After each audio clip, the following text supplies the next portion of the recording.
Chapter 851, Knowledge is the root of the power of wizards. At 3 o'clock in the morning, after arranging the time for the next meeting, Yvonne said goodbye to Ms. Ghost and returned to the boys' dorm alone with the Ravenclaw crown. Along the way, Ivan's mind was thinking about the possibility, even tentatively calling the system, wanting to find a solution. However, the system didn't respond to him, let alone answer his doubts. In the end, Yvonne had no choice but to give up, and for the time being put those inconspicuous conjectures behind him, and verify it later. After all, he still has many more pressing troubles to deal with, and he really can't spare too much energy to find that answer. One of the most important things, naturally, is to find a way to kill Voldemort. Otherwise, such a powerful dark wizard hides in the dark all day and waits for an opportunity, secretly planning something. It will make people sleep uneasy. The safety of Aisha and others is also a problem. Although they have magic marks on their bodies, if they are in danger, they only need to give a signal to get there as soon as possible, but their strength is not at the same level as Voldemort. If the Dark Lord shamelessly engages in a sneak attack, I am afraid that there will be no time for Aisha and others to send a signal. It's just a pity that Yvonne really had no choice but to use the courageous loyalty curse. He could only expect some good news from Snape. In addition, with his current strength, it is not an easy task to keep Voldemort, who is eager to escape, in the battle. The previous battle with Dumbledore made Yvonne clearly aware of his shortcomings. However, his current strength is already very strong, and there are only two ways to improve. Either continue to integrate more bloodlines, hoping to get more powerful bloodline magic, or strive to consolidate the foundation, develop the existing bloodline power, and increase their knowledge reserves. The former has the fastest effect, but the legendary points are not easy to obtain. The latter only requires time and effort, but it takes years and months to have an effect. Of course, as far as Yvonne is concerned, he does not need to choose between the two, because he has always had two paths in parallel. This is also the reason Yvonne is eager to graduate from Hogwarts. The improvement of his senior classes has been minimal, and it will only waste time to continue to stay in class. As for wanting to become a professor, it is to stay in this castle. Hogwarts has the largest library in Europe, and the Forbidden Book area is filled with a variety of ancient and dangerous magic books. Some of the forbidden books have existed in that library thousands of years ago. Yvonne is extremely convinced that if he can read and understand the collection of books accumulated in the Forbidden Book area last year, then his understanding of magic will definitely surpass that of any wizard in the world. The importance of the foundation is self-evident. In this regard, Dumbledore is the best example.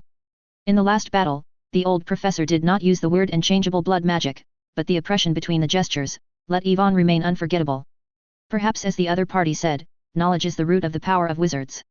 Even if the way he merged his blood to improve himself, to put it bluntly, it was the inherited knowledge he got from Slytherin.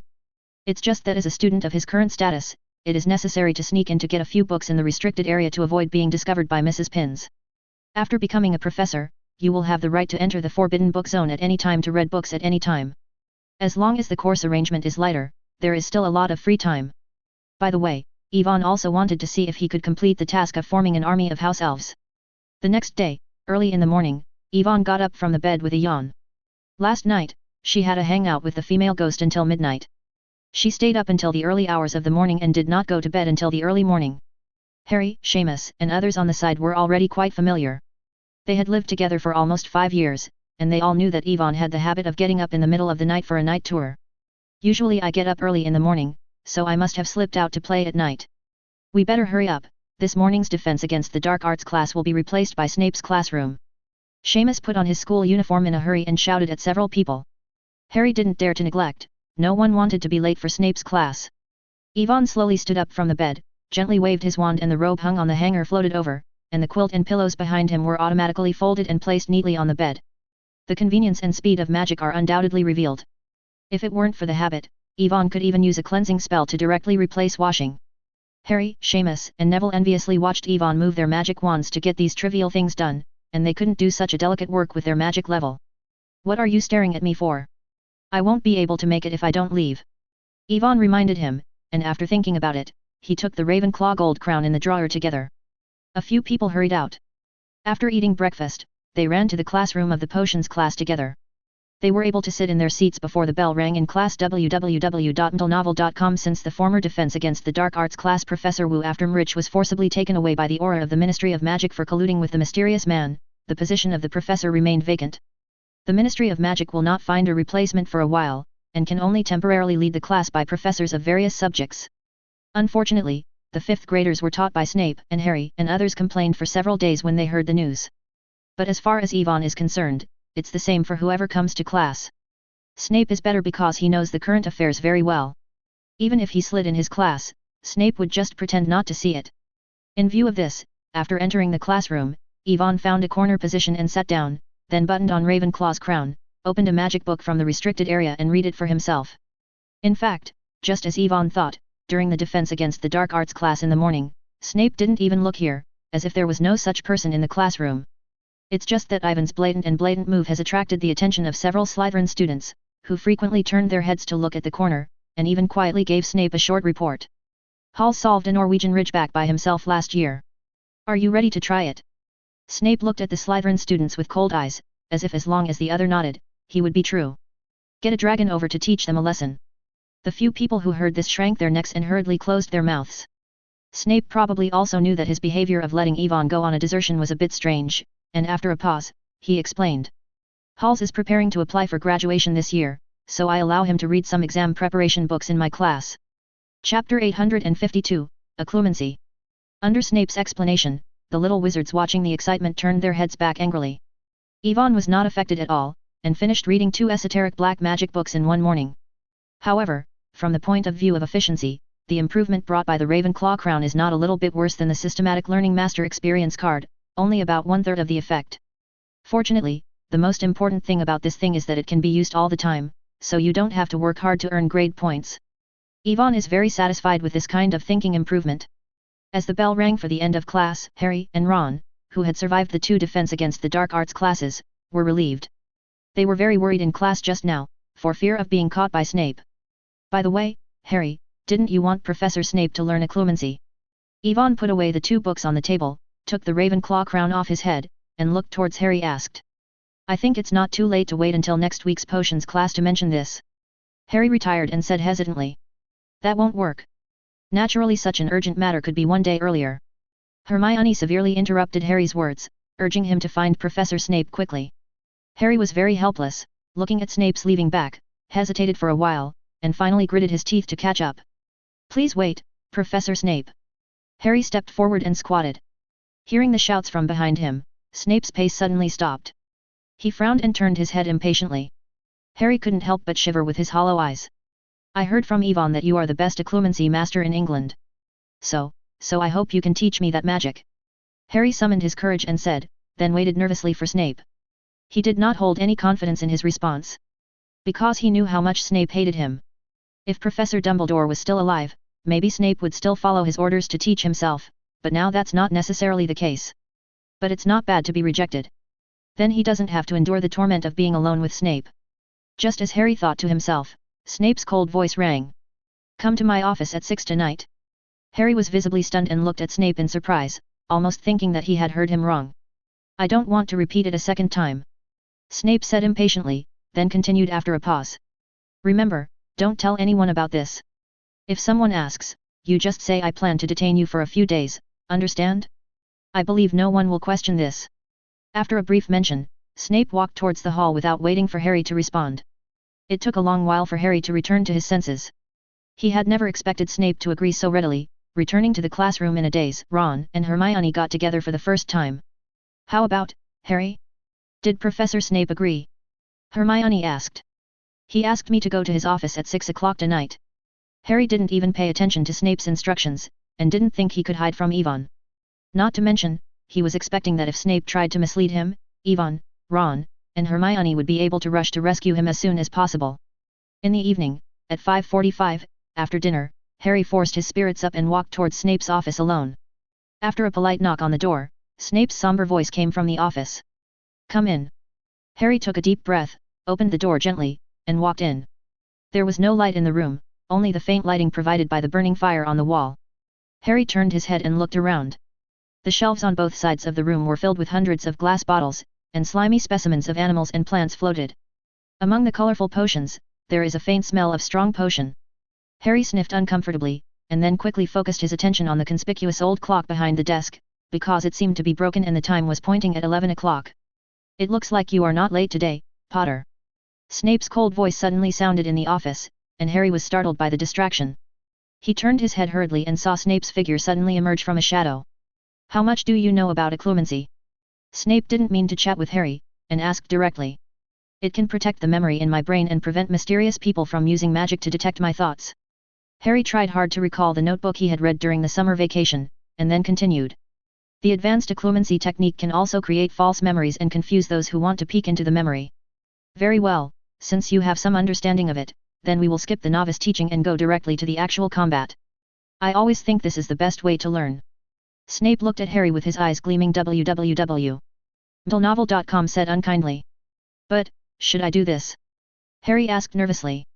There were some explanations in the notes Yvonne gave him, but he only had theoretical knowledge without any practical experience. Fight against my curse with your will, or you can try other methods. Snape said lightly. Harry stared at him angrily. There was no technique or method.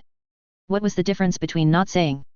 He even guessed that Snape had promised so readily in the morning to humiliate himself wantonly in the process of learning occlumency. Let's start now, the Dark Lord won't leave you too much preparation time. Snape didn't care about Harry's angry gaze at all, said slowly, and at the same time raised the wand in his hand. Harry immediately took the gods, and concentrated on the several ways to resist the mind consciousness in the memoirs. Try to think of some useless things to interfere with the caster's access to information, use your will to mobilize your own magic power to resist the opponent's invasion, create false memories in your brain to confuse the enemy. In addition, there is a more extreme method, that is, direct attack. Surgeon. Despite the mind. Snape didn't remind Harry again, waved his wand without warning, and yelled sharply. The surrounding scenes disappeared in front of Harry's eyes for an instant, only then did he realize that the resistance methods he had imagined did not have much effect at all. Snape's methods were extremely fierce, without the slightest concealment. It was like poking a spoon into his brain fiercely, stirring wildly in his brain, and Harry just felt that countless memories came from his brain. Crazy emerges. Chapter 853, Frequent Lectures. As the world turned around, pictures flashed through Harry's mind like a movie. When he was 5 years old, he watched Dudley riding on his new red bicycle. His heart was full of jealousy. When he was 9 years old, he was driven to the tree by the watchdog Lippy. The Dursleys laughed on the lawn. 11 years old. When he was wearing a sorting hat, he heard it say he could go to Slytherin. These secrets buried in his heart were searched out one by one, and Harry kept the last trace of clarity and tried to stop it, but was helpless. Soon, more memories were recalled by him. In a daze, Harry seemed to have returned to the night before school, listening to the aura of the Ministry of Magic read out Dumbledore's will, and then he was alone. I ran out of the auditorium and ran into Phoenix Fox. No, you can't go any further, Professor Dumbledore said that this matter must be kept secret from everyone. Harry struggled frantically. He wanted to break free from this state. Perhaps his efforts had some effect. The surrounding scenes were becoming more and more blurred, but his body seemed to be caught by someone. Control the same, follow Phoenix Fox step by step. While resisting hard, Harry tried hard to recall the notes Yvonne gave him, and finally vaguely remembered that in addition to resisting in his brain, he could also directly interrupt the mind of the spell by attacking the caster. Realizing this, Harry focused all his attention on his right hand. The real body also made the exact same movements as in the memory space. He raised his hand with great effort, thinking in the memory of Snape's location, he waved his wand and roared loudly. Expelliarmus, accept your weapon. A crimson light beam flashed in mid-air. Then Harry found that the scene in front of him suddenly broke apart, and he returned to Snape's office again, with a dark, long strip flying towards him.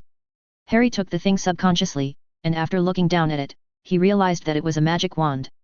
Come here. Snape's harsh voice sounded in the darkness ahead. Harry suddenly looked up, and Snape's figure gradually emerged from the dark shadow, but he looked a little embarrassed, obviously he was hit by his own disarming curse. You must think you are very capable, right? Potter. Snape strode forward, snatching his wand, staring at Harry with his eyes, and questioned. I didn't. Harry retorted angrily. It's you who said I can use other methods to resist your spell. I think that also includes casting a spell on you. This is not the reason you wantonly attacked the professor. And the Dark Lord will not stand in front of you and let you cast a spell on him. Snape said viciously. You didn't let me cast a spell on you, did you? I rebelled against your magic. Harry stared at Snape and said stiffly. Bullshit. Your barren spellcasting skills can't handle anyone. Snape roared loudly. He seemed to be about to say something, but in the end he held it back and turned to a gloomy question. I saw Fox in your memory just now. Where is it going to take you? Was it Dumbledore's order? No Fox, nothing. I deliberately built a memory in my mind to lure you into being fooled. Harry forced control of his facial expressions and said dryly, avoiding Snape's gaze as much as possible. Don't want to lie in front of me. I know more about occlumency than you do. Snape said coldly. Dumbledore left you with something, right? Or did he have some other arrangements? I should have thought of it, he would never have left you alone. Harry squeezed his wand tightly and said nothing. It doesn't matter if you don't tell me, I can see for myself. Snape pulled an ugly smile on his face. Then tell Voldemort, right? Harry questioned loudly. Snape's expression froze suddenly. Harry looked at Snape angrily and continued. I've seen it all. During last summer vacation, you healed Voldemort's injury and discussed with him how to rescue those Azkaban prisoners, and you also stayed by Voldemort's side the other day. So you have entered the mind of the Dark Lord during this time. Snape's eyes flickered, and he said contemptuously. I think Dumbledore should have reminded you, don't try to do this again, it seems you didn't listen to a word. I can't control those dreams. Harry was aggrieved, but he didn't want to show weakness in front of Snape, so he said tit for tat. If I don't get into Voldemort's mind, I won't see your solemnity in front of him. Obviously, all you see is what the Dark Lord wants you to see. Snape interrupted Harry's words. You don't have the ability to tell right from wrong at all. www.mdlenovel.com Potter. You don't even understand what is true and what is false. But I never expected you to figure this out. After all, your performance over the years is as stupid as your arrogant father. Snape said sarcastically. Harry was trembling with anger. He held his wand tightly and wanted to give Snape a second time, but the only remaining reason told him that Snape was deliberately irritating himself. If he did it first, he would have reason to teach him. Yourself. However, his forbearance didn't help much, and Snape stretched out his hand sharply, and sternly snapped. Bring it. What? Harry was still angry, and didn't even pay attention to Snape's meaning. In order to prevent you from losing control, I don't think you need to use the magic wand in the following teaching. Snape explained slowly. This is unreasonable. How can I resist your magic if I don't have a wand? Harry stepped back and looked at Snape angrily. Of course, use your brain. Snape said harshly. If you really don't want me to see some memories, then find a way to empty your brain, or use your will to drive me out. The Dark Lord will not stand in front of you and cast spells on you. Harry stood there blankly and hesitated for a long time, until Snape was impatient and seemed to be ready to do something with him, and reluctantly handed over his wand. Because he knew that he had no chance of defeating Snape when the opponent was defensive. Yvonne, Ron, and Hermione know that I'm practicing magic in your office tonight. Harry said abruptly after Snape took the wand, and the words were full of warnings. The time didn't go back, Yvonne and others would definitely notify the Ministry of Magic. Chapter 854, Snape's Change. Snape didn't care about Harry's threat at all, and even thought it was a bit ridiculous, but Harry dissatisfied him by disobeying his order and privately revealing the study of occlumency tonight. Very well, it seems that without a lesson, you don't intend to remember other people's warnings at all. Snape threatened fiercely. It depends on who has to tell. Harry glared at Snape, and responded without showing any weakness. Then you continue to be stubborn. Snape said with a sneer. I think you may have forgotten that anger will make your brain protection full of errors. Despite the mind. Snape didn't wait for Harry to be ready, then waved his wand again and roared loudly. Harry was visibly stunned, and then he felt his brain become groggy, and the memories he tried so hard not to be seen resurfaced. Harry gritted his teeth tightly, trying to stop all of this, but his wand was no longer in his hand, so he could only try his best to recall the insignificant memories and try to cover up the more important secrets. Such a stalemate had passed for an unknown amount of time, and just when Harry felt that he was about to be unable to hold on, and the secret of the invisibility cloak was about to be revealed, the feeling that the brain had been invaded suddenly disappeared without a trace. In addition, the book chasing app I am using recently, /me /me reading /app /cache reading, offline reading. Harry sat down on the ground, panting hard, sweating on his forehead, but before he could breathe a sigh of relief, Snape's voice sounded like a devil in his ears. Take a 5-minute break, then continue. 5 minutes? Harry shuddered. He angrily wanted to stand up and argue with Snape, but he didn't even have the strength to speak. Probably to retaliate. In the next hour or so, Snape's teaching can be described as hell. He accurately grasped the upper limit of Harry's ability, every time before Harry could not maintain his brain protection. Stopped in seconds, forcing the opponent to do their best to protect Dumbledore's will. After Snape used sensation for the 6th time, Harry was as if collapsed, his eyes were hollow, and he was paralyzed in a chair for a long time before he could relax. He never felt that it took more than an hour. It can be so long. Snape glanced at the darkened sky, guessing that Harry had reached the limit, waved his hand and said, Today's practice ends here, you can go. Hearing this, Harry was extremely happy, his trance spirit was shocked, his body seemed to regain his strength all at once, and he stood up with a brush. When you go back, remember to continue practicing how to empty your brain. Tomorrow you'd better not expect me to keep your hands on you. Snape added. Harry opened his mouth and wanted to give Snape a few more days of grace. He probably won't want to experience this feeling tonight again for a month. However, for the sake of face, Harry didn't say a word hard, and didn't think of one thing suddenly until he walked to the door. My wand, Professor. Harry looked at Snape hesitantly. As punishment for your wanton provocation of the Professor, I am going to seize your wand for 2 days. Snape said casually, and then continued without waiting for Harry to refute. I don't think you will need to use it on the rest day. Or your performance tomorrow will be more satisfactory. In that case, I might consider returning it to you. Harry glared at Snape, his eyes seemed to burst into flames, but unfortunately he was now stronger than humans and had suffered more than an hour of torture. He no longer had the strength to verbally abuse him. Cannot be reconciled to slam the door and leave. The fire in the fireplace shook, and Snape spent a long time thinking alone in the dim office, then waved his wand to lock the closed door and pressed his hand on the broken ancient clock. The next morning, in the auditorium, on the long table in Gryffindor, Harry suffocated his stomach and kept complaining about what happened to Snape's office last night. What? He actually took your wand? How dare Snape do this? Ron yelled angrily after listening to Harry telling him what he had experienced in the office. Let's go to Professor Dumbledore. Hermione on the side also threw away the knife and fork in her hand in indignation, even if she was about to get up. But after the voice fell, Hermione sullenly remembered that Professor Dumbledore had passed away more than 2 months ago, and now no one in the school can control Snape.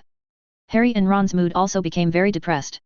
Yvonne did not participate in the discussion among the few people, but he was vaguely aware that there must be something wrong with it. Harry, did you just say that you disarmed Snape's wand in the potions office last night? Yvonne asked. Harry nodded, when he was afraid that Snape would find the invisibility cloak that Dumbledore had handed him, and attacked Snape without even thinking about it. Probably the other party is focused on searching his memory, so there is no resistance before his spell can hit the target. This shouldn't be. Yvonne frowned www.mdlenovel.com secretly thinking, in order to prevent accidents like the original time and space, he specially reminded Snape to be careful when teaching Harry, but the other party was still recruited. It was difficult for Yvonne to determine whether this was an accident caused by Snape's underestimation of Harry's power, or whether it was not a coincidence, but was intentional. Thinking of this, Yvonne suddenly developed an impulse to grab Snape over and ask. However, he knew very well that as long as he asked Snape, he would probably say, but that answer must be incomplete, even extremely misleading. For a good spy like Snape, if he wanted to conceal something deliberately, he really couldn't find any way to dig out the truth from his mouth. Yvonne had some headaches.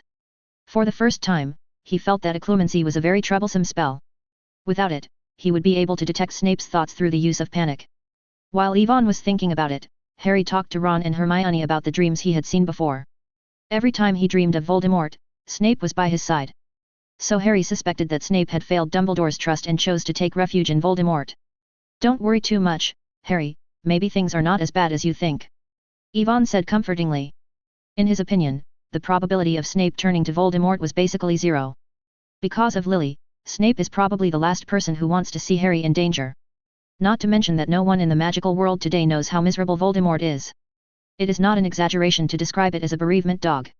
It is only a matter of time before he will abandon his bright future and turn to Voldemort's embrace unless he is crazy.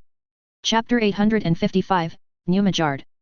Hermione and Ron were puzzled, and didn't understand why Yvonne trusted Snape so much. Harry even stopped talking. He suspected that Snape had another important reason, and that was that when the other party was teaching him occlumency, he had been eager to know what relics the principal left him. But thinking that in that will, Professor Dumbledore allowed himself to trust Snape when necessary, and Harry swallowed it again, because he couldn't be sure that Snape was doing it. When Voldemort worked, he still lurked by Voldemort's side to provide them with information. After breakfast, Yvonne bid farewell to Harry and the others, took Ravenclaw's crown and prepared to read 1 or 2 books in the restricted area. Along the way, Yvonne kept recalling what Harry had just said, peeling away from it, and quickly guessing Snape's plan. Needless to say, this must be another task that Dumbledore had assigned to Snape before he died, and the purpose should be to deal with the Horcrux attached to Harry. It's just that Yvonne was a little surprised why Snape had to hide it from himself. Logically speaking, their goals were the same when dealing with Voldemort. The effect of joint cooperation was far greater than that of fighting alone. Isn't Snape afraid to come out? What's wrong? Or is there any inside story he didn't think of? Yvonne pondered for a long time, opened the book in his hand but didn't have the intention to look at it. Just as Yvonne felt that he had vaguely grasped some thoughts, a soft click from his side interrupted his thinking. Ivan turned his head very unhappily. After seeing the uninvited guest, he raised his eyebrows and asked curiously. Shin, is there anything you are looking for me suddenly? Mr. Halls, Shining. Shining just inquired about some news in the kitchen about Mr. Dumbledore. Shining, the short and small house elf, looked at Ivan in fear, and said hesitantly. Stop, we'll talk later. Ivan raised his hand to stop Xiao Ying's next words. He looked around. There were no students staying near the forbidden book area, but Ivan was still a little worried and kept taking Xiao Jing away. The library stopped after entering an empty classroom. In order to find a way to complete the task of the House Elves army, Ivan had already developed Shining to offline more than a month ago, and asked it to collect intelligence on those House Elves. Especially to understand what they are thinking about and who they are serving for, whether it is the principal of Hogwarts or the school itself. Dobby can't do this kind of work, otherwise it will definitely mess things up, or it may quarrel with the elves of Hogwarts because of a dispute over ideas. So Ivan must choose another internal response, and not long after joining Hogwarts, she is still in a state of confusion and Shining is the best choice. In particular, Shining does not need elf rights, nor does she want a salary, she just hopes to find a master like an ordinary house elf and work for a lifetime. This requirement was well met, and the next thing was logical. It only took him an hour to persuade Sing Sing to change Menting to work for him. There is something you can say now. Ivan said. Shining did not hesitate, Dang even told the news she had heard from other house elves. You mean, some elf knows where Principal Dumbledore went some time ago? Ivan asked in surprise. Shining nodded and replied cautiously. They say that Mr. Dumbledore spent a long time in the Tower of Newmangard. Under the recommendation, //me //me //reading /app // is really good, it is worth installing, after all, there are many books, all books and fast updates. Newmangard. Ivan muttered to himself, always feeling that this place is very familiar. After searching through the memory carefully, he suddenly discovered that the place was a prison. The dark wizard Grindelwald was in a duel in 1945. After losing in the middle, he was imprisoned by Dumbledore in a high tower in Newmangard. Dumbledore went there obviously to see Grindelwald, and the purpose is probably to deal with the black magic on his right arm. As one of the most powerful black wizards in the world, Grindelwald may not be inferior to Voldemort in terms of black magic. He is also the person most likely to crack that black magic. But now it seems that Dumbledore and Grindelwald have not been able to undo the curse in the end, only delaying its eruption time. But how did these house elves know this news? Ivan looked at Shining in surprise, waiting for its answer. Mr. Dumbledore asked us to deliver meals to Mr. Grindelwald at regular intervals. Shining shrank her neck and said shrilly. Although it entered Hogwarts for a short time and failed to receive this task, from the information learned from other house elves, it does not seem to be a good job. www.mdlenovel.com. Listen with Shining words, Ivan nodded. The Newmangard prison was built in Grindelwald to imprison some opponents at the peak of its power. It has been abandoned for a long time. There should be only one prisoner, Grindelwald. Daily eating and drinking is a problem. Dumbledore was not good at hiring someone to take care of the repeat offender, so private use of public equipment to take care of the house elves at Hogwarts became the only way to take care of him. Thinking of this, Ivan suddenly became a little agitated. Dumbledore's death was always shrouded in layers of mist. Many of these doubts had made him rack his brains and he couldn't even think of any thoughts. Now finally there is a new breakthrough. Dumbledore had been to Newmangard during the disappearance of the game, and stayed there for a long time. And Grindelwald was the original owner of the old wand and had a deep connection with Dumbledore. Ivan thought that many of his doubts could be answered there. Sparkling, later you go to the kitchen and ask, who is the elf responsible for delivering food to Grindelwald today, and find a way to pick up this errand. Ivan immediately clapped. But, sir, Shining. Shining doesn't know where Newmangard is, maybe it can't be delivered in time. Shining grabbed the dirty clothes on her body and said aggrievedly. No, don't bother you, I will deliver it myself. Ivan said categorically, and he didn't want elves to come over and interrupt their conversation. After making the decision, Ivan dismissed Shining away, and then went to the responsive house to change into a battle robe. Although his trip was only to go to Newmangard to meet with Grindelwald and ask the opponent a few questions, there was no need to fight, but in any case, he must prepare for the worst. Chapter 856, Gellert Grindelwald. At noon, after asking for the space coordinates of Newmangard from several house elves, Ivan took the meal alone, and disappeared in Hogwarts during a period of spatial transformation. When he came back to his senses again, he had already appeared on a wasteland far away from the crowd. The teleportation spanning almost half of Europe made Ivan somewhat uncomfortable. Fortunately, he soon adjusted and looked forward. A majestic building as deep as a fortress was erected on a hillside. The most what stands out is the towering tower in the center. Ivan looked around and quickly confirmed that this was the great prison of Newmangard. It was as famous as Azkaban. According to the record, hundreds of wizards were imprisoned in Neumont during its heyday. It is a brutal testimony of Grindelwald. The top of the entrance is still engraved with Grindelwald's famous saying, "For the greater good." It's just that now this place has been abandoned for many years, the solid wall has collapsed a little, and the guard post at the door is empty.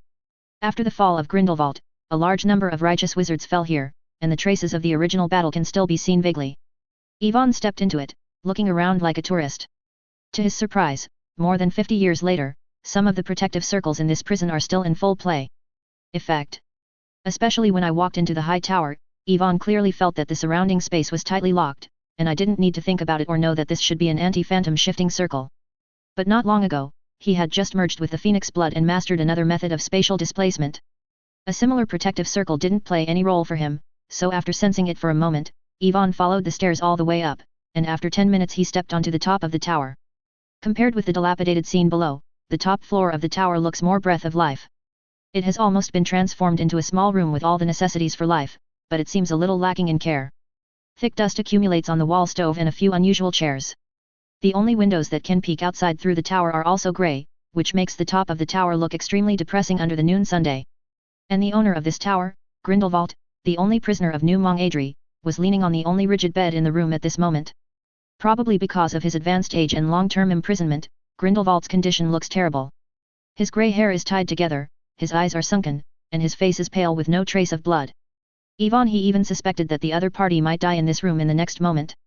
The sound of footsteps coming from the door naturally attracted Gellert Grindelwald's attention. His eyes swept across Ivan's body like an eagle, making the latter feel a long-lost pressure. Ivan was already on alert and quietly put his hand on the wand. He vaguely felt that the prestigious dark wizard is in a state that is very similar to Dumbledore's today, a powerful dying person. So even if the opponent doesn't have a magic wand in his hand, Ivan doesn't dare to relax his guard. However, Gellert Grindelwald did not intend to attack him, but after Ivan approached step by step, he suddenly spoke and said in that hoarse low voice. "Ivan Halls, you came a lot more nights than I expected. Do you know me? Know that I will come to you." Ivan stopped 1 meter from the bed, a little surprised in his tone of voice. "He thinks you will find here sooner or later," Grindelwald slowly explained. "So it seems that Principal Dumbledore really has confidence in me." Ivan raised his eyebrows and said jokingly. Dumbledore hadn't left him any clues or hints before he died, if not. He got some news from Shining, and I am afraid he would never think of this rundown prison. Albus told me a lot about you. At this point, Grindelwald coughed heavily, covered his mouth with his hand for a long time before relieving himself, and continued to speak. "He thinks you are the person most likely to change the magic world in hundreds of years." Ivan touched his nose. Dumbledore had told him about this, but he was a little curious about how Grindelwald would think about it. "What do you think?" Ivan asked. "Originally I didn't believe it, but now it seems that there is some basis." Grindelwald stared at Ivan scrutinizingly. "There has never been a wizard who can reach such a height at your age." Ivan was not moved by Grindelwald's praise, and replied casually. "Really? I also heard Professor Dumbledore talk about you." While talking, Ivan put the meal with his left hand in front of Grindelwald. He did not forget that he was here to deliver the meal this time. www.mdlenovel.com. Grindelwald is also welcome. Pick it up with the knife and fork in the plate. He slowly cut a piece of steak into his mouth, elegantly like an aristocratic gentleman. However, Ivan noticed that the opponent's left hand, which was holding a knife and hidden in the shadow, was a little unwilling. The cut steak looked crooked, rather than a neat piece. Just before he could take a closer look, Grindelwald's voice came over. "If you have any questions, you can say now." Ivan waved his magic wand to take a picture of a stool from a distance, just sat down by the bed, no longer waiting for Grindelwald to finish eating, and asked directly. "I want to know, what did Principal Dumbledore talk to you?" Grindelwald kept cutting the steak, and said indifferently. "One part is about you, and the other part is not necessary for you to know." Ivan squinted his eyes, but didn't care about the other party's concealment, because he knew that the relationship between Grindelwald and Dumbledore was very unusual, and it was indeed inconvenient for him to listen to some words. Grindelwald said openly that he was going to hide something, better than hiding it in private. Thinking of this, Ivan omitted those inconvenient parts, and patiently learned from Grindelwald about Dumbledore's purpose. However, Ivan was a little disappointed that Grindelwald said a lot of time for a meal but did not have much useful information. Most of them are mentioning Dumbledore's evaluation of him, or telling about what he has done. Those things. Ivan really didn't understand why the principal would mention himself to Grindelwald in such detail, and immediately lost the mood to continue listening, so he interrupted. "When the principal of Dumbledore came to see you, did you know he was dying with black magic?" Chapter 857, This is part 1 of the agreement. Of course I know this. Grindelwald said slowly, his complexion very calm. So you must have studied how to crack this black magic's corrosion to the body, right? Yvonne stared at Grindelwald and asked. Yes, I did provide him with some suggestions, but it's a pity that he came too late. That kind of weird black magic has completely eroded his whole body. Even I have no solution. Grindelwald replied with a word. But the wizard responsible for configuring him with potions told me that Dumbledore's physical condition can only last until Hogwarts starts, but he violated common sense and persisted until the end of the year, and even still had a strong combat ability. I think this must have something to do with you. Yvonne said positively. You are very keen. Halls. Grindelwald's low tone looked a little hoarse. He did not directly answer Ivan's question, but stretched out the left hand that was blocked in the shadow. This is the answer you want? Yvonne glanced down, and then his pupils tightened, and Grindelwald's entire left hand was burnt black, and black air appeared on it, which looked exactly the same as Dumbledore's injury. In other words, these days, you replaced Dumbledore with some of the damage caused by the dark magic.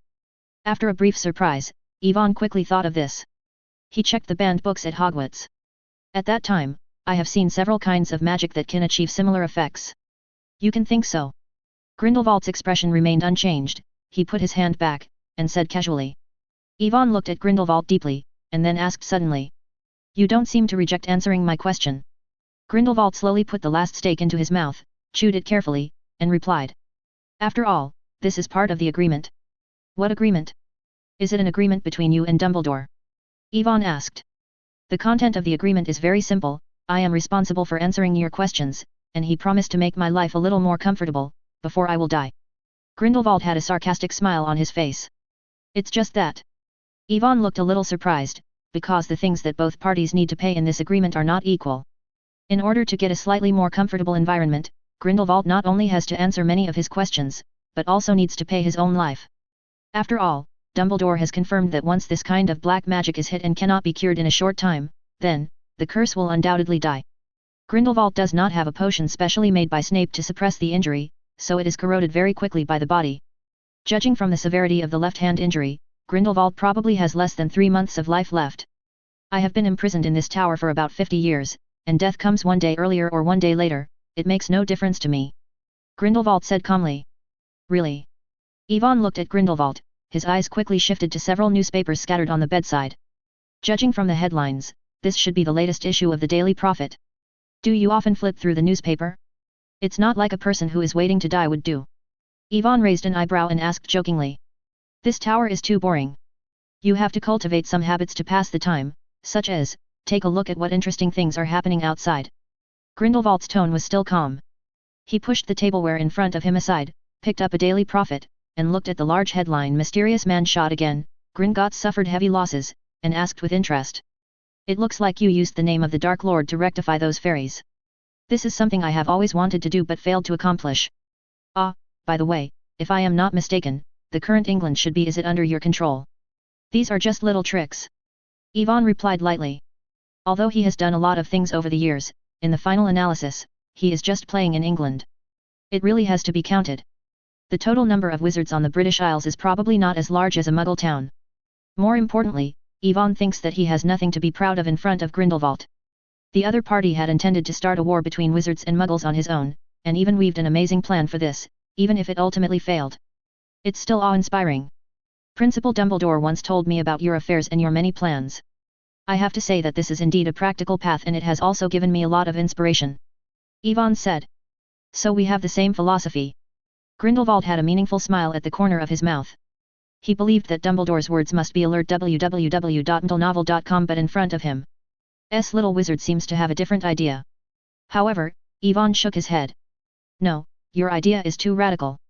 Although there is something to learn from, the wizard and the muggle need to find a way to coexist after all. Please help me, Mimi reading app can steal book tickets like stealing food. Come steal the book tickets of your friends and vote for me. In Ivan's view, even if a very minority wizard can dominate the world for a short time, it is difficult to maintain it for a long time. On the other hand, it is impossible for muggles to exterminate the wizard, after all, 2 ordinary children born with the same probability have the gift of magic. So you believe in Dumbledore's practice that muggles and wizards should live in harmony? Grindelwald sneered. Is there anything wrong with this? Yvonne asked puzzledly. Are you going to put the lion and the sheep together? Grindelwald said disdainfully. Muggles are not as weak as you think. I think you should have seen the appearance of that creature that was charred the last time when Muggles triggered a world war. Yvonne said noncommittal. You mean the weapons that Muggles developed specifically to kill themselves? Grindelwald sneered. I admit that Muggles are indeed much faster than us in terms of killing efficiency, but don't forget that even the most powerful weapons need to be used by humans. Wizards control Muggles. Yvonne did not argue with Grindelwald about this, but said calmly. You tried this a few decades ago, but it failed in the end, didn't you? Grindelwald's face became a little ugly, but it soon eased again. Yes, I did lose, but it wasn't in the hands of the Muggles, and it had nothing to do with those in the Wizarding Union. Chapter 858, The Wizard is Born and Noble. Yvonne interrupted Grindelwald's words impatiently. Are you going to say that you just lost in Dumbledore's hands? But I heard the principal say that before he did it, you were already determined to lose. That's not necessarily. If he chose to stand on my side at the beginning, then everything would go on according to my plan. Grindelwald said gloomily. It is precisely because those who rebel know that there are wizards in this world that can match me, that they have the courage to fight me to the end. This can only mean that wizards who expect to get along with Muggles on an equal footing are still in the majority. Yvonne said. Equality. Grindelwald couldn't help laughing, and then said. There has never been such a thing in this world. It's just a lie made by Muggles. Even if there are no wizards, Muggles always try to use their power and wealth to distinguish themselves from others. They even enjoy the feeling of stepping on their feet, vainly trying to stay on top forever. In the past, these people were called hereditary aristocrats, but now they are the heirs of politicians and big chaebol. It's nothing more than a different name. Since there is always someone to be on top, why can't you let more suitable and better people come? No matter how much power and wealth those Muggle elites have, they are not fundamentally different from other Muggles. But the wizard is different. Speaking of this, Grindelwald could not help accentuating the pitch a little, and the bell-like voice resounded from the top of the tower. We are born with magical powers. We can fool and control Muggles at will. This is the right God bestows on you and me. We are born rulers, and wizards are born noble. Grindelwald said word by word. Listening to Grindelwald's words, Yvonne couldn't help but want to clap his hands and applaud.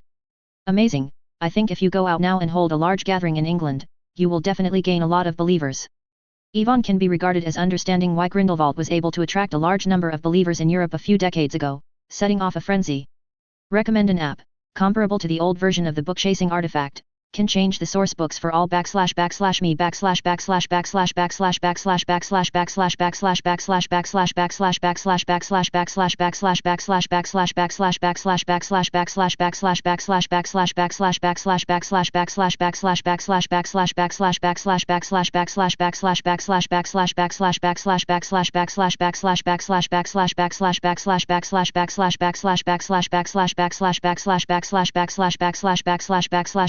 //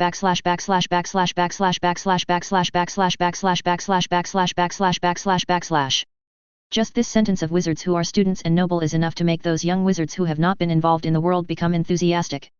They chose to follow me, but because I told them what they wanted and did what they always wanted to do, nothing more.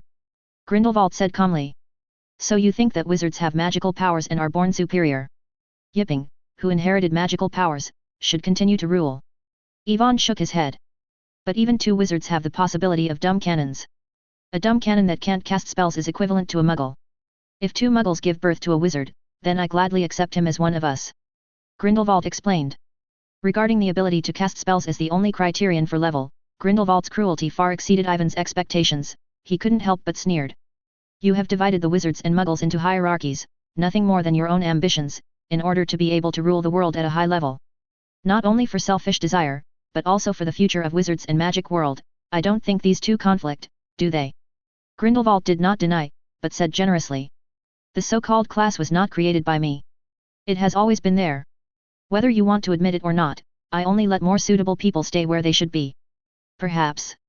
Yvonne said nonchalantly, drawing a line from Grindelwald in his heart.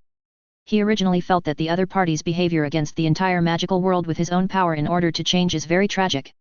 But now it does not seem to be the case. Grindelwald is an extremely dangerous careerist, and the Dark Lord deserves his name. Had Grindelwald stayed in this tower peacefully for decades, and had been affected by the black magic for a long time, Yvonne would have been prepared to carefully consider whether or not to get rid of him here altogether. That's it for today, thank you for answering these questions for me. Yvonne gently waved his wand to put away the dinner plate, and then said. Starting from tonight, I will let the house elf Shining be responsible for delivering meals to you. If there is anything in need, you can tell it that Shining will try to meet your reasonable requirements. After speaking, Yvonne ignored whether Grindelwald agreed, and walked straight to the door. Just as Yvonne stepped out of the door, Grindelwald's voice suddenly came from behind. You either stand with your compatriots and fight for their interests, or you choose to abandon them. There is no third possibility. It's not necessarily, before something is done, some people always think that it is impractical. Yvonne didn't look back, but responded casually, and a burst of flames all over his body disappeared out of thin air. After returning to Hogwarts from Newmajard www.mdlenovel.com, Yvonne immediately invited Shining and arranged the task of delivering food. By the way, the house elf was responsible for monitoring Grindelwald's actions. A move. This was undoubtedly a dangerous man. More importantly, Dumbledore didn't seem to place too many restrictions on Grindelwald. The opponent didn't even have a pair of magic shackles on his hands. For more than 50 years, Grindelwald has stayed honestly in Newmangard. Is it possible to rely on consciousness? Yvonne never believes this, because from previous contacts, Grindelwald is not a peaceful person. The long imprisonment has not been able to erase Grindelwald's ambitions, otherwise he would not attempt to use words. Bewitching yourself. Or is it that Grindelwald once made a vow that he would never leave Newmajard, so he was bound by the power of the magic contract? Yvonne didn't know it. Fortunately, this time the goal of going to Newmangard was achieved smoothly. He finally figured out the reason why Dumbledore was able to stick to the end of the year and didn't fight Grindelwald in the middle. After arranging Shining's task, Yvonne temporarily set aside this matter and turned all his energy to the study of Horcruxes. This was the first problem to be solved. Thinking about this, Yvonne hurried back to Gryffindor's lounge, ready to take a look at the books that he had previously taken out of the forbidden area. But when passing by the hall, Yvonne collided with Harry, who was hurrying. At the moment he saw Yvonne, Harry suddenly felt his eyes light up, grabbed Ivan's arm, and said breathlessly. Quick! Yvonne, I'm looking for you, I just dreamt about it again. What did you dream about? Yvonne was stunned, then reacted, frowning, and said. You are in Voldemort's brain again. Chapter 859, Harry around the corner. Ivan's words were like pouring cold water on his head, which calmed Harry's excitement. He hesitated for a while, then opened his mouth and said grimly. I can't take the initiative to break free from the dream. Yvonne nodded and didn't mean to blame Harry. After all, he had only practiced with Snape for a day, and occlumency was not so easy to master. Then what did you see in the dream? Yvonne asked with a little curiosity. Although Voldemort already knew that Harry could enter his brain through a special connection to obtain some information, this kind of soul entanglement could not be controlled even by Voldemort, so the information obtained through this method may be fake. But there are also probabilities that are true. It's Snape. Snape has been passing on our information to Voldemort through the old clock on his office desk. At this point, Harry seemed very excited, as if he had caught some important handle. Same. However, Yvonne looked at him with a weird look. Do you still need to tell me about this kind of thing? Harry, Professor Snape is an undercover agent dispatched by Principal Dumbledore to Voldemort. He now works for the Order of the Phoenix. Sometimes, in order to gain the trust of the Dark Lord, it is understandable to sell some insignificant information. Snape said, silently arguing for Snape in his heart. I have to say that it is too difficult for Snape to be a double agent. In addition to struggling to appease the irritable dark monster, he also has to face the harshness of the members of the Order of the Phoenix and Harry, the bear boy. Questioned. Of course, it will be reduced to this point, and it is also related to Snape's usual gloomy and sullen face. In addition, he has a bad relationship with Sirius and Lupin, and he likes the yin and yang tones when he speaks. Only Dumbledore was willing to believe in him in the entire Order of the Phoenix. But Professor Dumbledore is no longer there. There is no guarantee that Snape will take refuge in Voldemort. Harry said eagerly. Last night, Snape's cynicism and the forcible seizure of his wand made Harry's impression of Snape extremely bad, not to mention that the other party had been trying to dig out the relics that Dumbledore had left him from his brain. All of these actions made Harry suspect that Snape had completely taken refuge in Voldemort. Yvonne looked at Harry and shook his head reluctantly. He was willing to believe in Snape, but not only because the other party had gained Dumbledore's trust, but the most important thing was that there was only a dead end to Voldemort in the present form. Nep's special affection for Harry also made him very relieved. It's just that these 2 points are obviously impossible to tell Harry. Revealing the former may cause some unnecessary misunderstandings, revealing the latter, Snape might become irritated, and therefore hate him. After all, Dumbledore didn't dare to reveal Snape's little secret in the original time and space. And Snape hated Harry from the heart. The reason why he was willing to protect his personal safety was partly because of his love for Lily and partly because of guilt. These complex emotions blended together. Far from being understandable by Harry, who has no experience now. In view of this, Yvonne could only comfort Harry patiently and give him more confidence in Snape, who was just doing his undercover job. If something really happens, you can call me with the magic mark at any time. Yvonne pointed to the dragon mark on the back of Harry's hand and said. Although he believed in Snape, he was not unprepared. On the contrary, he always felt that the other party was planning something. It was probably Dumbledore's backhand before the war. Harry was always a key anyway. 2 weeks passed in a flash, and the time for the OWL exam was getting closer and closer. The entire castle was full of tension before preparing for the exam. Even George and Fred, who liked to do things, stopped a lot and concentrated on preparing for the coming graduation exam. Because Mrs. Weasley gave them a death order, if they want to continue their joke toy business after graduation, they must pass at least 8. Yvonne was also a little bit more concerned in the days before the exam, and took some time every day to review. Sometimes the exam is not something that can be foolproof if the level of magic is high enough. Some complicated theoretical knowledge also needs to be mastered. It's not always good that you really rely on cheating or go through the back door to pass it. While preparing for the exam, Yvonne did not forget Grindelwald. Flash would regularly report to him every few days, but Grindelwald had always been honest, except for reading newspapers, there was no change. But it's right to think about it. Grindelwald has been imprisoned for more than 50 years.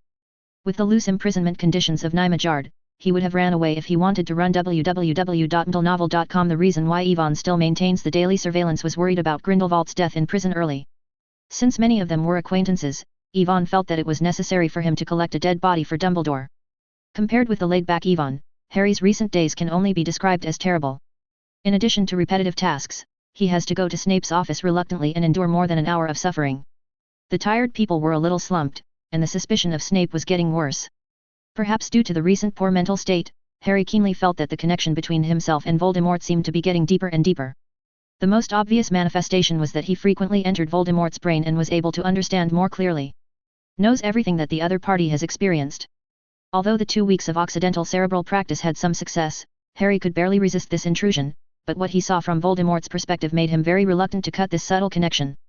In a recent dream, Harry saw Snape reporting to Voldemort through magical images, and he was very anxious and assured Voldemort that he would find the piece left by Professor Dumbledore in his mind as soon as possible. Relics. In addition, he also received a lot of important information, and finally figured out why Snape wanted to seize his wand. That was because Voldemort was eager to understand the reason why the 2 wands in the cemetery were connected that night.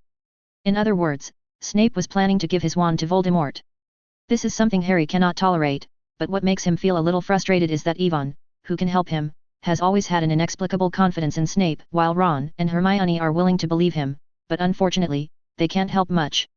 Chapter 860, Activated Ancient Clock. Can't go on like this. Harry thought to himself. Although these days, he barely resisted Snape's prying into this memory. But for 2 weeks of intensive use of his brain, he has been unable to sleep well for many days, and he is extremely exhausted. Harry can't even guarantee whether he will be able to survive the next time he sees Snape. Live the opposing side's sensation. Once the brain's defenses are breached, Dumbledore's return of the invisibility cloak to himself will be exposed, and his current thoughts will also be known to Snape. Thinking of this possibility, Harry couldn't help shivering, and immediately decided to break the appointment tonight, temporarily interrupting the occlumency course. It's just that he knows very well that interrupting the study of occlumency is only a temporary solution, and it is likely to arouse Snape's vigilance. What he needs to do now is to expose the true face of the other party as soon as possible, so that everyone knows Snape. I have already taken refuge in Voldemort.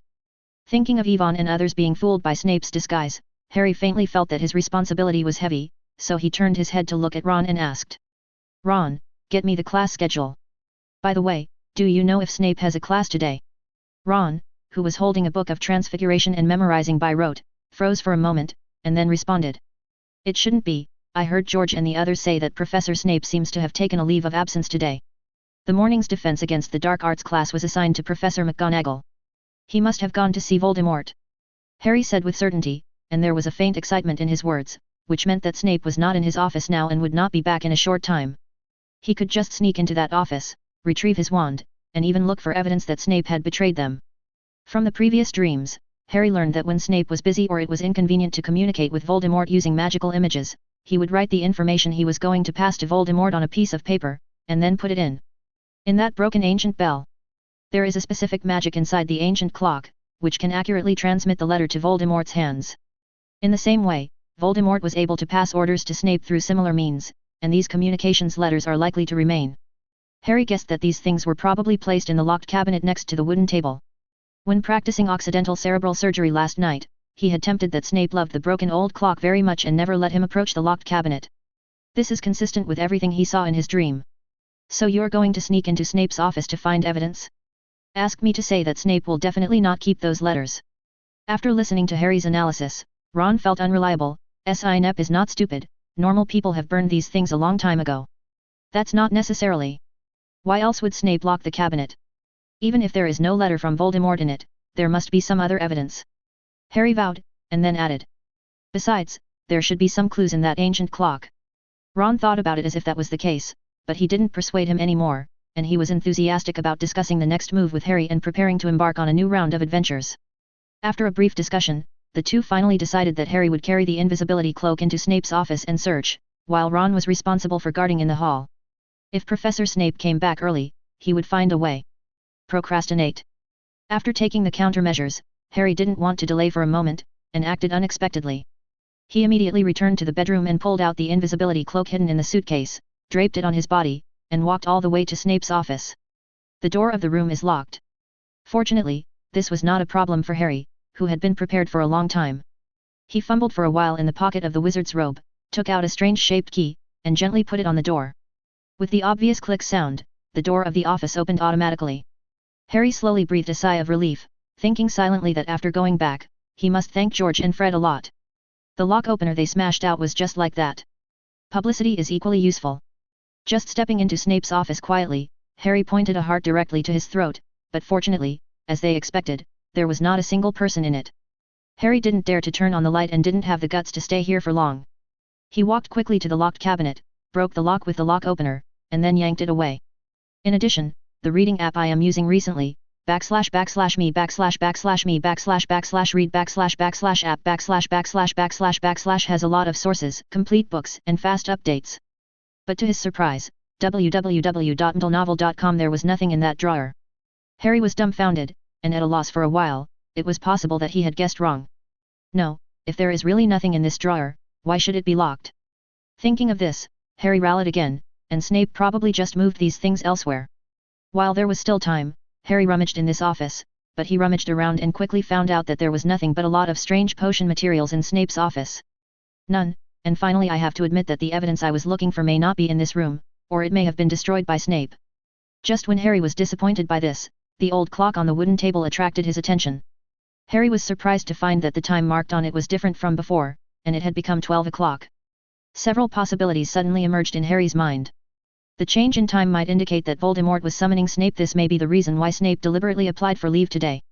But it could also mean that Voldemort had a new order to convey, and Snape was anxious to leave without noticing it. Thinking of this, Harry walked forward cautiously with the last glimmer of hope, and fumbled on the ancient clock. When his index finger touched the chassis of the ancient clock, he accidentally touched a protrusion, which should be button 1. Kind of stuff. Before he could take a closer look, Harry suddenly felt as if something was being pulled from behind his belly button, his feet were pulled off the ground, and his body was drawn into a vortex of space. Only then did he realize that the ancient clock in front of him was not a magical item for sending letters at all, it was a door key. Chapter 861, Nothing can be hidden in your empty brain. With the world spinning around, Harry soon felt his body fell heavily on the grass. The ancient clock that he held tightly in his hand dropped out and hit not far in front of him. What was even worse was his glasses. It's gone. The high degree of myopia made Harry unable to see everything around him, only vaguely aware that he was in a wasteland. Harry hurriedly got down and fumbled on the ground. Fortunately, the glasses didn't fall far away and didn't break. After putting on the glasses, everything around him immediately became clear. But regaining his vision didn't add the slightest sense of security to Harry. On the contrary, seeing everything made him feel like an ice cellar.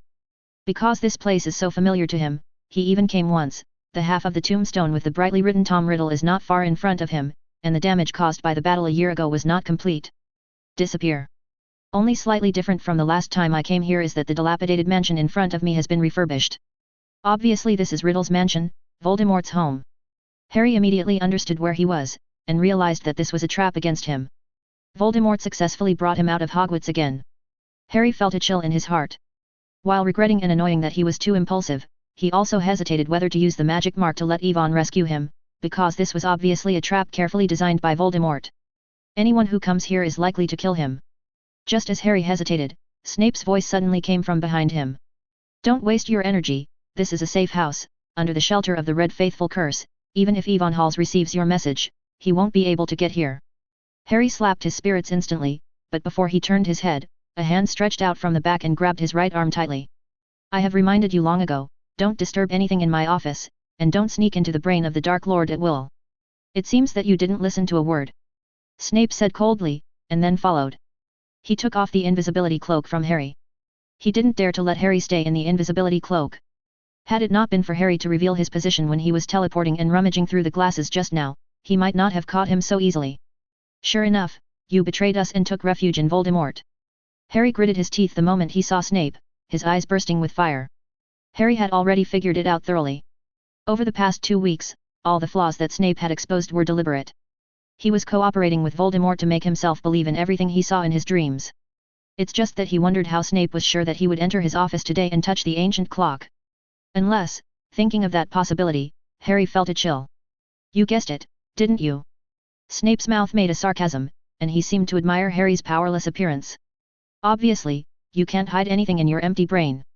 I know everything you've done, every idea you think of, including the botched infiltration plan you thought up last night. Don't you doubt why I left Hogwarts by such a coincidence today? Snape looked at Harry with a mocking look. Of course, maybe I overestimated you, Potter, I'm afraid you can't think of such deep things. Harry's face flushed suddenly, and when he thought of the scene where he thought he was clever the other day and secretly tested Snape's reaction, he wanted to find a place to get in right away.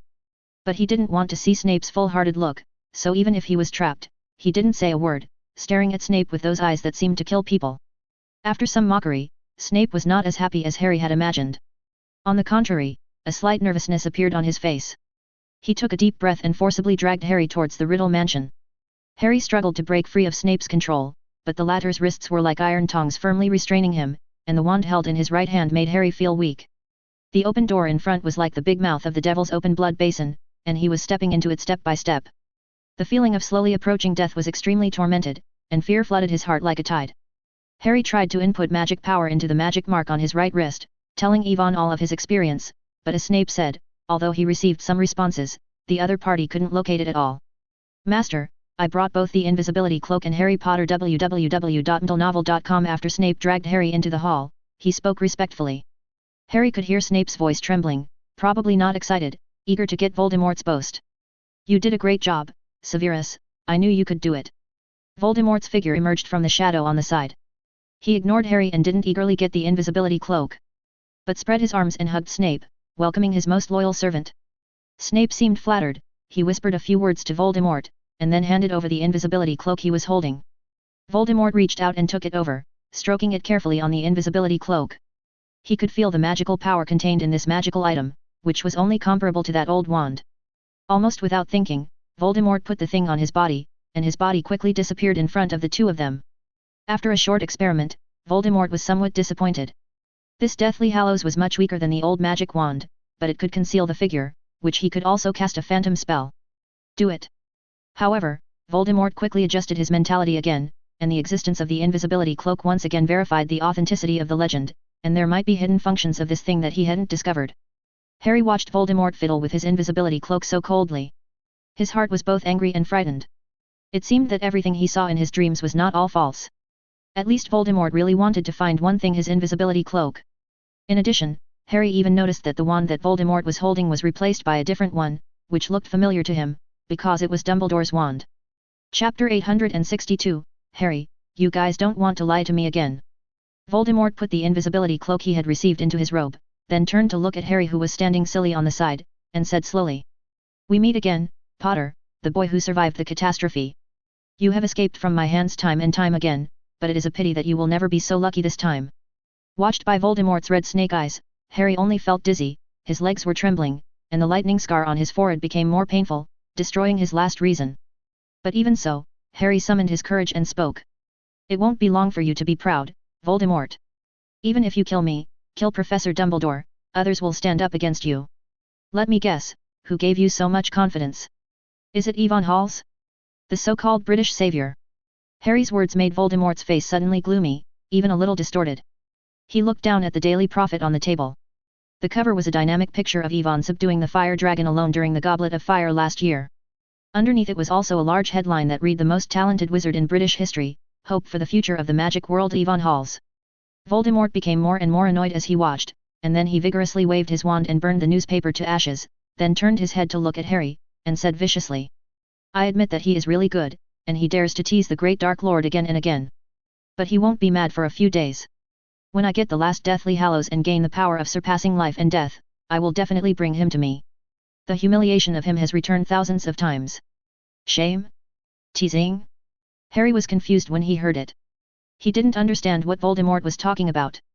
He only vaguely heard that the Dark Lord seemed to hate Avon very much, but he had nothing to do with him, so he was eager to find some powerful magic items. Enhance your strength. Voldemort looked at Harry, who was still a little confused, and suddenly remembered that the other party probably didn't know the true face of Avon halls under the disguise, and the corners of his mouth couldn't help but sneered. Severus, you might as well tell him how Dumbledore died. Snape hesitated, but said briefly. It was Avon halls who designed to kill Dumbledore, but he blamed it on the Dark Lord. It's impossible. Harry retorted loudly before Snape was finished. Everyone in the magic world knows that you killed Professor Dumbledore, there are many Aurors to testify. Of course they would say that, because the entire Ministry of Magic and the Daily Prophet are under the control of Avon halls, and he can naturally attribute Dumbledore's death to anyone. Voldemort said with a gloomy expression. Probably it was hard to find an audience, and coupled with the feeling of wanting to see Harry's faith collapse, Voldemort was not in a hurry, but just like venting all the bad things that Avon was throwing the pot to himself. Came out. However, Harry on the side only felt extremely absurd. Avon halls, a close friend who has slept with him for 5 years, is a dark wizard who kills without blinking an eye? More than 3 months ago, the opponent disguised himself as Voldemort, led a large number of people into the Ministry of Magic, killed the former Minister Fudge on the spot, and supported the current Minister Pierce to come to power, becoming the mastermind behind the dominance of England? No amount of Muggle writers can make up such a story. So there is only one possibility. Voldemort and Snape are trying to deceive themselves and separate their relationship. With the lessons of the first 2 times, Harry will naturally no longer believe in such an absurd lie. Not to mention that Professor Dumbledore's wand was now in Voldemort's hands, which made Harry firmer. Voldemort babbled a big deal, but unexpectedly found that Harry's expression had not changed significantly. Let me tell you, the book chasing app I'm using recently, //me //me //reading /app /cash reading, offline reading. After reading Harry's thoughts with the mind of the gods, Voldemort inevitably developed a sense of powerlessness in his heart. He was extremely convinced that Trelawney's prediction must be nonsense, because his life's enemy could never be such an enemy. Idiot. I've already said that Potter's mind might not be able to understand things that are too complicated. Snape gave Harry a mocking look, then looked at Voldemort again, and suggested. Master, I think you'd better do it quickly, just in case. Snape reminded him lightly, and did not continue, but Voldemort already understood what he meant. Although the safe house is very safe, no one knows whether Avon halls can come in, no matter how small. Probability cannot be ignored either. Thinking of this, Voldemort didn't bother to explain to Harry, he was tired of the fateful confrontation with this kid. In his opinion, Harry Potter is just a stumbling block on the way forward, and that Avon halls, who has brought him endless humiliation, is a rival worthy of his efforts. Harry stared at Snape angrily. www.mtlnovel.com. Especially after the other party suggested Voldemort to kill him as soon as possible, Harry's resentment towards Snape reached its climax, but he couldn't do anything now. He didn't even have a magic wand in his hand, which killed his last chance of escape. Goodbye, Harry Potter, the boy who survived the catastrophe. Voldemort said lightly, then gently raised his wand. Seeing the glowing green light from the top of the wand, Harry's scalp was numb, and his fear made him lose control of his body. He stood so stiffly in place, he felt his heart beating violently in his chest, like it was the drums that sounded during the funeral. Harry yearned for a miracle no more than now. He imagined that Yvonne or Sirius could jump out from somewhere in the house and take him away, just like the last time he had a duel in the cemetery. It's a pity that the miracle didn't happen after all. Harry could only watch it all, watching Voldemort wave his wand toward him. Avada Kedavra, Avada Kedavra. Voldemort's voice rang in Harry's ear, but he couldn't hear it anymore. The green light came faster and took everything from him in an instant, and his body fell silently to the ground. Witnessing Harry being hit by the killing curse, Snape's face twitched, and the nails of his left hand were embedded in the flesh. Fortunately, Voldemort didn't notice this, because his reaction was even greater. At the moment he hit Harry, his brain seemed to be smashed with a heavy hammer. The pain deepening into the soul made Voldemort scream. He held his head and backed up a few steps. The next moment he fell to the ground, motionless, as if he was dead. Chapter 863 Survive from Death. Seeing Voldemort suddenly fell to the ground and unconscious, Snape was stunned for a while, completely unexpected that such a situation would happen. Could it be because Voldemort destroyed the Horcrux himself, so the impact was much greater than before? Snape's face changed uncertainly, his right hand was lightly hooked to the wand around his waist, but the next moment he retracted it again, because Voldemort, who was lying on the ground, suddenly opened his eyes. "Master, are you okay, Master?" Snape immediately threw aside the cautious thoughts in his heart, anxiously walked up to Voldemort, and helped him up. "I'm okay." Voldemort stood up from the ground holding his forehead, wondering why he was so backlashed when he attacked Harry just now. Voldemort vaguely thought of the strange connection between himself and Harry Potter. With the thought, he quickly guessed something. But he didn't regret killing Harry Potter, because he had other Horcruxes, and this old enemy would have to be resolved sooner or later. Voldemort patted the dust on his robe, then looked at Harry lying motionless on the ground, and asked casually. "Is Harry Potter dead?"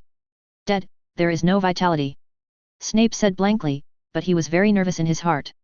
He knew very well that his words were flawed. Normally, after the Dark Lord suddenly fell, he would never have the mind to check the state of a dead person. Fortunately, Voldemort, who was still a little confused, had no doubts. He was very sure that his killing curse had hit the target, and no second person would be willing to sacrifice his life for Harry Potter to rebound his curse. Seeing that Voldemort didn't ask much, Snape hurriedly changed the subject. "Master, shall we start the second step of the plan now? Or that you are going to take a break first?" Voldemort waved his hand and said with relief. "I'm fine, no need to rest. And don't forget, our time is limited.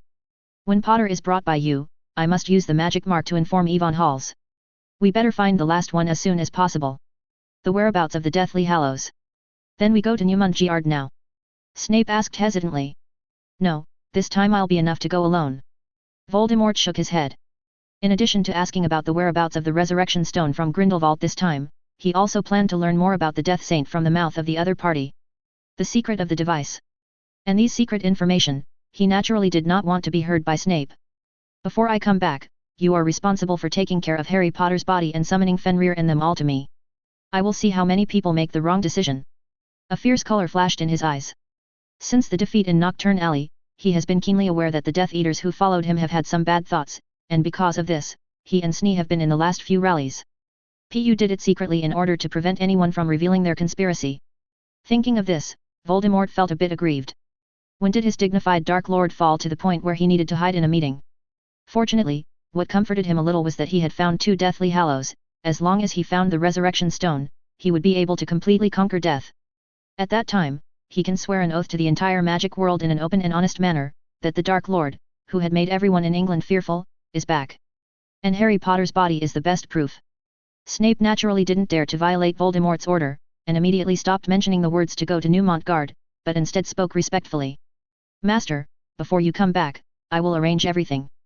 Voldemort nodded, and Snape had always made him feel relieved. After a few brief explanations, he cast an apparition and disappeared in place. Watching the Dark Lord leave, Snape let out a sigh of relief, and his back became even more wet, but he didn't have time to delay at all. He quickly ran over to Harry, lowered his body, and gently tentatively tried his hand.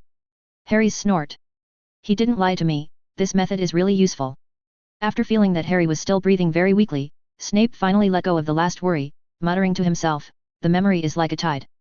Flooded my mind." 4 months ago, in the headmaster's office at Hogwarts, Snape, who had been summoned by the Phoenix, rushed over immediately. "The moment I saw Dumbledore, the anger in my heart couldn't help it. I haven't seen you in the first half of school. I almost thought you were dead in a corner," Snape said sarcastically. "I'm sorry to disappoint you, Severus, I may be able to hold on for a few more days." Dumbledore shrugged, poured a cold drink with his left hand, which was still intact, and passed it to Snape. "One extinguishes the anger." Seeing Dumbledore's unreliable look, even if Snape was angry and helpless, the other party disappeared for half a year without saying hello, and he didn't even give a contact information. He couldn't even be sure that Dumbledore was still alive until he received the letter from Fox. And Yvonne Halls and Voldemort thought that he knew Dumbledore's whereabouts very well, and they had been asking him in various ways these days, wanting to ask him about Dumbledore's whereabouts. But he really doesn't know anything. After whispering in his heart for a while www.mdlnovel.com, Snape barely suppressed the urge to curse, and asked directly. "You have probably heard about the Dark Lord leading the Death Eaters to attack the Ministry of Magic, right? I met Voldemort yesterday, but this matter has nothing to do with him. I am afraid it was the work of Yvonne Halls." Having said this, Snape suddenly remembered what Dumbledore had said to him during the summer vacation, and couldn't help but say it. You expected all of this a long time ago. You look at me too high, Severus. Dumbledore shook his head and replied slowly. I did make some preparations, but it was not what you saw. In fact, Hall's actions completely exceeded my expectations. He defeated the Dark Lord easily, and now he controls the entire Ministry of Magic. Even the Daily Prophet is speaking for him. I don't think your plan needs to go on. Snape saw clearly. Voldemort's defeat is only a matter of time, so that he doesn't have to be a bad double agent anymore. No, I don't think the situation is so optimistic. There is one important thing that Halls may not be able to solve. Dumbledore said seriously.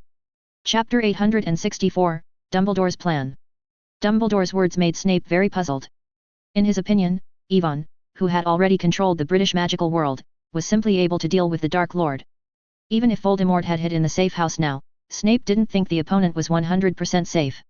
With the strategy shown by Yvonne Halls when he dominated the Ministry of Magic, it is not difficult to think of an idea to draw Voldemort out, or to find the secret person. Not to mention the Horcruxes.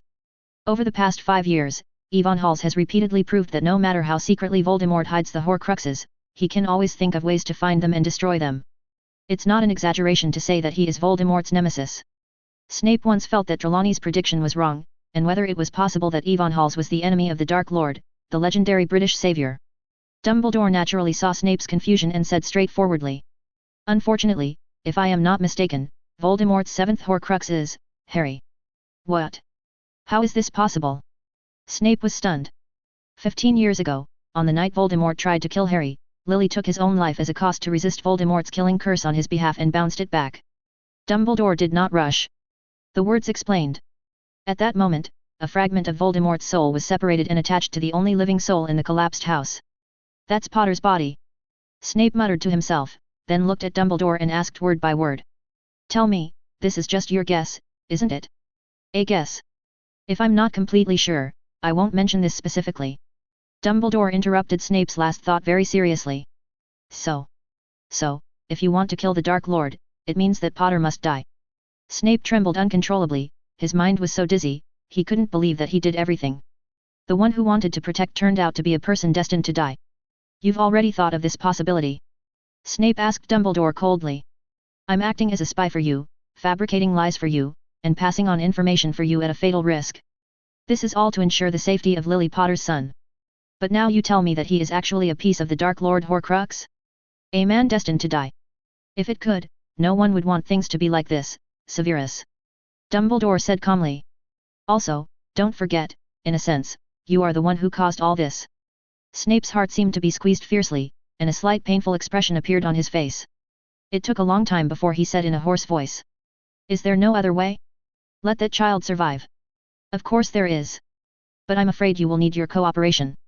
Dumbledore's words once again exceeded Snape's expectations, like a faint fire in the dark. Snape gave Dumbledore a deep look, then spoke slowly. What should I do? Complete the task I gave you. Dumbledore said. Do you mean looking for an opportunity to give this fairy tale book to the Dark Lord? Snape took out the poem and Petu from his robe, and looked at Dumbledore very puzzled. Leto, he still hasn't figured out what is the use of this stuff. Could it be that he was asked to tell the Dark Lord a bedtime story? Snape had no doubt that he had rashly handed this thing in, and Voldemort would surely give himself a shot of Avada's life. I guess you must have read the stories in this book during this time, right?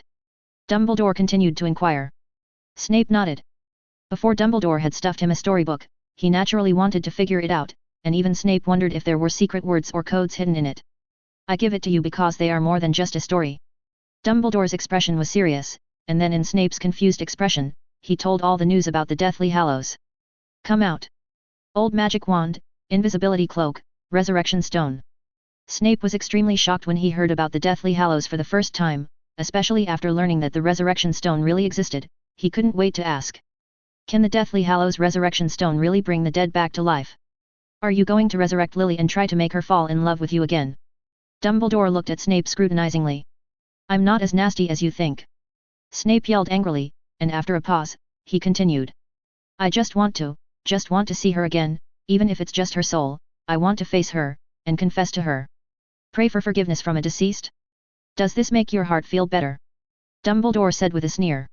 It's a pity that the resurrection stone can't do this. The legend is after all a legend, and the Deathly Hallows are just some powerful magic items. Dumbledore showed his scorched right hand in front of the opponent. If the legend is true, the Deathly Hallows can really make people transcend life and death. I won't be reduced to such a point. A look of disappointment flashed across Snape's face, but fortunately, he quickly adjusted his mentality. Reminiscing that Dumbledore had asked himself to give Voldemort to Voldemort before, he immediately guessed Dumbledore must have wanted to do something with the Deathly Hallows. Since you have read that story www.mtlnovel.com, then you should know the characteristics of the old wand. Dumbledore continued. Snape hesitated for a moment, staring at the Elder Wand in Dumbledore's hand, and whispered. The winner of the duel will be the master of this magic wand. Yes, but it has another feature that is not well known, that is, the old wand will not harm its current master. Dumbledore explained. So planning to make Harry the owner of the old wand, and then use this wand to cast a spell on him. Snape's brows frowned. More than that, I think the person who does it must be Voldemort. Dumbledore added. Why? According to your statement, everyone can do this. Snape seemed hysterical, almost couldn't help refuting Dumbledore's crazy idea. Because I'm not sure whether Harry and the wand alone can really withstand the effects of the death curse. Dumbledore said seriously. So Voldemort needs to do it himself. Harry has a protection spell cast by Lily Bulletin, this is the second insurance. Chapter 865, Use a disarming spell on me, Severus. But after the Dark Lord was resurrected, Lily's shelter magic should have expired. Snape asked with a frown. No. I think both you and he seriously underestimated the power of that magic. Voldemort used Harry's blood to resurrect it. It was definitely a wrong decision. Dumbledore said slowly. Snape nodded. If this were the case, the probability that Lily's child would survive would greatly increase. But after thinking it over, Snape felt a bit tricky, because the task was too difficult. First of all, it is necessary to ensure that Harry successfully becomes the master of the old wand and will not be defeated for a long time. Then he was to be taken to Voldemort, and the Dark Lord himself would use the killing curse on him, and finally he had to take Harry and retreat. All things must not be neglected, otherwise Potter will have a dead end. Then what should I do? Snape would be really surprised for a while, so he had to look at Dumbledore. You only need to do 3 things to ensure the smooth progress of this plan to the utmost extent. Dumbledore obviously did not embarrass Snape's ideas, and spoke out the plan he had already thought of. First, you need to give the old magic wand to Voldemort and trust him completely. This is very easy to do. I will die in a duel with Yvonne Halls in a week. After knowing my death, Voldemort will definitely become anxious and pursue very urgently. New power.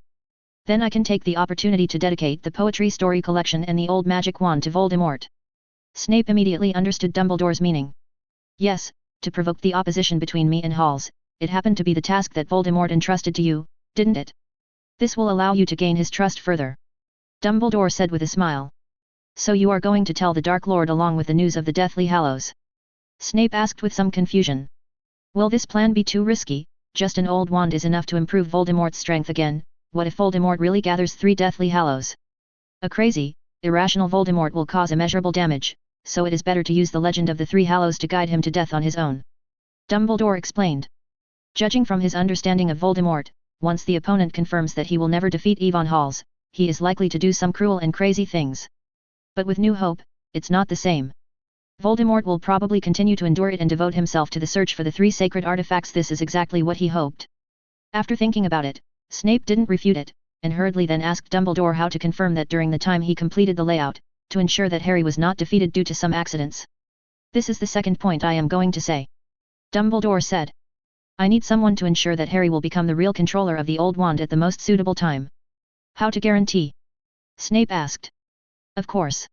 Dumbledore said seriously after a sudden turn of his words. Use a disarming spell on me, Severus. What are you talking about? Snape couldn't turn his head for a moment, but Dumbledore on the opposite side had already raised his wand, his beard and hair fluttered, and a golden red beam quickly condensed on the tip of the wand. Snape only felt a numb scalp, and in the life and death crisis, he subconsciously launched a counterattack in accordance with Dumbledore's orders. Expelliarmus, accept your weapon. The golden red light beam flew directly over Snape's head, but the disarming spell he released hit the target, and the wand in Dumbledore's hand dropped out, raising an arc in the air. Snape stretched out his hand to take the wand and just stood still. Dumbledore's voice came over again. Find the best time you think and do the same thing to Harry. Snape looked at the wand in his hand, then looked at Dumbledore, and quickly understood that the other party was going to use him as a transfer station for the inheritance. As long as he was disarmed by Harry at the right time, the other party would naturally become old. The new owner of the wand. I have to say that this is an extremely ingenious method, because ordinary wizards are not capable of defeating him, and Yvonne and Voldemort, who can easily defeat him, need to rely on him as a spy and will never do anything to him easily.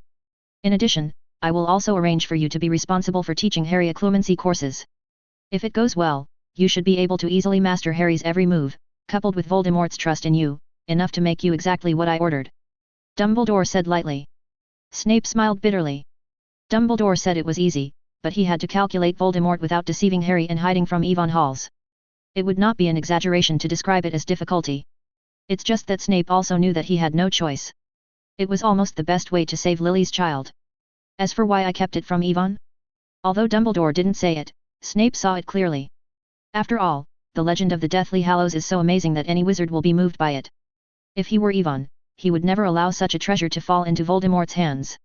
In addition, there is a faster way to destroy Voldemort's Horcrux, and that is to kill Harry directly. If it were a year ago, Snape would still naively think that Yvonne Halls would think of old feelings and take into account Harry's life and death. But the opponent's wolf ambition in the Ministry of Magic's first battle has been revealed. www.mtlnovel.com. The Minister of Magic said to kill and kill. I heard that there were dozens of Aurors who were killed and injured. This is even blacker than the Dark Lord. What is the last thing you want me to do? Snape looked at Dumbledore and asked nervously. The first two things were enough to bother him, but he felt that the last thing might be even worse. Difficult. Dumbledore closed his eyes and pondered for a long time, until Snape was getting a little bored before he opened his eyes and said word by word. After you have completed the first two things, let Voldemort go to Neumont Guard, and tell him that Grindelwald is the former owner of the Old Wand, and he has pursued the Three Hallows. He is most likely to know the whereabouts of the Resurrection Stone. Grindelwald.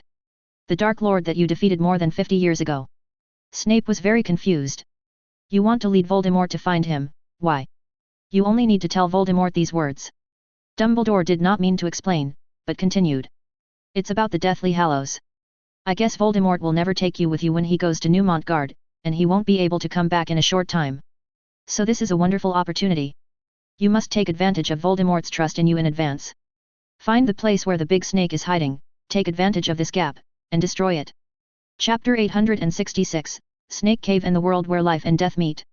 In the hall of Riddle's mansion, Snape gradually broke free from his past memories, clenching the wand in his hand, preparing to complete the last task that Dumbledore gave him, to kill the big snake Nagini. If he is not mistaken, this should also be the seventh Horcrux that Voldemort will destroy. In addition to Harry, Hufflepuff's gold cup was probably destroyed by Yvonne. The evidence is that Voldemort was furious after learning that Gringotts had been breached by the Dark Lord and asked him to inquire about the whereabouts of this thing. If Voldemort fails to make a new Horcrux during this time, then after he kills Nagini, Voldemort will lose his immortality. Once he loses in the battle, what awaits him is eternal death. It's a pity. Snape sighed. If arranged properly, he could completely eradicate Voldemort with the power of Yvonne Halls. But at the beginning he was very worried about rebirth in the Midway, so he didn't dare to involve the other party, and now he can only watch this opportunity pass by.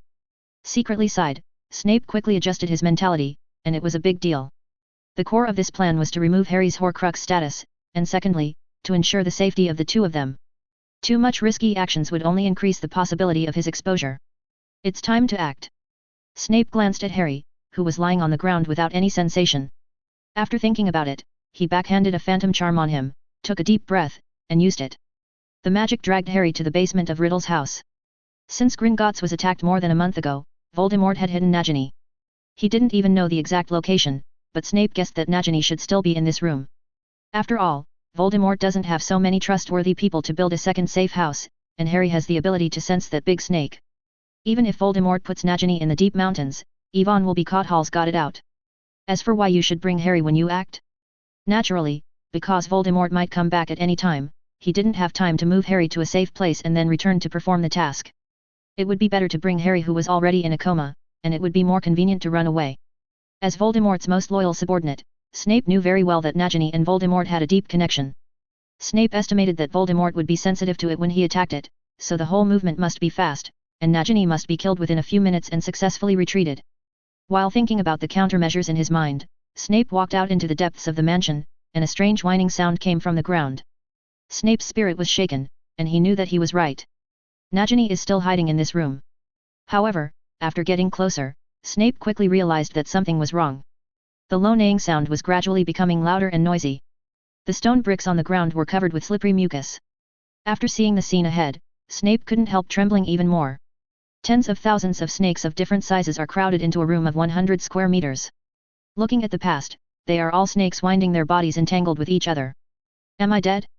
Harry floated erratic in the air, asking himself again and again from the bottom of his heart.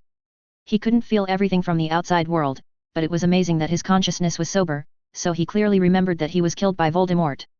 The curse was hit. By the way, and Snape, he betrayed everyone. Harry thought of this suddenly, and an angry mood rushed into his brain, forcing him to open his eyes. There was a vast expanse of whiteness in his eyes. He looked around and felt like he was lying in a bright mist. All around was hazy, illusory, and ethereal. Harry hurriedly sat up, and then he noticed a more serious problem: he was naked. Although there seemed to be no one else here, this discovery still made him feel embarrassed. He immediately forgot to consider whether he was alive or dead, desperately hoping to find a piece of clothing. For some reason, when he had this idea, a robe had already appeared next to him. Harry didn't think much about it, and hurriedly put on the clothes before he was in the mood to explore where he was. Could this be what happened after death? Harry stared around, remembering the robe that appeared just now, and realized that he seemed to be able to control this place. Sure enough, when his thoughts came up, the surrounding scenes changed according to his thoughts. The white mist was gradually receding, and a towering, bright hall soon appeared before his eyes. All this was the same as he had imagined, except for the ancient monster body that appeared inexplicably not far in front of him. Harry walked a few steps, and then he could see that it turned out to be a naked child. The red skin was very rough and it looked like it was peeled. He was lying trembling in a seat, struggling to breathe below. Harry was very scared. Even though it was petite and weak, it still scared him. After hesitating for a while, Harry mustered the courage to move a little bit. The weird baby-sized child was curled up on the ground, with low whimpers in his mouth. Harry didn't dare to get too close, but he could really feel its pain. You can't help it, Harry. A gentle, familiar voice came from behind him. www.intelnovel.com. Harry turned his head in surprise, and Dumbledore in a dark blue robe was walking towards him. Harry forgot everything else in an instant, and said anxiously, "Professor Snape. Snape betrayed us, and he took me to Voldemort, and then Voldemort used a killing curse on me." "You can speak slowly, Harry, we have plenty of time." Dumbledore comforted softly, then continued. "In fact, I'm very curious about what happened in the magical world during my absence." Harry's excitement calmed down a bit. Starting from the beginning, he told all the things that happened after Dumbledore's death, and emphasized the things that Snape had failed his trust and brought himself to Voldemort. Dumbledore listened quietly and didn't make any comments, until Harry finished speaking, and then suddenly said apologetically, "I hope you can understand his actions, Harry." "What?" Harry was stunned. "Because Severus did this as I told him." Dumbledore raised his eyebrows, seemingly applauded. "I have to say that he did a great job, at least much better than I expected." Chapter 867, The Border Between Life and Death. Listening to Dumbledore's words, Harry was stunned. The blue eyes under those glasses stared, and his back felt even colder. "You mean? Snape took me to Voldemort to follow your instructions? Do you want Voldemort to kill me?" Harry couldn't help but stepped back and stammered, with a touch of anger and horror. "No, no one wants you to die here, Harry," Dumbledore said comfortingly. "In fact, all the plans are to avoid this as much as possible." "But I'm dead now, am I?" Harry glared at Dumbledore angrily, but the latter blinked at him and said briskly, "It's not necessarily." Harry was completely confused. He didn't quite understand what Dumbledore meant, but he clearly remembered that he was hit by Voldemort's killing curse. Because he didn't have a magic wand, he couldn't even resist. "I remember, I should have explained the reason to you, about why Voldemort couldn't hurt you," Dumbledore said with a smile. "Is it the protection curse?" Harry thought of this at once, but the doubts in his heart did not abate. According to his understanding, when Voldemort was resurrected last year, the protection curse should have completely expired. In order to confirm this, Voldemort tried to touch his body, but did not suffer any harm. Harry looked at Dumbledore in surprise, waiting for his answer. "Ah, what should I tell you? Voldemort was wise and added your blood when he was resurrected. One could break the curse in that way, but he didn't know that this would reinforce the power of the protective curse. It deepens the connection between you," Dumbledore said briskly. "Then why do you want Snape to hand me over to Voldemort?" Harry was still a little puzzled, and kept asking. Dumbledore was silent for a long time, seeming to hesitate how to answer this question. Harry didn't urge, but waited quietly. I don't know how long it took before Dumbledore finally recovered. "Don't you wonder why you can get into Voldemort's brain?" Dumbledore asked slowly, and then when Harry was thinking, he pointed his finger at the dark red skin in front of him. It looked like the crumpled child. "Looking at him, what do you think of?" "He's a bit like Voldemort." Harry looked carefully for a while, and couldn't help but recalled the baby-like black demon he had seen last year. The two looked very similar. That's part of Voldemort's soul. Dumbledore said straightforwardly, looking at Harry. Just shortly after you were born, the night Voldemort planned to kill you, because of the protection curse, the killing curse that Voldemort released on you was bounced back. At the same time, his soul was severely damaged, and part of it was separated from the Lord. The soul is attached to the only living person in the room. His Horcrux is attached to me, so I am also Voldemort's Horcrux. Harry's brain seemed to be short-circuited. He couldn't believe it was true, but reason told him Dumbledore. Yes, only in this way can I explain why I can communicate with Voldemort. It used to be exactly. But now your soul is complete, Harry, he is completely yours. Dumbledore said happily. Voldemort can't kill me, so the killing curse was applied to that part of the soul. Harry guessed. Yes. Dumbledore nodded. Then am I still alive? Harry asked quickly. Of course. Dumbledore said positively. However, if you don't have any nostalgia for that world, you can also choose to move on. With that, Dumbledore looked farther away. Harry followed Dumbledore's gaze, but was shrouded in white mist and could not see anything. Despite his curiosity, Harry finally resisted it because he didn't have much interest in the afterlife and didn't plan to throw himself into death now. In contrast, he wanted to know why Snape would be willing to take such a big risk to help him get rid of Horcrux.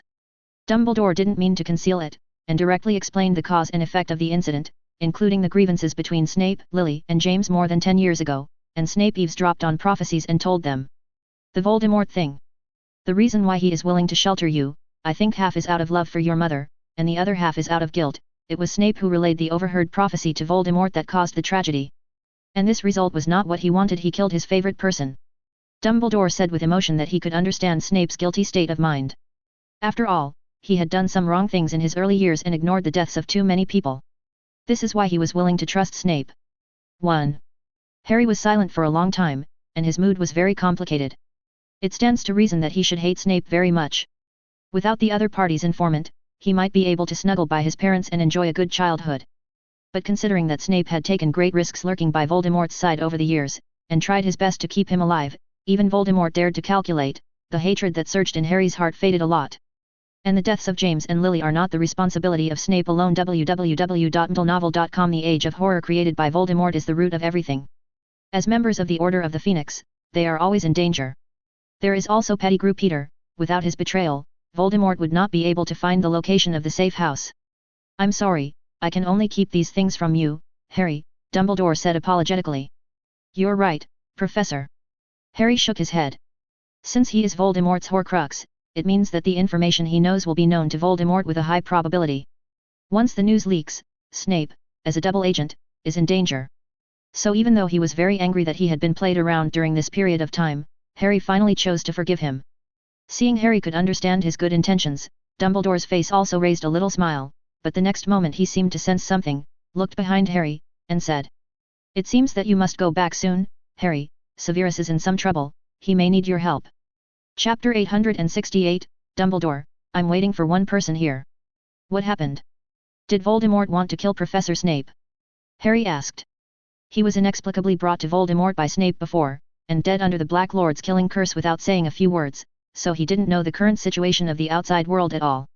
I can't see anything more specific, but I think it should be related to the Horcrux. At this point, Dumbledore paused, and then he told Snape to kill the snake Nagini. The matter was told. Then what should I do to destroy that Horcrux, with a fierce fire curse? But I have never learned that spell. Harry looked a little at a loss, but listened to Yvonne and Xiao for how difficult the Horcrux was. As Sirius and others mentioned, ordinary magic can't even leave a trace on the Horcrux. No, it is not a wise move to use black magic to counteract black magic. Dumbledore shook his head, and then asked with a smile. Remember how your mother fought the killing curse? With love. Harry said uncertainly. Or maybe it's the power of faith. Dumbledore said slowly. In order to protect you from bad luck, Lily was willing to sacrifice herself and burst out with unspeakable courage. She used an ancient magic to transform this extremely firm belief into strength and hide it in your body. If necessary, you can also try to use similar powers against Horcrux. Dumbledore added. I'm afraid I can't do this, sir. Harry's face flushed red, and he couldn't help but retort. Now he doesn't even have a wand in his hand, let alone the kind that can transform faith into a powerful curse of power. It is impossible for him to explode as long as he wants to kill Nagini, right? This is too ridiculous. I believe you can do it, as long as you want to, and if your will is strong enough. Dumbledore said mysteriously, and then urged before Harry could answer. Well, you should go back now, Harry, go back. The surrounding scenes shook violently, and the towering hall cracked with countless fine gaps, as if it was about to collapse in the next moment. Harry didn't care about the doubts in his head for a moment, and shouted loudly. What about you, Professor Dumbledore? Aren't you going back with me? We are different. You are still alive and there is hope, but I am dead. What I want to go is another way to experience a new and unknown adventure. Dumbledore said with a smile. Harry hesitated to say, if going forward is leading to the world of the dead, and going backward is returning to the paradise of the living, does that mean that Dumbledore staying here is like himself, between life and death, and has not done anything make any choice? I stay here because I still need to wait for someone here. Dumbledore's figure is becoming more and more transparent, as if shrouded in white mist, but his voice is accurately conveyed. Harry's ear. If he is willing to keep the promise, he might be coming soon. Wait for someone, who? Before Harry could ask any more, the supporting pillars on both sides had collapsed, and Dumbledore's figure had completely disappeared in front of him. Everything around it seemed to be collapsing, even cracks appeared on the ground. Harry could only turn around quickly and ran all the way. After running for a long time, Harry found that besides the white mist, he could not see the end at all. What worries him even more is that the speed of the ground collapse is getting faster and faster, even surpassing the speed of his running. The ground on the front, back, left and right is collapsing, and in the endless despair, he just fell into the bottom. In the abyss. After not knowing how long it took, Harry suddenly felt that his body was twitched by something and hit the back wall hard. The intense pain made Harry wake up quickly, but he just opened his eyes and saw a serpentine snake spitting a letter, as if he was about to bite him. Harry was startled by such a thrilling scene, but his groggy body made him unable to avoid it at all. Between the electric light and flint, the sound of a sharp weapon piercing the air came over, and the big snake wandering around him was chopped into two in an instant, and the smelly snake blood splashed and stained his robe and face. The disgusting smell kept drifting into Harry's nose, but he wasn't in the mood to pay attention to it anymore, and he couldn't help feeling grateful that he had escaped from the dead again. Harry propped up his body and looked around, his eyes were full of blood.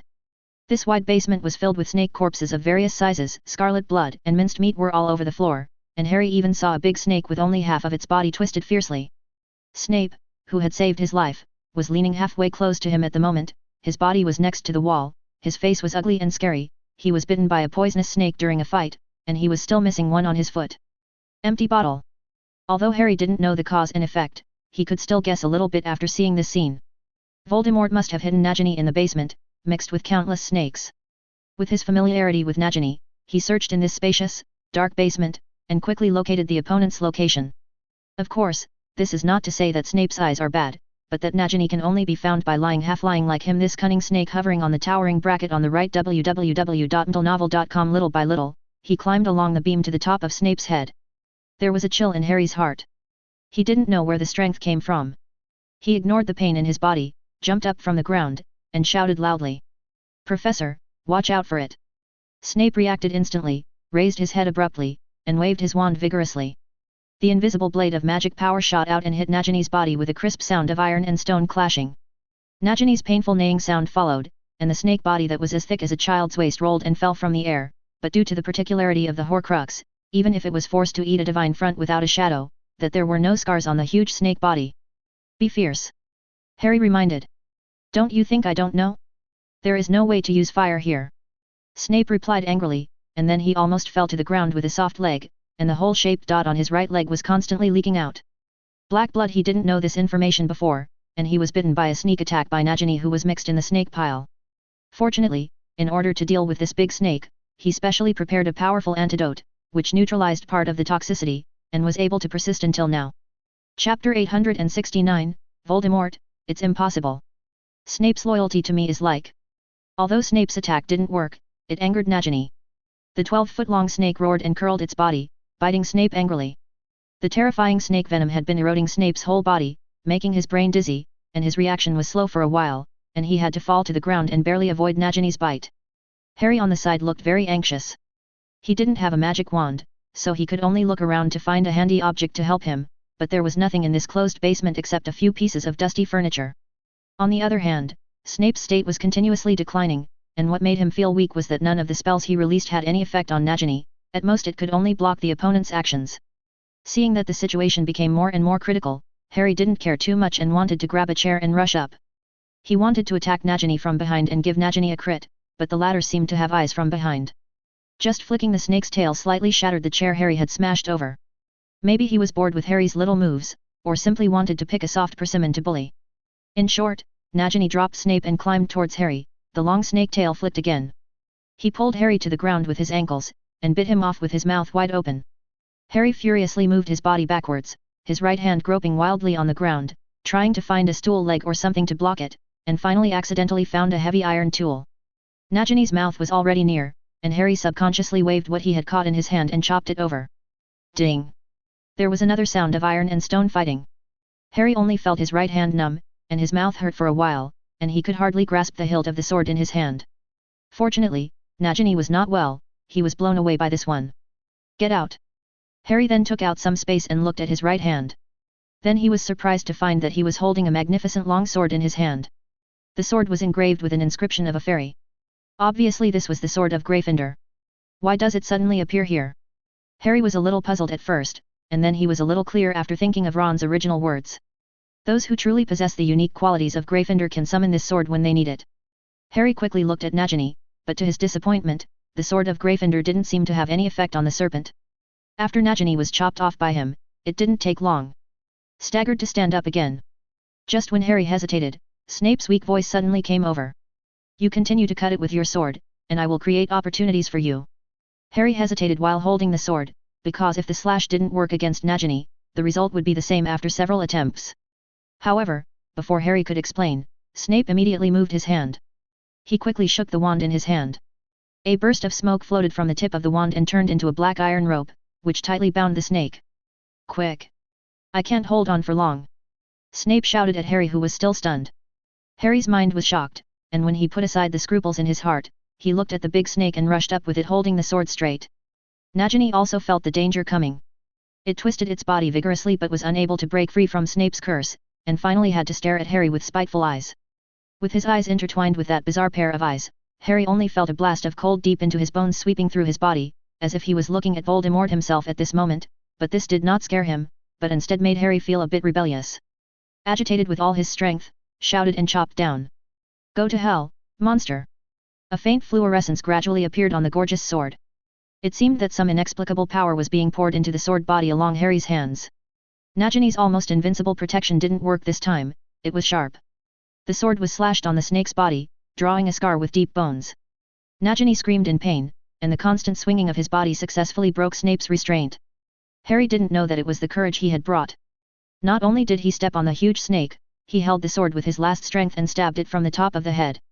The silver blade penetrated the snake's brain like this, nailing Nagini to the ground. The big snake struggled madly with the remaining strength.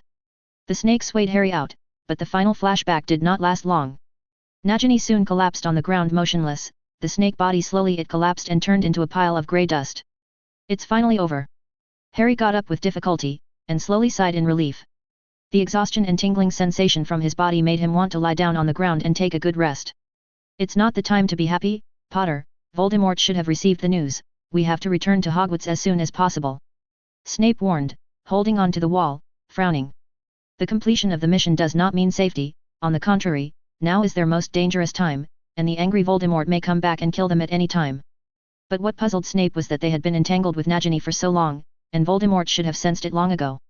Or is it that Voldemort's connection with this serpent is not as deep as he thought? 3 minutes ago, in the great prison of Neumont Guard, the towering towers had been reduced to the battlefield of two powerful dark wizards.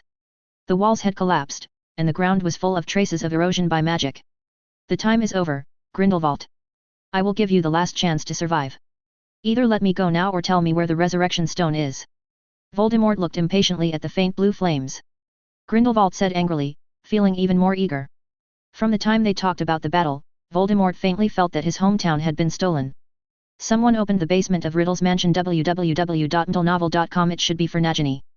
But because this society was in battle, Voldemort didn't dare to be distracted at all. He could only roughly judge that Snape had betrayed him, or that the Death Eaters who had received the notice united to rebel.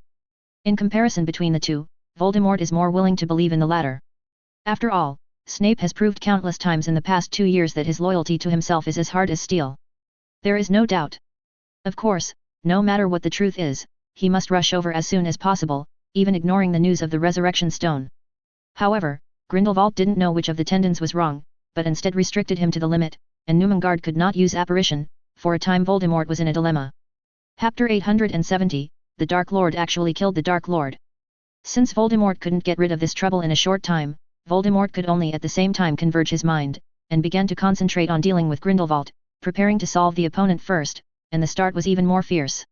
However, Grindelwald did not appear to be hurried, did not intend to head on with Voldemort. The defense was very tight.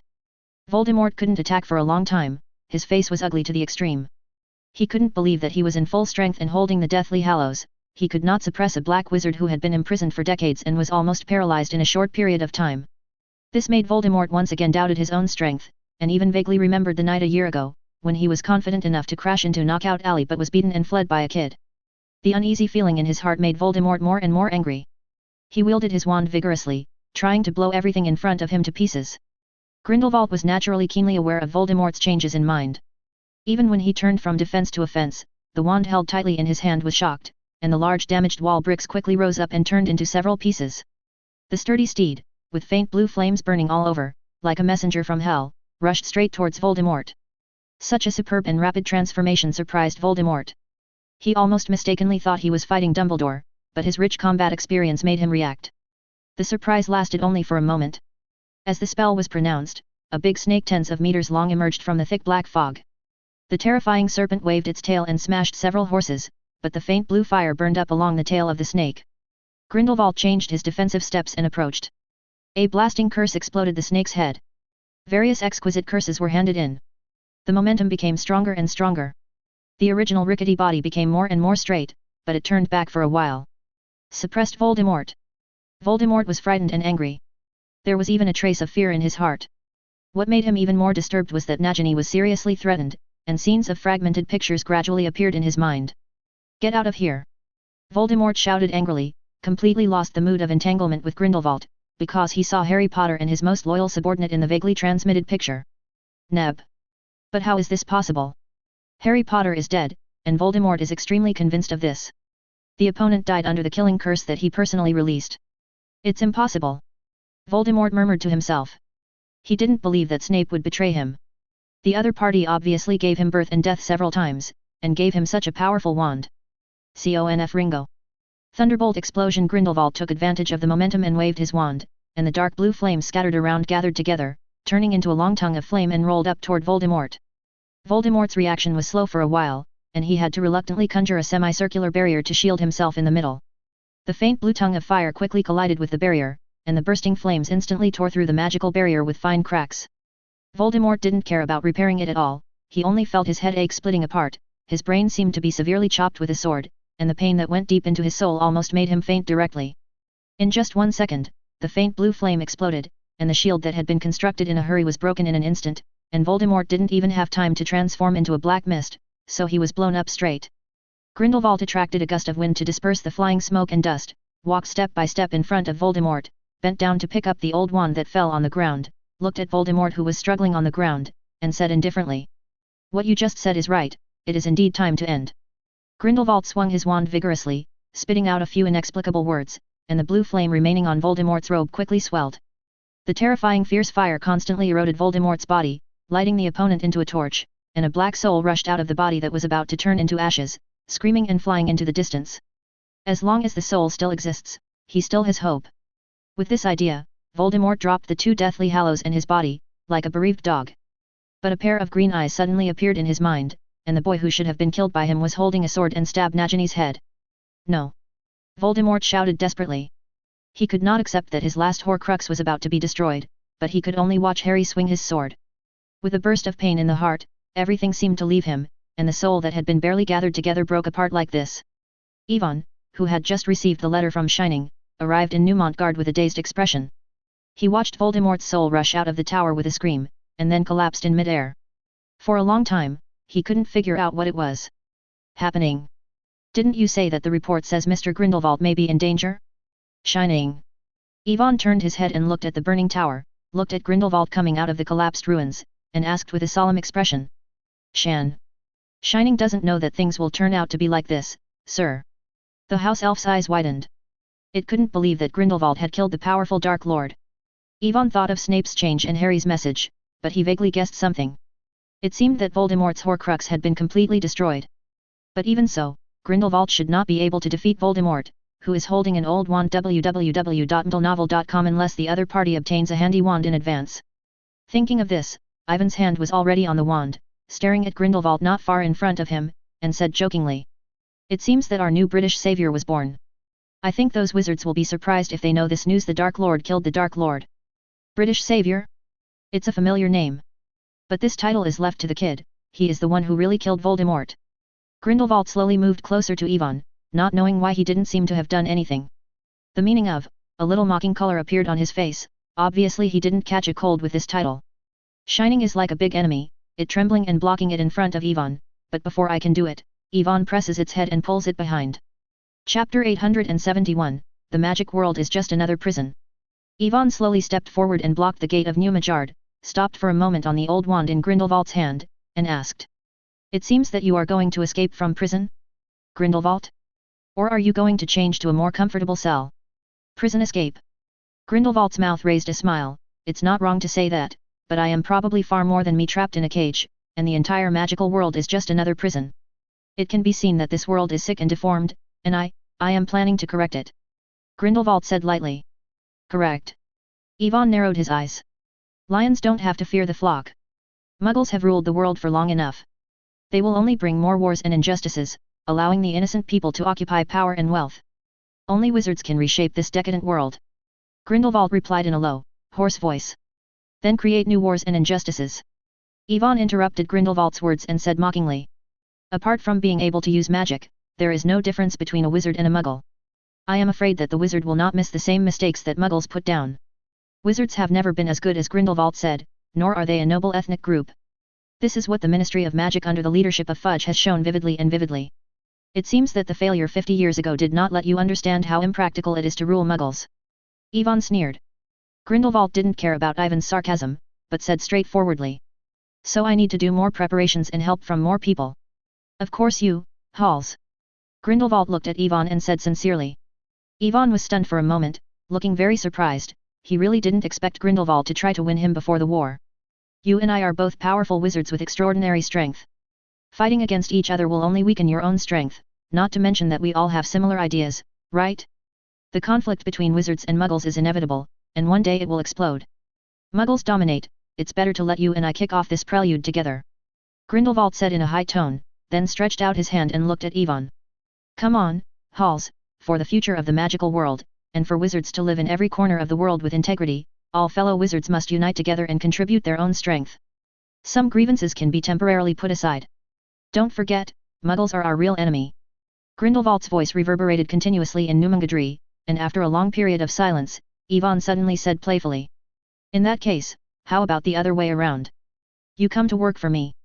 We can try out various policies in England first, and then extend it to the entire magical world.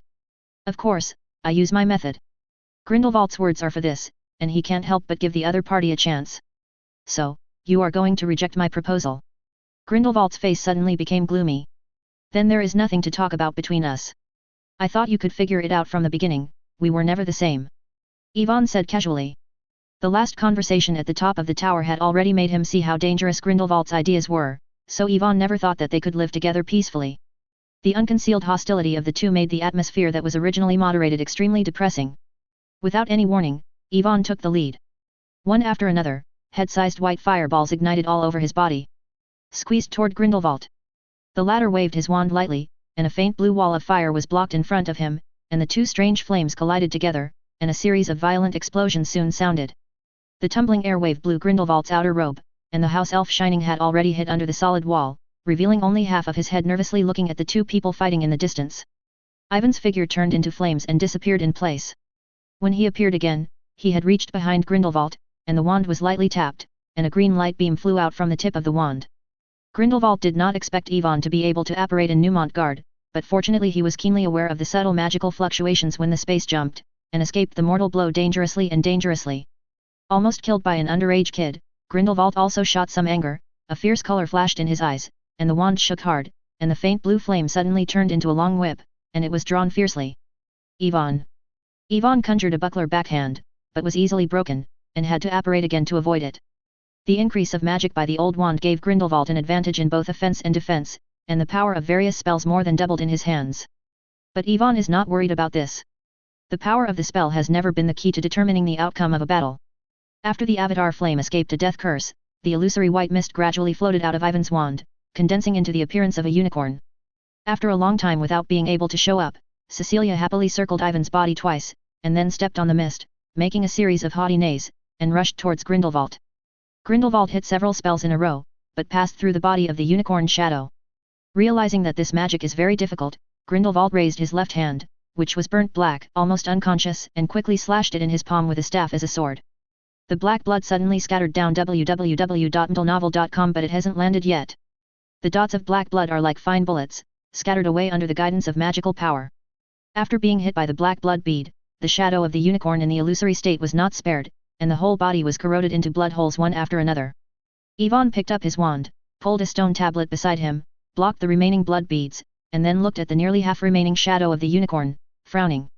Although he didn't expect Cecilia to solve Grindelwald, he didn't expect the other party to be able to hit the shadow of the unicorn so easily. Unexpectedly, Grindelwald did not continue pursuing, but instead put down his wand and said, "I hope you can give me another answer when I meet next time. I just want to go now, I'm afraid it's not that easy." Yvonne raised his eyebrows, stretched his hand, and the white fire swelled into a circle, surrounding the two of them in the center.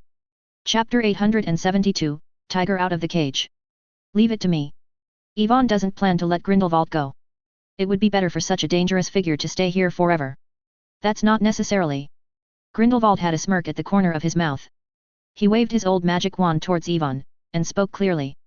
Burst.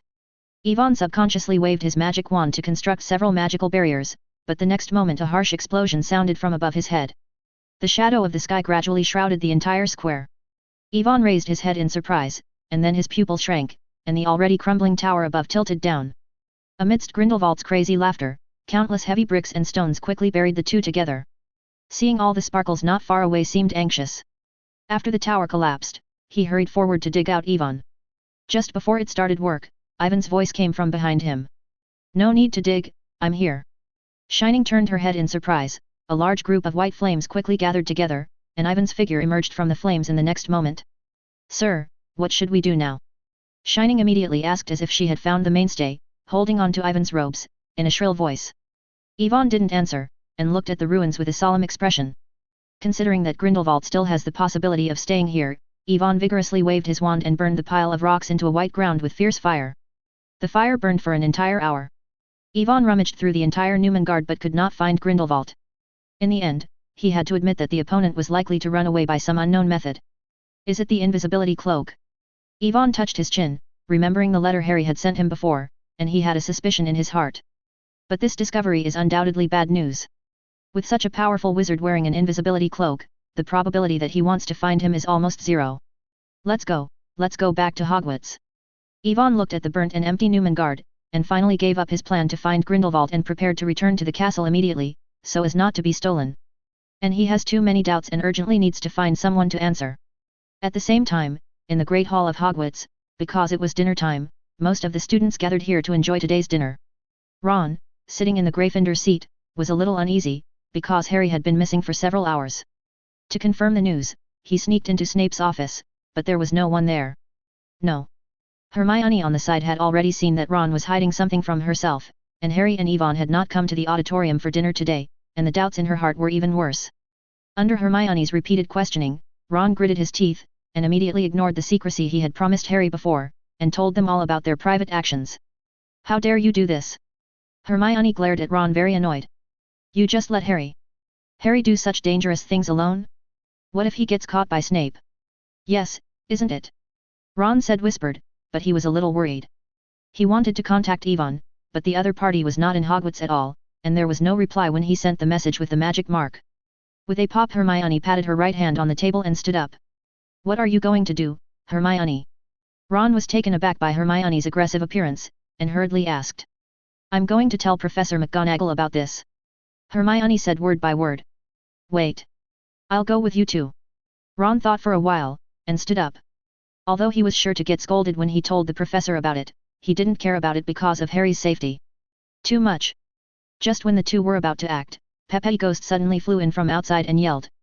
The Dark Lord is about to fight in, the professors should do a good job of defense, everyone should run away.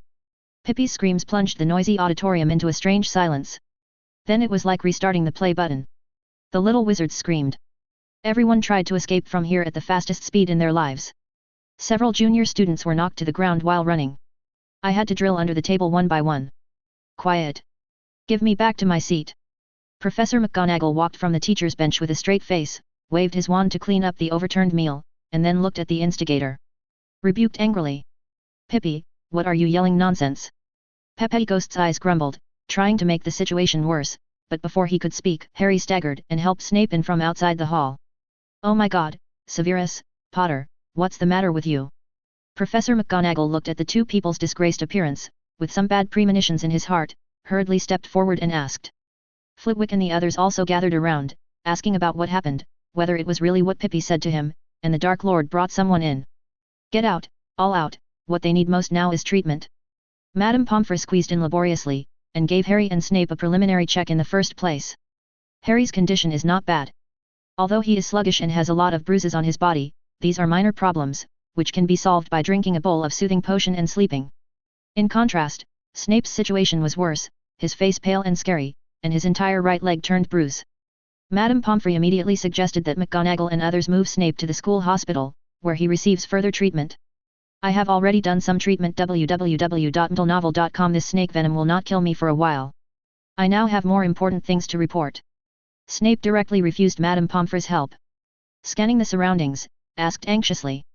Where is Yvonne Halls? Where is Halls? I need to see him. Yvonne doesn't seem to be at school, and we can't contact him for the time being. Hermione and Ron squeezed in from the chaotic crowd and said helplessly. Snape's expression suddenly became ugly. So what happened, Severus? Do you have to contact Halls? Professor McGonagall immediately realized the seriousness of the matter and asked again. We destroyed something important to the Dark Lord this time, and he will probably choose to attack Hogwarts next. Snape sighed and said seriously. Chapter 873, The Battle in the Auditorium. McGonagall looked at each other, and everyone's expressions became extremely solemn, but before they could ask carefully, another voice rang in the hall. No, he won't, because Voldemort is dead. Who? Professor McGonagall turned his head in surprise, and then found a figure standing at the entrance of the hall for some time. Flitwick and others immediately became vigilant, because they found that they were holding the wand used by the dead Principal Albus Dumbledore. Grindelwald walked slowly into the auditorium, his sickly pale face and unusually thin figure, but it brought a great sense of oppression to everyone in the auditorium. Stop. Please tell me the purpose of your coming here, wizard. Professor McGonagall stepped forward and stopped at Grindelwald, saying very solemnly. Also, I hope you can answer my question, why is Albus's wand in your hand? I came here just to find someone. If I can, I don't want to hurt any fellow wizards present.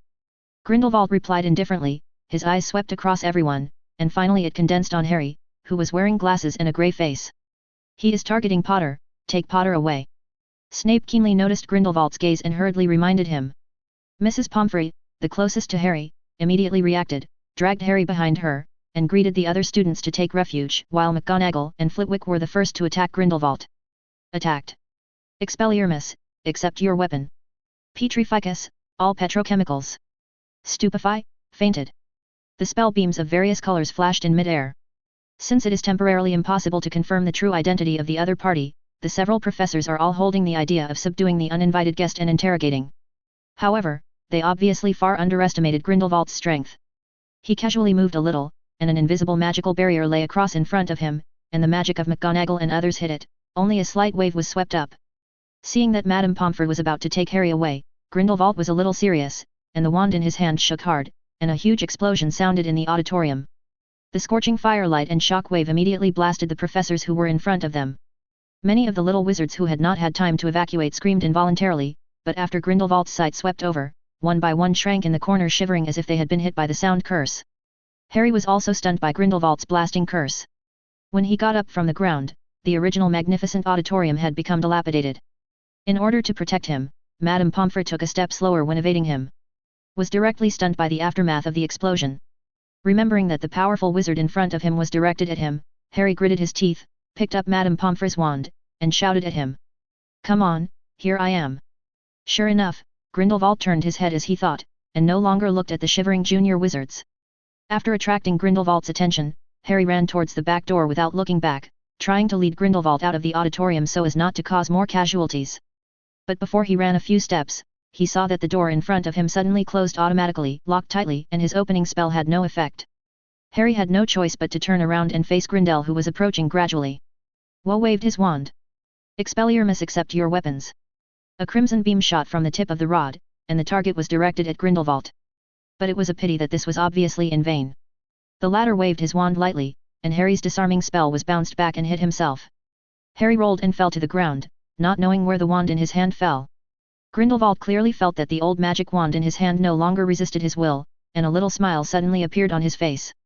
However, to be on the safe side, Grindelwald still pointed it at Harry with the tip of his wand, the shining green the light lit up from the tip of the rod. Fortunately, at this moment, the back door of the auditorium was forcibly blasted open by several curses. Dawlish swarmed with a large number of Aurors, protecting Harry behind him, and Hermione and Ron stepped forward to drag Harry away in the first place. They did not seek refuge like other students, but immediately called the Aurors stationed near Hogwarts. Grindelwald's face did not change. A dozen Aurors seemed insignificant to him, but soon another voice rang behind him. Stone is out! Professor McGonagall shouted loudly. The entire castle shook. There was a thumping crash from upstairs and downstairs. The armored knights and statues erected around the auditorium seemed to be sleeping. Just like waking up in the middle, they took up the weapons at hand and surrounded Grindelwald in the middle. The war is about to start. More than 20 spells attacked Grindelwald from all directions at almost the same time. Holding the strongest magic wand in his hand, Grindelwald didn't have the slightest fear. The faint blue flames burst out instantly. The curse beams were extinguished one by one before they got close, and then the flames scattered all around and turned into giant dragons and stone pier. They all burned to ashes. More than 20 wizards, including McGonagall, Flitwick, and Dawlish, joined forces, but for a while, they were unable to suppress the brutality. However, the previous 2 consecutive fierce battles have made Grindelwald somewhat unable to suppress the injuries in his body. Considering that Yvonne Halls may return at any time, Grindelwald put out his plan to kill Harry Potter and stopped. Lian Zhan controlled Li Huo and blasted to the west with all his strength. The several Aurors surrounding Grindelwald responded in a timely manner. www.mdlnovel.com. When they saw Grindelwald's wand pointed at him, they quickly fled, barely survived. The fierce fire dragon slammed into the wall of the auditorium like this, and along with the explosion and smoke, a 3-meter-high hole appeared in front of everyone. Taking advantage of this moment of chaos, Grindelwald quickly draped the invisibility cloak on his body, escaped along the crack exploded by the fierce fire, and disappeared into the castle. Dallas and the others did not expect that the dominant Grindelwald would suddenly run away, and couldn't react at all, and the convenience of the convenience had disappeared in the blink of an eye. Taking into account the strong strength shown by the other party, McGonagall, Flitwick, and Dawlish discussed temporarily and unanimously decided to abandon the pursuit and use the limited manpower to strengthen the school's defense and protect the safety of students. At the same time, they notified the Ministry of Magic. Request more support. Chapter 874, News of Voldemort's Death. After Yvonne returned to Hogwarts, he saw such a messy scene. A large number of Aurors surrounded the castle. Several professors and officials from the Ministry of Magic were gathering in front of the auditorium to discuss something. Even the acting minister Pierce is here. Your Excellency Halls, you are finally back. After seeing Yvonne, the talisman guarding the entrance of the hall secretly breathed a sigh of relief and hurried over. Let's talk about it. What exactly happened?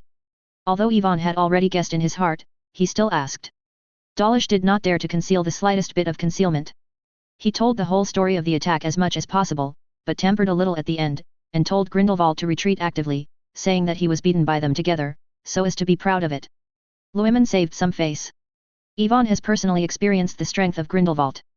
Naturally, he knew that Dawlish's words were a bit exaggerated, but he did not reveal it. After a little comfort, he turned to ask about the most important casualties. Question: his friends are still at Hogwarts. The 4 professors suffered some minor injuries while resisting the attackers. Most of the students were scared, but fortunately, no one died. Dawlish reported, and then Snape was poisoned by snake venom. Emergency treatment and Harry Potter being hunted down by the assailant were also told. Hearing that the students were just a little frightened, the heart that Yvonne had been holding was finally let go. Although he had previously guessed that Grindelwald might steal the house, he did not expect the opponent to move so fast. It is necessary to know that continuous battles will inevitably aggravate the erosion of black magic on the body. With Grindelwald's physical condition, this is almost just use your life to fight again. And if he returns to Hogwarts in the middle of the war, Grindelwald will be planted here in all likelihood. However, the opponent clearly knew this, so when he did it he was very decisive, without any muddle. After defeating Harry and regaining control of the old wand, he immediately chose to retreat. As for the fact that there were no casualties, Yvonne was somewhat strange, but after thinking about it, I guessed that Grindelwald should have kept his hand. After all, there are hundreds of little wizards in Hogwarts. Behind them represent hundreds of wizard families. Grindelwald has always been the savior of the magical world. Even if he is not planning to develop his career in England, he must not leave a large scale. The black history of slaughtering little wizards. Your Excellency Halls, do you know who the attacker is? Seeing Ivan's contemplative appearance, Dallas asked curiously. The attacker is Gellert Grindelwald. Yvonne said. Grindelwald. Dawlish frowned and murmured in a low voice. He vaguely felt that he had heard the name before, but he couldn't remember it. Grindelwald? The Dark Lord who ravaged Europe decades ago. Professor McGonagall brought the professors over in surprise. Are you really sure that it is him? Halls? As far as I know, Grindelwald was defeated by Albus more than 50 years ago, and now he should be imprisoned in Neumont Guard. You are right, but the problem is that now Principal Dumbledore is no longer there, and a prison alone can't trap him. Yvonne shrugged and answered casually. McGonagall, Flitwick and others looked at each other, and there was a chill in their hearts. They are different from the new generation wizards like Dawlish. Many people have experienced that era personally, and they are very clear about what Grindelwald's escape represents. The meaning of that is a man who messes up all of Europe on his own. Pierce is one of the first two. There are already enough troubles in England. Voldemort, the Dark Lord of his own family, hasn't settled yet, and now there is another Grindelwald. England. This is going to be finished. Yvonne keenly noticed the worried expressions of several people, and said in order to boost morale. By the way, there is good news I almost forgot to say, Voldemort is dead. What? The mysterious person is dead. Pierce and Dallas were stunned on the spot, almost thinking that they had misheard them. The professors quickly asked as if they had suddenly remembered something. Grindelwald told us the same before. Is this news true? Yvonne nodded. I saw Voldemort die in Neumont Guard with my own eyes. Could it be that Grindelwald killed him?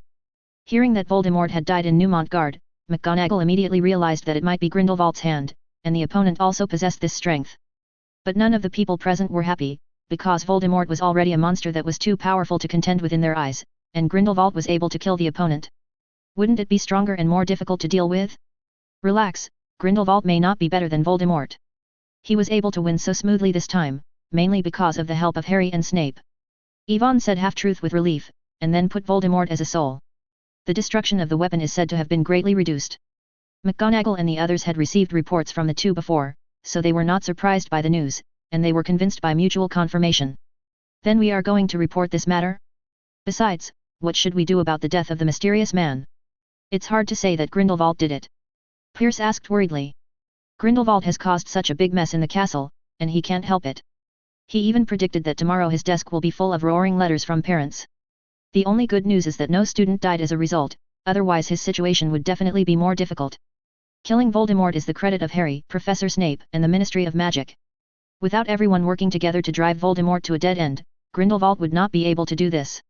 Yvonne immediately decided on the matter. The tone.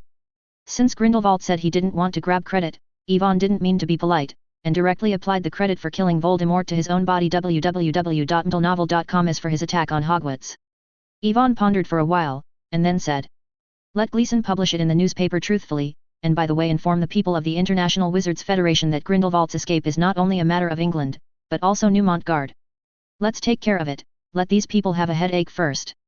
If he were Grindelwald, after gaining control of the old magic wand, he would never choose to develop his power in England stupidly. After all, this place has been built into an iron bucket by himself, and Grindelwald will be suppressed in all directions if he wants to attract believers in England. In contrast, going to the European continent where there is no opponent is the best policy. The British Ministry of Magic's power on the European continent is limited, and it cannot reach that far, and it is impossible to send a large number of people to search for Grindelwald's whereabouts. Therefore, it is better to throw the pot to the International Wizarding Federation and encourage them to find Grindelwald. Great. Chapter 875, Yvonne, this is just a small suggestion. Yvonne was talking endlessly about the next mission of the Ministry of Magic.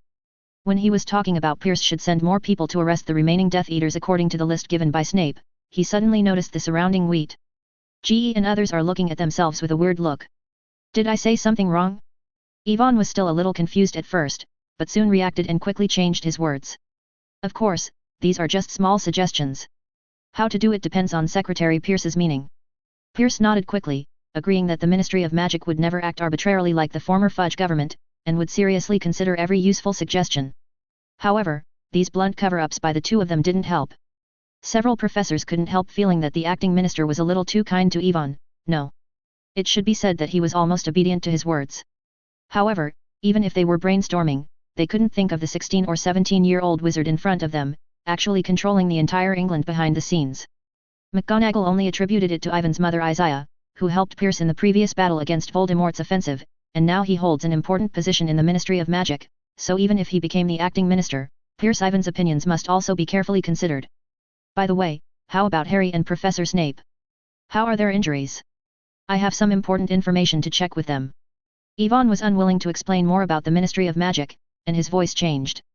Asked. The two of them are receiving treatment in the school hospital. This will probably have woken up. Professor McGonagall said hesitantly. Then you talk first, I'll go see Harry. Yvonne said casually, then turned and walked towards the school hospital.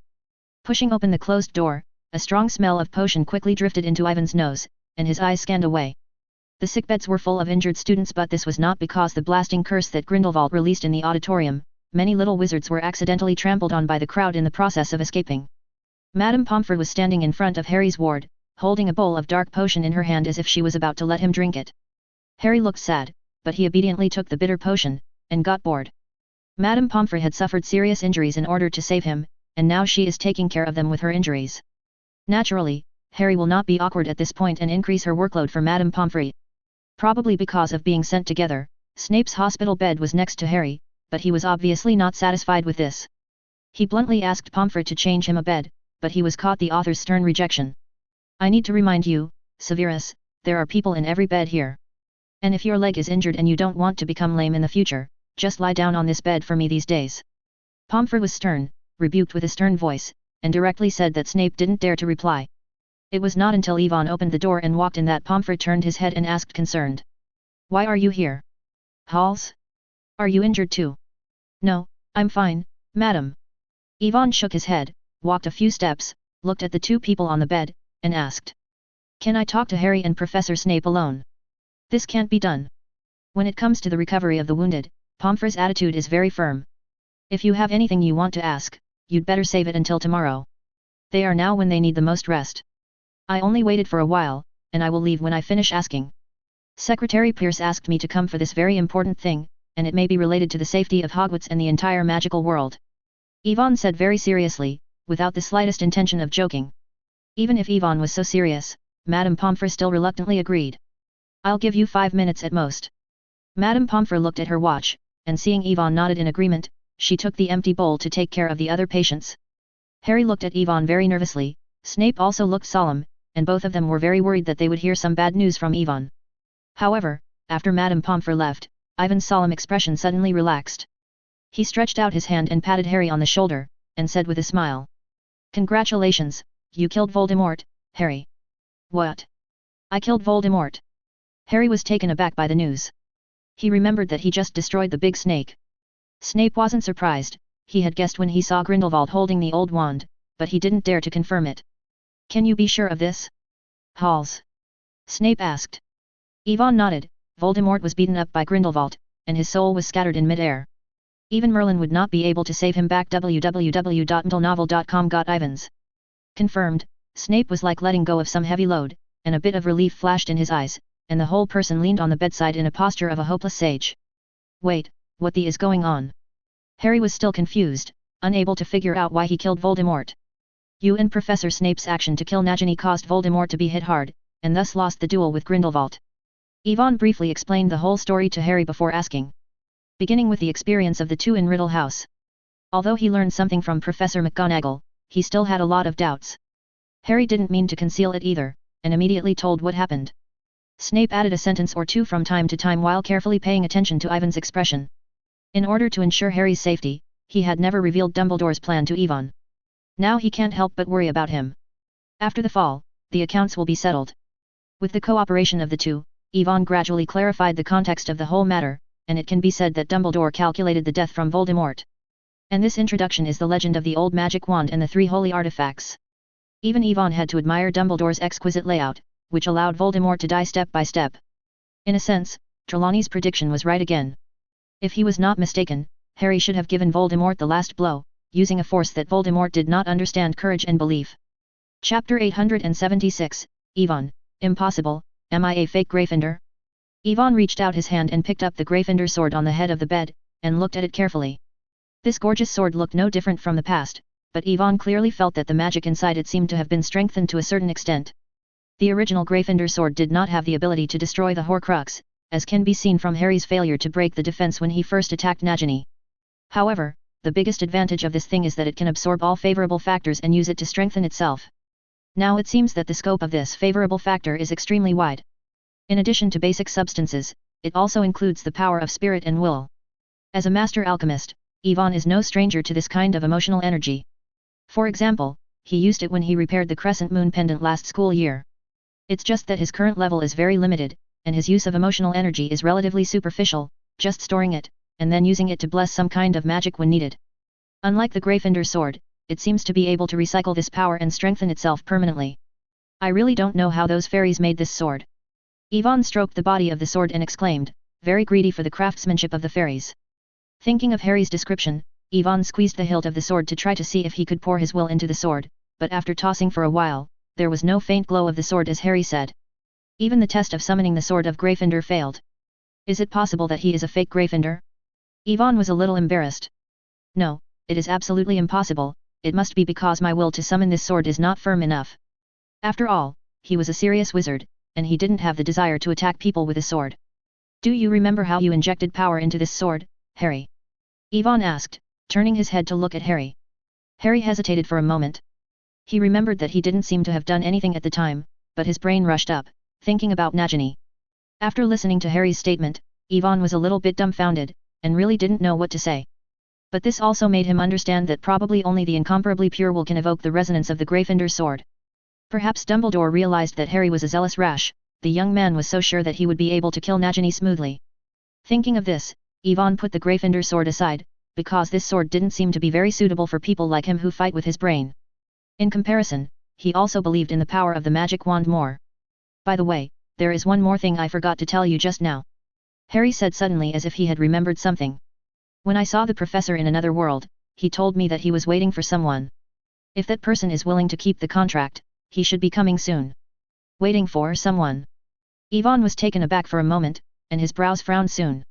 Do you know who he is waiting for? Halls. Snape asked curiously. Gellert Grindelwald. Yvonne said very affirmatively, then looked at the puzzled expressions of the two and continued to speak. Professor Dumbledore and him used to be very close friends, but later became enemies because of some conflicts of ideas. Harry was dubious. He could hardly accept that Professor Dumbledore would make friends with a famous dark wizard like Grindelwald when he was young. This is even more ridiculous than Voldemort being a Gryffindor.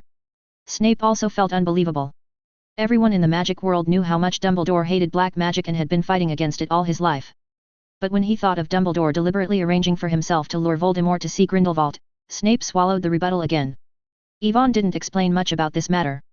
After all, Dumbledore's people were already dead, and there was really no need to expose each other's scars. There are very few big figures in life who can make a perfect curtain call without any blemish. Even if some mistakes were made in the first half of his life, Dumbledore's great name would not be compromised. Professor Snape, can you please help me see this? Yvonne took a reagent from the pocket of the wizard's robe and handed it to Snape. The latter held out his hand in confusion, and glanced down. There was some black and red blood attached to the transparent reagent, which looked very strange. This is Grindelwald's blood. He replaced Dumbledore taking part of the damage from the dark magic. Can you judge his current physical state by this thing? Yvonne said solemnly. He had stayed in Newmont for an entire hour before, not as simple as patronizing and setting fire, but also collecting the blood that dripped when Grindelwald cut his left hand. It's a pity that these blood have problems, otherwise it would be a good material for arranging black magic curses and making compound soups. Snape opened the lid gently, sucked out some blood with a magic wand, and floated in the air to examine it carefully. He had been the attending doctor for Dumbledore for 2 years, and he was naturally aware of the characteristics of this strange black magic. I know it very well and I will soon come to a conclusion. If there is no accident, he can support it for about 2 months at most. Snape waved his wand to put the blood back in, and said. If you come for the diagnosis and treatment, regardless of the cost, are you sure to save Grindelwald? Yvonne asked again. Absolutely impossible. The degree of corrosion is too deep, and it is entangled with magic, at least I can't think of any way. Snape shook his head, feeling somewhat rejoiced. Grindelwald is not a fuel-efficient lamp, I am afraid it will not be better to deal with than Voldemort. Now that he learned that this dangerous person was about to die, Snape felt relieved for a while. Yvonne on the side also did not reject Snape's judgment, because this was basically consistent with his guess. It took Dumbledore for 2 years and he failed to completely get rid of this weird black magic. Greenwood again, what can be done? Since he is going to die soon, why should he escape from prison? Harry asked, puzzled. Yvonne rolled his eyes, and he was just about to ask this question. With only 2 months of life left, even if Grindelwald had an amazing plan to dominate the world, it would be too late to implement it. As for finding someone like Dumbledore to bear the harm of this curse? Think with your feet and know that this is impossible. Even a powerful wizard of their level can't hold on for a year. They have to be replaced by ordinary wizards. Under the erosion of black magic, I am afraid that they will not be able to hold it for 10.5 months. Moreover, this plan is only a stopgap measure, it is still to die if it is delayed for a while. Chapter 877, Balance Weight. But he must think he can solve this trouble. Yvonne muttered to himself. Only in this way can he explain why Grindelwald chose to escape from prison, instead of staying in Newmangadry and waiting to die. It is impossible for a dying person to follow the newspapers of England and all of Europe all day long. Yvonne recalled his previous contact with Grindelwald, and many doubts resurfaced. What made him most concerned about this so-called agreement? What exactly did Dumbledore agree with him? Yvonne never believed that things would be as simple as Grindelwald said. A slightly more comfortable environment is not worth making Grindelwald give everything to take on Dumbledore's damage from the black magic. Such a transaction is obviously unbalanced, but what if a weight called freedom is placed on the other end of the balance? Yvonne has not forgotten that Grindelwald was almost unrestricted in the tower when we met last time. Now that I think about it, maybe there was it before, maybe it was Dumbledore who deliberately unlocked the chains for him in order to let him deal with Voldemort. And Grindelwald did not leave immediately because he knew that Voldemort would bring the Deathly Hallows to the door by himself sooner or later. Thinking of this, Yvonne looked at Harry and Snape and tried to get some clues from them, but Madame Pomfrey had been standing around him for some time, her eyes like a knife. Hals, I have to remind you that you have been talking for 10 minutes, and I think Potter and Severus need a good rest. Madame Pomfrey said solemnly. Well, ma'am, I'll leave now. Yvonne shrugged helplessly, and didn't mean to argue with Madame Pomfrey. Snape and Harry had gone through 2 consecutive battles, and their minds had almost reached their limits. It was indeed time for a good night's sleep. A few days passed in a flash, but the shadow of the Grindelwald attack still hung over Hogwarts. The little wizards discussed the attack during and after class, and even went out to the bathroom in the middle of the night. You have to be in groups, for fear of individuals coming out of the shadows. Not only that, but nearly a quarter of the parents applied for withdrawal or temporary suspension because they all expressed doubts about the security issues at Hogwarts. According to the children's report, there were 5 professors and 10. Several Aurors were present, but failed to stop the intruder. Pierce had to send someone to reply letter by letter, trying to save the students as much as possible. But Pierce's heart is also very puzzled. In recent years, similar vicious incidents in Hogwarts have not been rare. I haven't seen these parents have such big opinions before. However, he wanted to break his brain and did not understand that many little wizards wrote to their parents and cried out every day, just to avoid the next final exam. Fortunately, the discussion about Grindelwald was quickly replaced by another heavy news. The Daily Prophet published the good news of Voldemort's defeat on the 3rd day after the attack. Any wizard who hears this news will feel fortunate and have endless doubts. After all, the news came too suddenly, and Voldemort died silently, not even a corpse was left. The headline of the newspaper only said that the elite Aurors of the Ministry of Magic found the place where Voldemort was hiding, and planned an ambush to capture the Dark Lord in secret, but Voldemort vowed not to surrender and was injured. After more than a dozen Aurors, they were shot dead on the spot by everyone, and the body was blown into a puddle of mud. The Ministry of Magic should make up a better story. Yvonne threw the prophet in his hand on the table and shook his head speechlessly. Is this the story that the Aurors spent 3 days racking their brains to come up with? It's too outrageous. And they didn't even mention Harry. Ron said angrily. No. They mentioned it. Hermione turned the Daily Prophet over and said, pointing to a certain section. The above said that Professor Snape was an undercover agent sent by the Ministry of Magic to the mysterious man. Thanks to his transmission of information, the Aurors were able to discover the mysterious man's whereabouts, and Harry was responsible for the bait to bring the mysterious man out. But they didn't say that the mysterious man was killed by Harry, did they? Ron was still a little uncomfortable. Come on, Ron, I didn't know what was going on that day. Harry said relievedly. He didn't care much about being robbed of credit by the Ministry of Magic, because the biggest hero who killed Voldemort should be green. Dewo is right. Yvonne also nodded and said in agreement. This matter is too complicated. The Ministry of Magic is right to cover up part of the news. What the British wizards need most now is confidence. They don't want to know that the Dark Lord killed the Dark Lord. In addition, the information about the Horcrux must also be concealed. As long as you kill a person, you can divide your soul and achieve immortality. This is too temptation for the Black Wizard. Although the method of making Horcruxes is little known, there are still some records in the collections of some ancient families. But now you can change your mouth and call him Voldemort. Yvonne said with a sudden smile. Hermione and Ron froze for a while, and they realized this at once. The mysterious person is dead, so why should I be afraid of him? Yet, mystery man, oh, no, Voldemort is nothing great. Ron hesitated for a while, then said carelessly. Harry and others on the side also laughed. The shadows condensed in everyone's hearts were gradually dissipated by the laughter, but such a good mood did not last long, because Hermione quickly took out a pile of books to remind them that it was time to review. Harry and Ron's complexion suddenly collapsed. They are the same, haven't they reviewed it yesterday? Why is the expression I have to review again today? How many of the standard casting actions of the conversion spell have you remembered? You all understand the principle of the transformation spell? Who suppressed the Goblins' rebellion? Hermione questioned endlessly. www.mtlnovel.com. Harry and Ron were speechless at once, because none of Hermione's questions could be answered, but it was indeed possible to appear as a test site, and the two of them could only hold up the book in distress and open it up. Ivan's mouth evoked a faint smile. If he didn't care about the trouble of Grindelwald, he would have enjoyed such a noisy and leisurely life. It's just that this trouble may not be resolved in a short while. Grindelwald is more cautious than he thought. He didn't make any big moves during the whole week, and the Wizards Association did not hear anything. Good news. It is inevitable to repeat the same mistakes. Yvonne did not dare to leave Hogwarts casually to search for the other party's whereabouts, and Grindelwald with the invisibility cloak is not so easy to find. Only then can Yvonne feel a little bit about Dumbledore's situation back then. Chapter 878, OWL Exam. As the exam day gets closer, the atmosphere in the castle has become more and more condensed. Even the little wizard who is usually naughty and mischievous has to temporarily stop his mind during this time and fully cope with this event. An important test that determines the future direction of life. Seamus and Neville, who are in the same bedroom, suffer from test anxiety, and even recite standard spells when they are dreaming. But one thing that surprised Yvonne was that during this period of time, Harry and Snape's relationship did not ease as he expected, only slightly changed. That was Snape finally stopped suppressing them in potions class, and his attitude toward Harry turned from hostility to ignorance, as if Harry Potter was not in the entire school. Conversely, Harry also didn't know how to face this man who had spoken badly to him, but was willing to protect him with his life at a critical time. Every time the two meet in the corridor, the atmosphere always looks particularly embarrassing. Regarding Harry and Snape's extremely inconspicuous performance, Yvonne felt amused, but at the same time, there was no way to change it. After all, the misunderstanding between the two had long been resolved, and he had done everything he needed to do. In such a tense review atmosphere, the first L exam soon arrived. On Monday morning, Yvonne and others simply ate breakfast, and then gathered outside the hall to wait.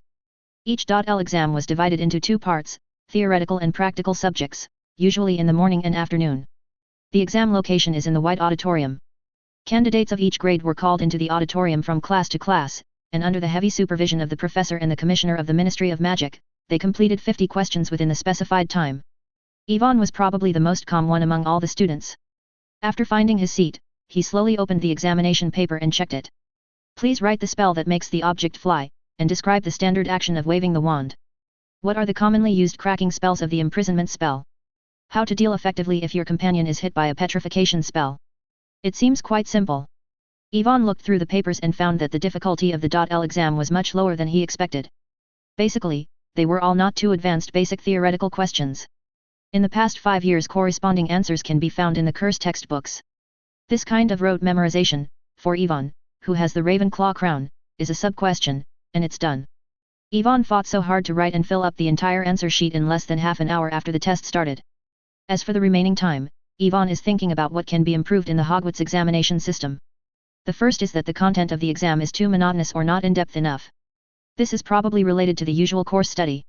In order to be able to graduate early, Yvonne had already read all 7 grades of textbooks, but he did not see any research and exploration on magic and magic itself. The teaching content of Hogwarts is only to teach the students the widely used spells, so that they know how to use magic. This may be enough for ordinary wizards, but for Yvonne, a real magical civilization still needs a large number of academic wizards with an inquiring spirit. Just like Muggles' tireless exploration of scientific knowledge, wizards can also create more practical magic to transform the world by understanding the characteristics and essence of magic. At this point, Ivan is very confident, because the more in-depth research, the more he can understand the huge potential of magic. There are many applications in space and time in the existing magic system alone, and the Philosopher's Stone made by Nicole Lemay can completely change the nature of matter. This is something difficult for scientific research to do in hundreds of years, and it is also the advantage of magic. It is a pity that Ivan is extremely pity, because most wizards cherish their broomsticks and focus on the study of academic school. Wizards are scarce, so many advanced spells have been lost. This is especially true in terms of alchemy. Nowadays, the fairies have no ability to make a second Gryffindor sword, and the wizards are also unable to study the time converter. If one day the Department of Mystery Affairs of the Ministry of Magic was burned to ashes, time travel would never be possible. This situation is naturally not what Ivan wants to see, it must be changed. And the school is the best hotbed for cultivating the spirit of inquiry. For example, when Snape was in the 5th grade, he was able to develop practical spells such as Shenfeng Wuying and Fuchsia on his own, and also improved the ratio of many potions by the way. Such top-level research talents were unknown in Hogwarts at the time, and failed to get attention. It really made Ivan a little hard to understand. If this was replaced by Muggle colleges and universities, various honors and awards would have been arranged long ago. Of course, part of the reason was the chaotic situation in the magical world at that time, and Snape didn't like publicity, but it also showed that Hogwarts' education system was not perfect enough to dig out these research geniuses. And George and Fred, they have excellent talents in making magic items. If there is alchemy in Hogwarts, they will shine in class. Ivan turned his quill pen and racked his brains thinking that he should add a few courses to Hogwarts next school year. Professor Flitwick, who was in charge of the exam, stared at him for a long time, thinking that Ivan was stumped by which question. He walked a few steps curiously and found that this guy had already finished writing, just in a daze. 10 minutes later, the bell for the end of the exam rang on time, and Ivan handed in the test papers, and then left the exam room with Harry and others who were nervous. Hermione could not wait to confront Ivan with the answer almost as soon as she stepped out of the hall. www.mtlnovel.com. Finally, she worried that she had not answered comprehensively on the petrification curse. In addition to the curse and the special healing curse, there are 3 other potions that can quickly remove the petrification state. I didn't think of this at the time. Hermione said, very annoyed. Realizing this will definitely deduct points for her. You didn't answer any questions, Hermione, this is not an exam in the potions class. I wrote those 3 out just for insurance. Ivan said helplessly as he looked at the tangled little witch. You have to have a little confidence in yourself. No one can test better than you in theory courses. While the two were chatting, Harry and Ron on the side looked at each other and did not dare to intervene. They only filled out a curse for that question, and at the time they were ecstatically thinking that at least this question would definitely get a perfect score. Chapter 879, Special Graduation Exam. By the way, Ivan, don't you have to take the NEWT exam at the same time? Did they send you 2 test papers? Hermione suddenly remembered this and asked curiously. If she is not mistaken, the exams for 5th graders and 7th graders are basically conducted together, both in these few days. Unless you use the time converter, you will not be able to catch up. Ivan shook his head and explained. I am graduating by skipping a grade this time. I will not take the exam with other 7-year students. The Ministry of Magic will arrange time for me separately. I heard that many people will come and the difficulty will definitely be much higher than the normal NEWT exam. Strictly speaking, he was also the first candidate to graduate early in Hogwarts history. Even with Pierce's special approval, he had to be convincing.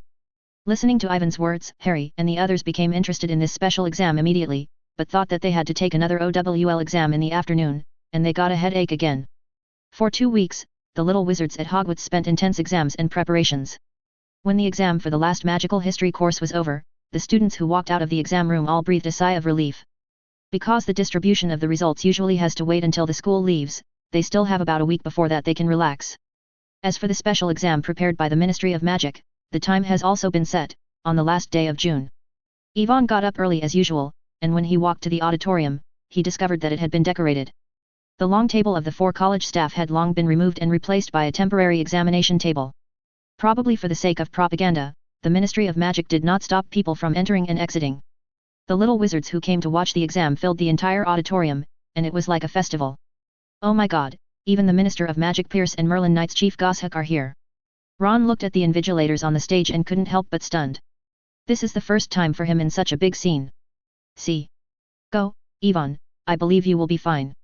Hermione encouraged, and Harry and Ron also patted Ivan on the shoulder to cheer him on. Of course, do you need to talk about it? Yvonne nodded with a smile, and then walked over the three of them to the examination table. Richard Gorsuch, who was chatting with several professors, was the first to notice Ivan's arrival, and took a few steps forward happily, and said with emotion. "Long time no see, Halls. When I first awarded you the Merlin Medal, I guessed you would definitely accomplish something. You have a good reputation, Captain Goshawk." Yvonne humbly replied. He still admires Richard Goshawk, the upright and non-pedant leader of the Merlin Knights. After exchanging a few words with Gorshak, Yvonne turned his head to meet the acting minister Pierce, the invigilator Toforty, Matchibin, and others at first sight. It is worth mentioning that the Daily Prophet also sent a reporter. It was Rita Skeeter, an old acquaintance of Yvonne. But after a few months, Rita Skeeter looked haggard.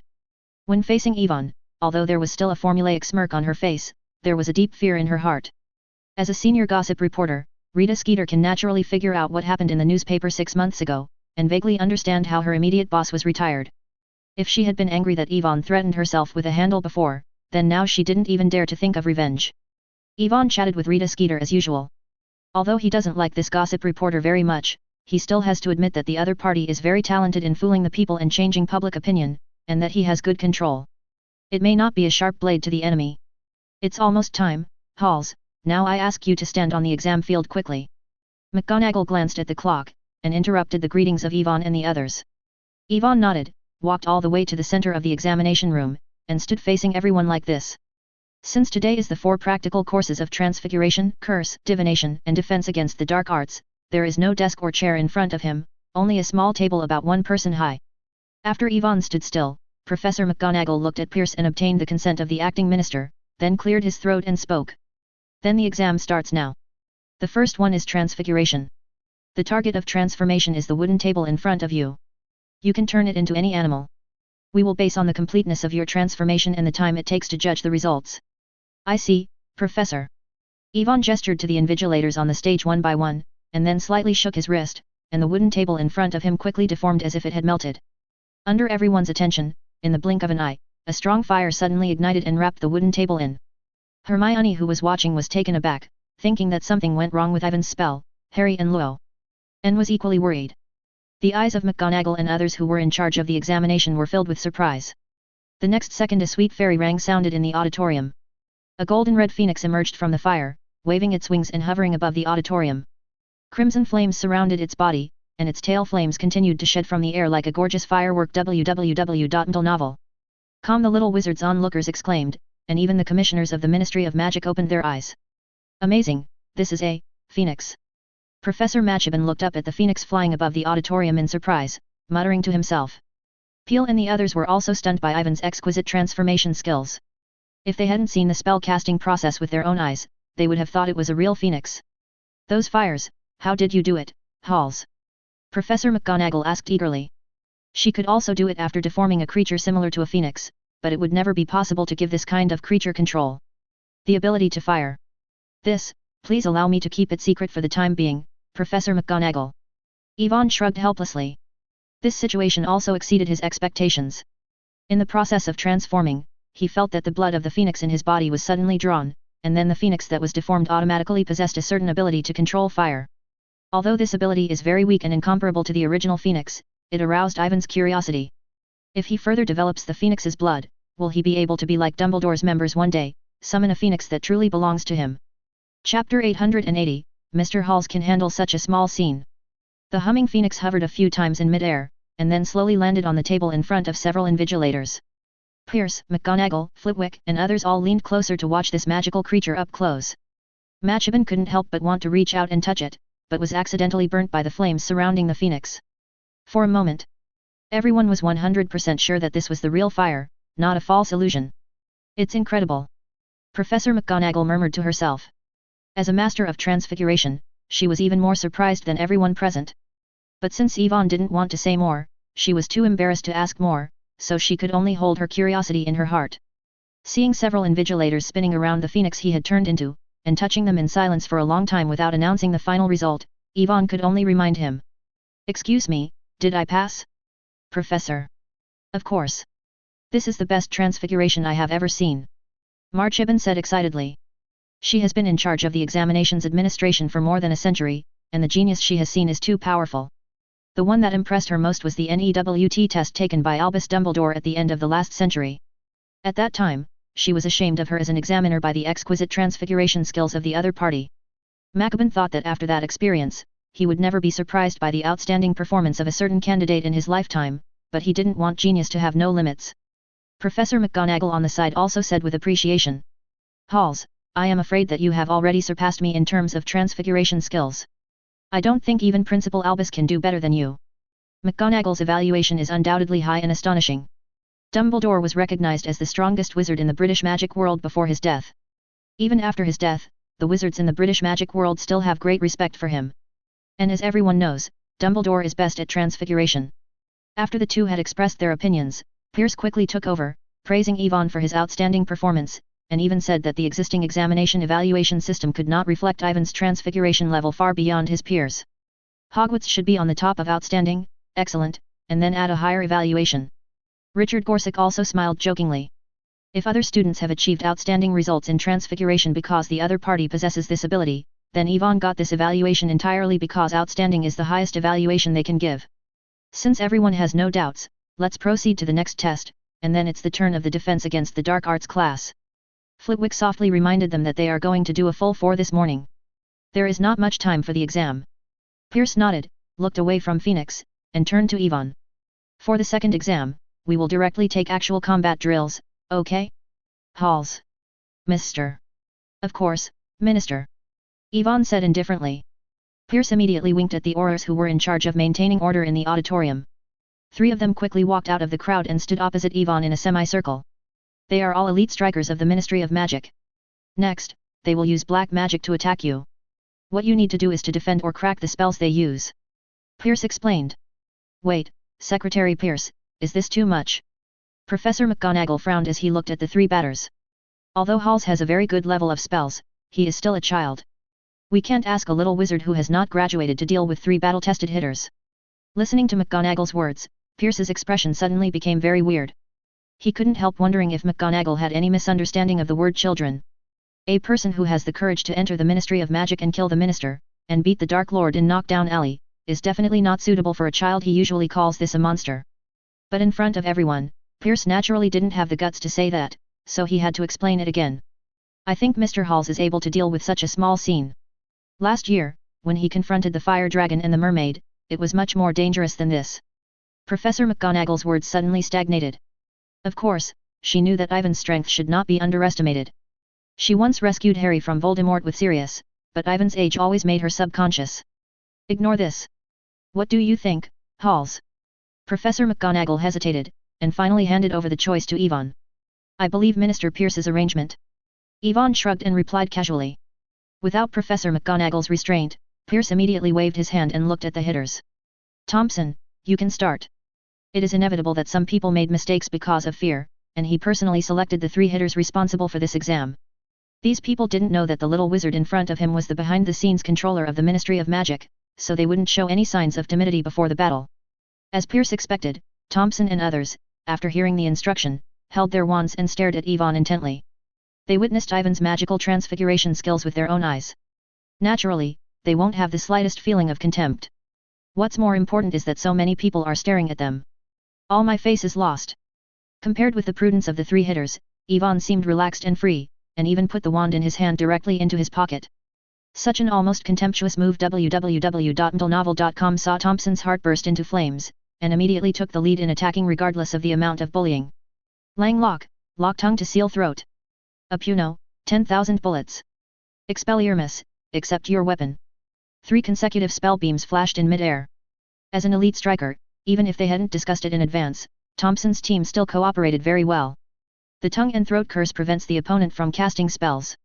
10,000 bullets are used to block possible retreats, and the disarming curse is the final lure. Under the attention of everyone, Yvonne seemed to be really affected by the tongue and throat curse. Facing the dazzling red light and a large number of sharp gravel, he did not recite any spells, but raised his index finger. I tapped before. Ivan's slow reaction made Thompson feel a little regretful, because the little wizard in front of him was not the real enemy. If they were taken away by a wave of tacit cooperation and made ugliness in public, wouldn't he offend this destined little wizard with boundless prospects? Chapter 881, Use his own way to treat his body. Seeing the critical situation on the field, the onlookers Harry and the others were also extremely nervous. They deliberately reminded Yvonne to avoid them, but before they could make a sound, the scarlet light beam rushed in front of the opponent. Ivan's complexion remained unchanged, his index finger lightly tapped in midair, and a silver-white magic barrier emerged. Crimson light beams and splashing gravel hit it, causing ripples. Spell without a rod. Machibin widened his eyes, propped his hands on the wooden table, and couldn't help exclaiming.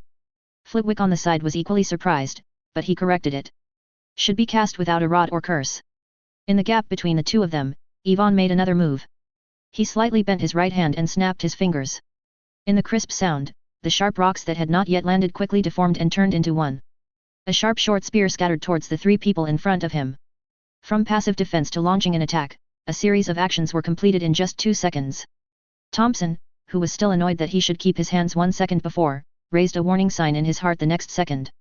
Faced with a dozen short spears that shot at him, Thompson's brain failed to react for a while, but fortunately, his rich combat experience made his body move first, and when he perceives danger, he can easily rush to the right. Rolled on the ground several times before reluctantly avoiding. After he climbed up from the ground embarrassedly, he looked at the scene in front of him, and he couldn't help but breathe in a cold breath. One of his colleagues was being nailed to the ground by 15 short spears in a human-shaped stroke, and the instigator, Yvonne, was looking over here, faintly flashing a dazzling red light on the fingers of his right hand. Prot egos, armor bodyguard Thompson felt his scalp numb, and without hesitation he blessed himself with an iron armor curse, feeling a little relieved. However, the protective spell he had high hopes for did not have any effect. The crimson light beam penetrated it almost instantly and hit him directly. Thompson only felt as if he had been hit by a speeding carriage, his body was directly lifted out, and the wand in his hand also dropped out, spinning in midair and falling into Ivan's hands. The last remaining Auror wanted to rescue Thompson, but when he waved his wand to cast a spell, he was horrified to find that he became dumb, his mouth and tongue were like knotted, and he didn't listen at all. His call. Is it a lock-tongue curse? The Auror realized this immediately, his face was full of amazement, because he didn't even find out when the opponent cast the spell. When Yvonne turned his gaze to him, the Auror quickly put down his wand and raised his hand to surrender. It's shameful. Seeing that the other party was so acquainted, Yvonne didn't mean to embarrass the Auror. He waved his hand to release the tongue-sealing curse, then looked at the invigilators on the stage and asked. Does the second exam need to continue? Professor. No, you have passed, Halls. Professor McGonagall was the first to recover, and said with a wry smile looking at the disgraced Thompson and others. Although she knew that Ivan's strength was extraordinary, she did not expect to exaggerate it to such a degree. 3 elite Aurors teamed up and were defeated in one face-to-face meeting, let alone students, even their invigilators could not do it. You should know that in the original exam plan, Yvonne only needed to figure out a way to hold on to the beaters for a while, crack and resist the next curse. However, Yvonne was uneasy and unreasonable to play cards, using his own way to treat his body, and in turn taught Thompson and others a lesson, returning all the spells they had released. It's amazing, I can't imagine that someone can master such high-end magic skills at such an age. You are definitely the best student ever at Hogwarts. Richard Gorsuch applauded while applauding. Said admiringly, he had overestimated Yvonne as much as possible, but he didn't want the other party to repeatedly break his perception. Pierce and Machibin did not have any objections. Flitwick even thought that the next spell test was no longer necessary, because Ivan's wandless and non-cursive spell casting skills made him a master of this spell. The professor feels ashamed. Although magic is a manifestation of the wizard's will, traditional wands, spells, and gestures are just tools to reduce the difficulty of casting spells. In theory, any wizard can gradually reduce the steps of casting spells after hard training. For example, these teaching professors basically master similar skills in their respective areas of expertise. They can omit 1 or 2 casting steps when necessary, so that they can take the lead in battle and suppress the enemy, but they want to completely abandon foreign objects. The casting of spells is almost impossible. In Flitwick's impression, apart from Yvonne, only the dead headmaster Dumbledore and Voldemort could do this. Yvonne smiled, not paying attention to the praises of several people, and very modestly attributed his small achievements to the guidance of the professors. Of course, this is also inseparable from the help of Principal Dumbledore. Yvonne thought for a while, and added that he always found a reasonable reason for the rapid growth of his strength, and Dumbledore died just right. It can cover him perfectly. No wonder www.mtlnovel.com, but besides him, no one else can teach you. Richard Gorsuch said with emotion.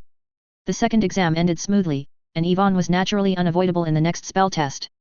He took out his wand again and rehearsed all the basic spells in the most standard posture, and soon got the unanimous approval from GEETL. Only the final divination lesson made Yvonne feel a headache. As the chief examiner, Trelawney insisted that he find the so-called fate sign from a polished crystal ball.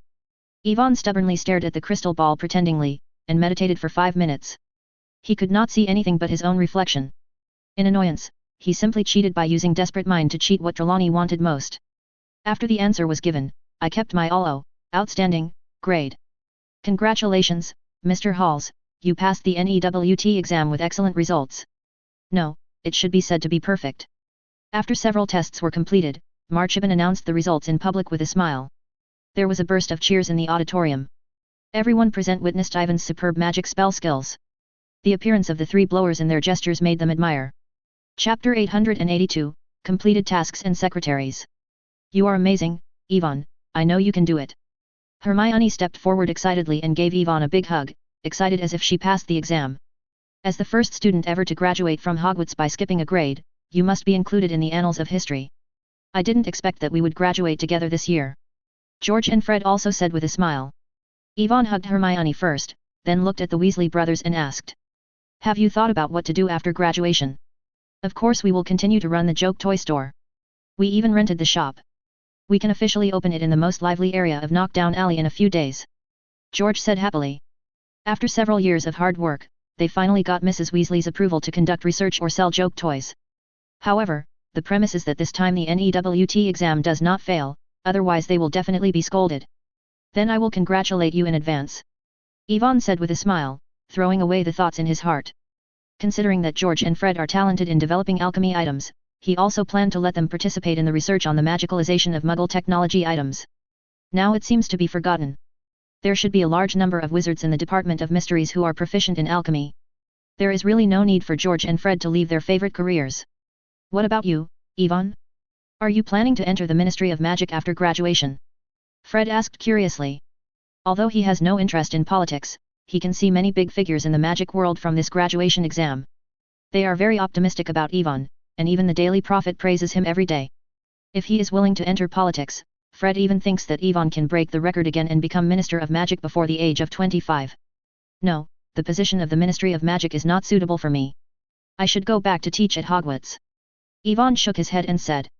For a powerful wizard like them, the position of the Minister of Magic is not that important.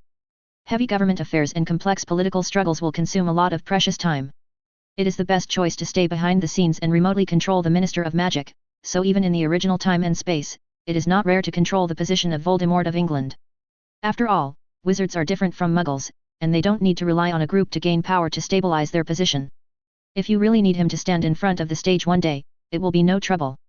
The position of the Principal of Hogwarts is actually no different from that of the Minister of Education. You only need to accumulate a high enough reputation and get the recognition of most people and go directly to the past. There is nothing wrong with being Minister of Magic, Dumbledore is the best example. That's really a pity, if you become a minister, wouldn't we be able to walk sideways in the magic world? George joked with a little regret. Yvonne was a little bit dumbfounded. It turned out that they were making this idea. Just as he was about to say something, the system prompt in his mind rang. Task, Rise of the Dark Lord, completed. Mission, to rule the British magical world. Task progress, 100%. Legendary value, 4. Seeing this prompt, Yvonne was taken aback for a while, and then quickly reacted. In fact, after Voldemort's death, the progress of the mission to rule England soared to 99%, only 1% of the final. He was wondering before, but he didn't expect to remind him now that the mission was completed. Yvonne thought for a while, and felt that something must have happened just now, and the system hasn't made any mistakes so far. Could it be that Grindelwald couldn't hold back the black magic and died on the spot? Of course, it is also possible that the Death Eaters who fled have been arrested today. In contrast, he believes the latter more, because it is not realistic to expect Grindelwald to die suddenly. What's the matter? Yvonne. George and Fred couldn't help but ask when seeing Yvonne not saying a word, looking in a trance. It's nothing, I just saw Secretary Pierce looking for me, I have to go there first. Yvonne lied with a thought. Then you go quickly, probably because the Ministry of Magic intends to reward you or something. Hermione urged. Yvonne nodded, and after sending a message to Pierce through the magic mark, he walked out of the hall to the remote part of the castle. Pierce, who was chatting with a few old friends, immediately paused, hurriedly bid farewell to Richard Gorshak, and followed in stride. Your Excellency Halls, you suddenly called me to come over, is there something important to order? Pierce looked around and saw that there was no one around, he said nervously. He even wondered whether today's examination process was not arranged properly by himself, which caused the atmosphere of the scene to be not enthusiastic enough, which caused the other party's discomfort. You have done a good job recently, Pierce. Should all the Death Eaters who fled have been caught? Why didn't you report the news to me? Yvonne asked casually. Pierce's heart squatted, and he hurriedly explained. We have captured 15 Death Eaters, and a few werewolves have been hiding well. It was not until last night that the Aurors found their tracks. www.mtlnovel.com. I originally planned to capture them all. I'll let you know again. I hope so. Yvonne stared at Pierce for a while, but didn't reveal the cautiousness of the other party. After a simple beating, he continued to ask. Where is the secret person? Did you find it? After verification, the secret is Peter Pettigrew. Pierce wiped the sweat from his head and said sighfully. The mysterious man transformed him into a monster that was half human and half a corpse, then washed away the memory and buried it under the ground. It took several days for the Aurors to dig him according to the clues provided by Snape. Came out. No wonder. Yvonne muttered to himself. He underestimated the cruelty of Voldemort. In order to ensure that the curse of courageous loyalty would not be cracked, he even transformed Little Star into a monster that didn't need to eat or breathe, and then he was buried in the grave as a corpse. Had it not been for Snape to gain Voldemort's trust, and get some clues from the side, I am afraid they would never find the position of the secretaries. But speaking of Dwarf, Peter is really miserable. Before Voldemort was born and died, he made great contributions, but the final outcome was that life was worse than death, and he was beaten to by his master Voldemort.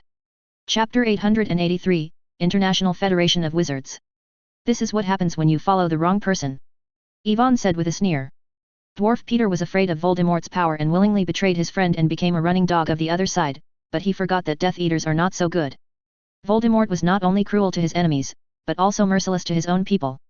The so-called Death Eaters seemed to Voldemort to be just humble servants, and they could be abandoned at any time if needed. You are right, Dwarf Peter, this is deserved. Pierce hurriedly agreed, and then hesitated as if thinking of something. By the way, Your Excellency Halls, the people from the International Federation of Wizards are going to see you. See me?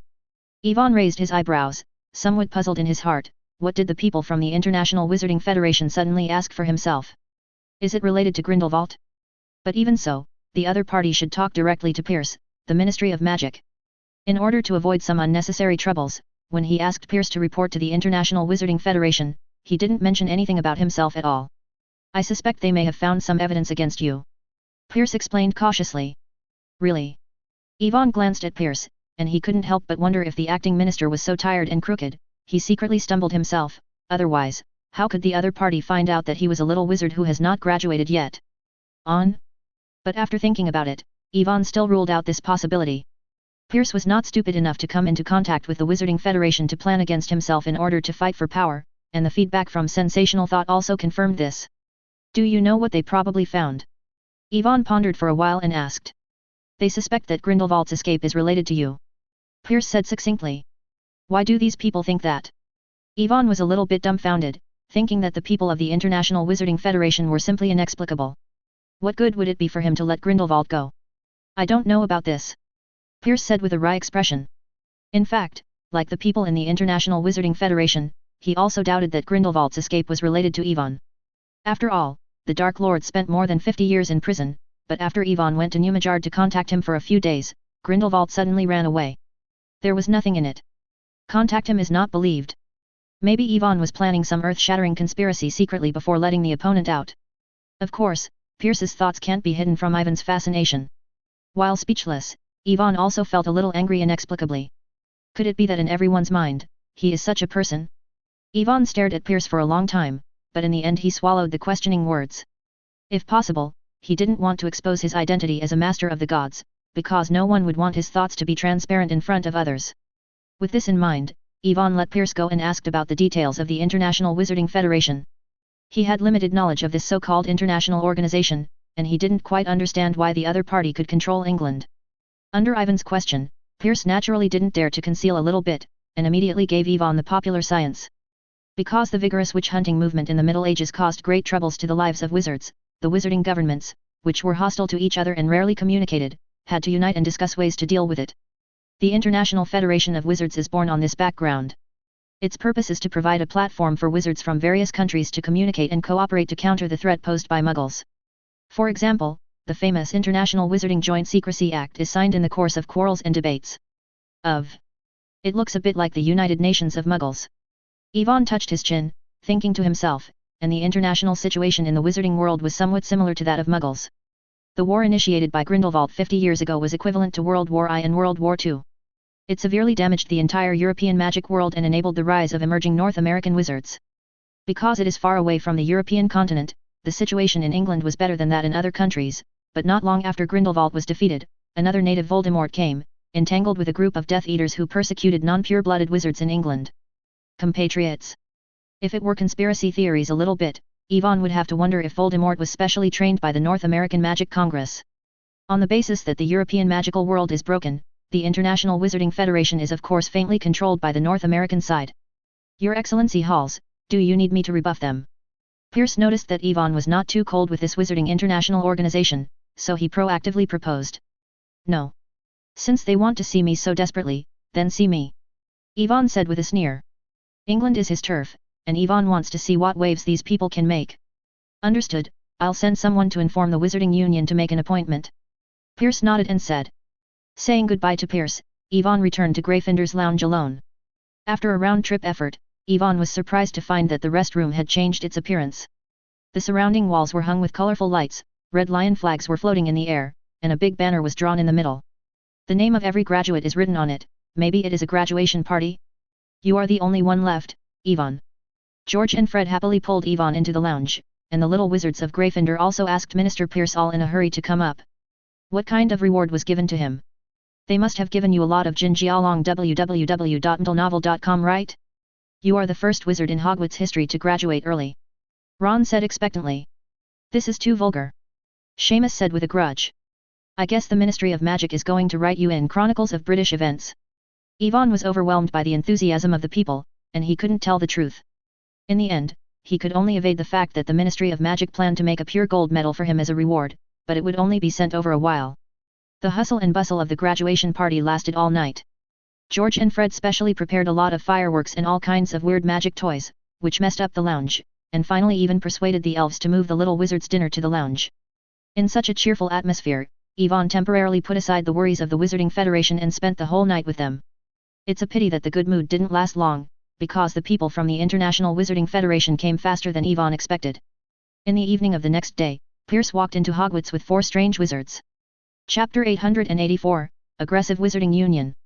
This is Director Connor of the Magic Congress of North America. Pierce pointed to one of the lean and capable wizards and introduced. Hello, Your Excellency Director. Ivan stretched out his hand and shook Connor lightly. I've heard of you, Halls. A smile appeared on Connor's face, but his eyes were full of scrutiny. The newspaper says you are the most talented wizard in England, Dumbledore's proud pupil. Principal Dumbledore is always happy to help the students who ask him for help. I was just fortunate enough to get some guidance from the principal. Ivan said ambiguously, and he didn't know the other party's intentions. I intend to say too good about the relationship between myself and Dumbledore. I don't know what's the reason for Director Connor to find me in such a hurry. Ivan added. Hals, can you tell me where you were on the day Grindelwald escaped from prison? Connor's smile suddenly gathered up, looked at Ivan, and asked. Ivan said without hesitation. Of course it was at Hogwarts. Don't try to lie in front of me. Connor interrupted with a gloomy face before Ivan was finished. As far as we know, when Grindelwald attacked Hogwarts, you were not in the castle. Someone saw that you were late for half an hour after the incident. In addition, after receiving the letter from Minister Pierce, the International Wizarding Federation immediately dispatched the Aurors to investigate. According to their report, traces of 3 people were found near New Mengard. Connor said word by word. This doesn't mean anything. Ivan subconsciously wanted to retort, but after using the sensational mind to detect some of the memories that emerged in Connor's mind, he immediately stopped the words. Because among the Aurors sent by the International Federation of Wizards to New Mengard, some have mastered a unique magic that can restore the corresponding magical image based on the magic traces remaining on the battlefield. However, as Pierce notified it one day late, the traces of magic left in New Mengard had disappeared a lot, so the International Wizarding Federation did not get the complete image data, but only knew that he had been there. Realizing this, Ivan turned his voice and directly admitted it. Well, Director Connor, as you said, I was indeed no longer at Hogwarts, but at New Mengard. Connor was a little surprised why Ivan suddenly became so refreshed, but he didn't think much about it, but continued to question him. What did you do to New Mengard at that point in time? I received a report from Shining the House Elf, which told me that Voldemort had gone there and had a fight with Grindelwald. Yvonne explained patiently. House Elf? Why did it know this news? Connor asked reluctantly. Newmont has been abandoned for many years, and there is only one prisoner, Grindelwald. Without the care of the House Elves, I am afraid that he would have died long ago. Wouldn't Director Connor fail to understand this? Yvonne was very upset by the series of questions, and said slightly sarcastically. Connor didn't care about Ivan's thorny words, speaking slowly. I'm just wondering, why did that House Elf want to tell you this news? Besides, since you know that Grindelwald is fighting Voldemort, why dare you go to Newmont Guard? Just click, Director Connor, what on earth do you want to ask? Ivan's face suddenly became cold. Did you release Grindelwald? Connor asked aggressively. Why should I do this? It won't do me any good to let him out. Yvonne sneered. This is not necessarily true. More than 50 years ago, there were many wizards as gifted as you who were bewitched by Grindelwald's words, especially when you asked him. I heard that Grindelwald killed that day. Dead Voldemort, the famous Dark Lord in England? Did you make some agreement with him? Connor stared at Yvonne, trying to see something in his reaction. In Connor's view, Grindelwald has been imprisoned for decades, and it is absolutely impossible to escape from the Tower of Newmont, so someone must have provided him with help, and the little wizard in front of him is theirs. Suspect the candidate. After all, the other party happened to appear in Newmont that day. However, contrary to Connor's expectation, under his repeated questioning, Yvonne did not show panic or fear, but calm and scary. Connor's heart was inexplicably stunned, but this feeling was quickly suppressed by him, and he had no reason to be afraid of a 16 or 17-year-old little wizard. Thinking of this, Connor threatened again. Considering that you are not an adult this year, I can open a page. As long as you honestly cooperate with our investigation, the International Wizarding Federation will never embarrass you. But if you are not going to tell the truth, the newly renovated Newmont Guard will probably have one more prisoner. Connor's threatening words made Pierce tremble with fear. He quietly moved away from a few people, so as not to wait for the heart-drilling curse and killing curse that suddenly flew over. How could they dare to speak to this demon like this? Grindelwald's escape has nothing to do with me. www.mdlenovel.com. As for your questions, I can also answer. Ivan's tone became heavier and heavier, and his patience had reached his limit. That's because there is only me in Hogwarts, who can retreat in the face of Grindelwald and Voldemort. Those house elves know this well, and naturally they won't go to other people. Connor was amused by Ivan's words, and the Aurors in the North American Congress behind him couldn't help laughing.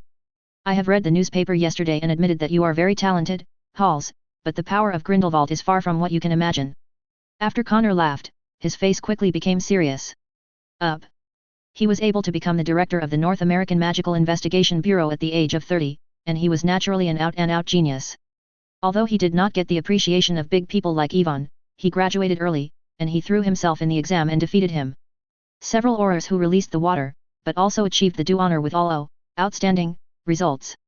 So Connor knows very well that even if he is talented and limited by age, energy, and combat experience, no matter how strong he is, it is only the level of an elite Auror. The exaggerated statements in the Daily Prophet may not be credible. Chapter 885, Pierce, I will never allow anyone to do anything wrong in England. Just as Connor was thinking about it, a feeling of palpitations suddenly came to his mind. Have you really seen a genius? Director Connor. Don't use your shallow insights to measure our strength. Yvonne said casually, his eyes turned into orange-yellow vertical pupils. A terrifying dragonway gradually permeated this fairly wide classroom. Connor stared at these eyes, only feeling that he was strangling his throat by the of death. His breath was being pulled away a little bit. In a trance, the figure of Yvonne Hall seemed to be getting bigger and bigger, and he was as small as an ant in the ground. If you have any doubts about my remarks, Your Excellency, you can try it yourself. Yvonne stepped forward, and the faint noise of his shoes on the floor was like the sound of a drum stirring Connor. Your tight nerves. Connor swallowed hard, shuddering all over, and the hand holding the wand was faintly trembling. Before today, he would never believe that one day he would be pressed by a young wizard with his aura to the point where it would be difficult to move bullets. The little wizard in front of him even reminded him of the attack on Grindelwald, the magical capital of North America a few days ago. That terrifying man forcibly took away the vice-chairman of the Congress in front of all of them. More than 60 guards of the aura were in charge. In front of the opponent, it was like a chicken dog, easily defeated. Connor will never forget the gaze Grindelwald looked at himself before he left.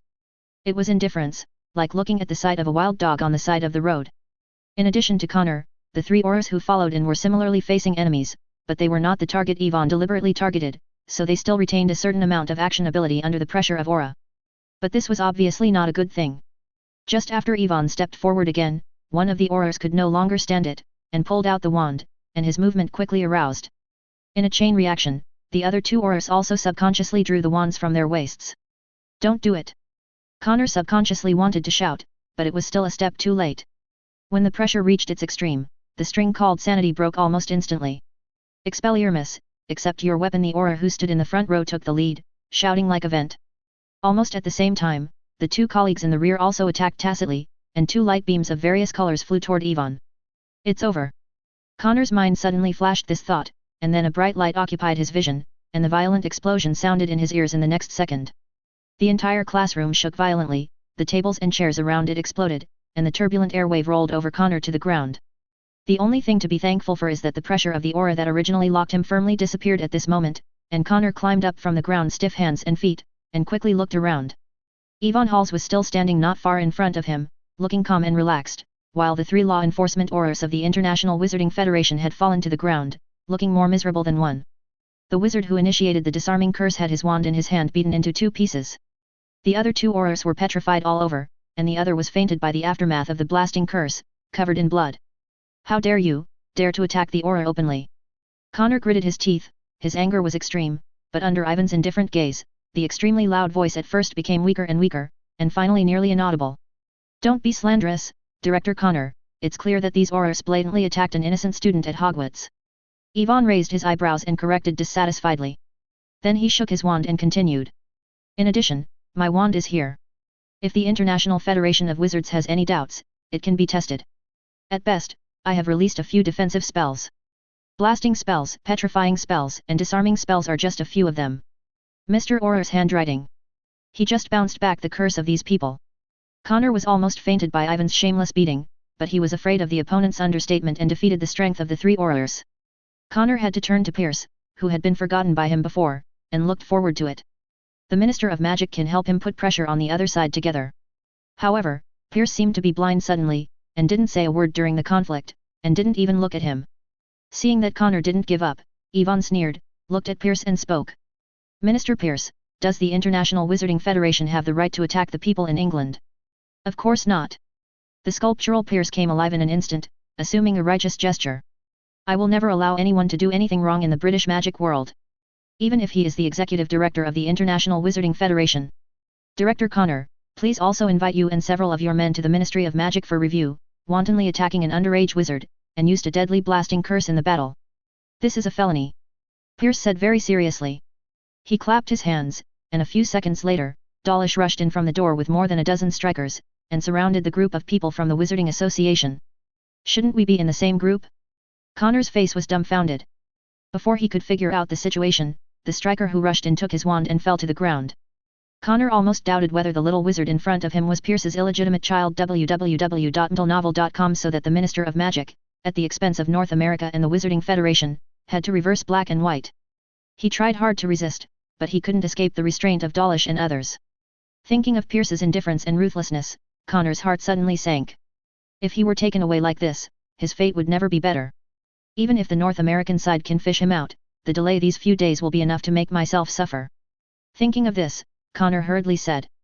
Wait, Mr. Halls, this is probably a misunderstanding. Misunderstanding? Yvonne waved his hand and motioned to Dlex to wait a while, and asked curiously. You said before that if you have doubts about your rhetoric, you can experiment with it yourself. So several of my subordinates just wanted to personally verify your strength before they suddenly started their hands. Connor was very satisfied. An aggrieved utterance explained. It turned out to be like this. Yvonne suddenly realized that he seemed to remember that he had said this before.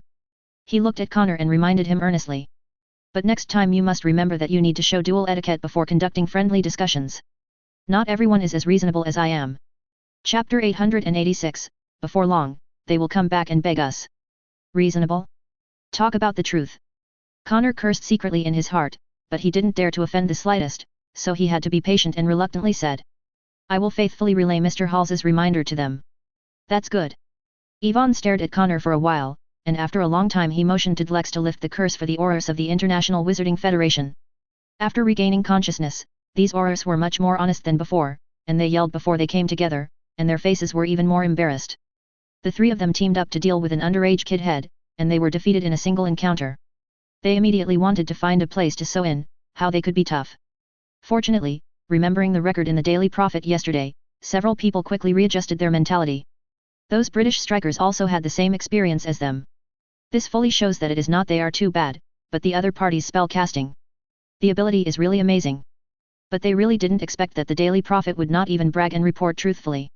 Seeing Yvonne let go of several of his subordinates so easily, Connor couldn't help but let out a sigh of relief, and the robe on his back was soaked with sweat. If the other party is really ready to forcibly capture them, then he has no solution other than praying for the North American side to get him back through diplomatic means.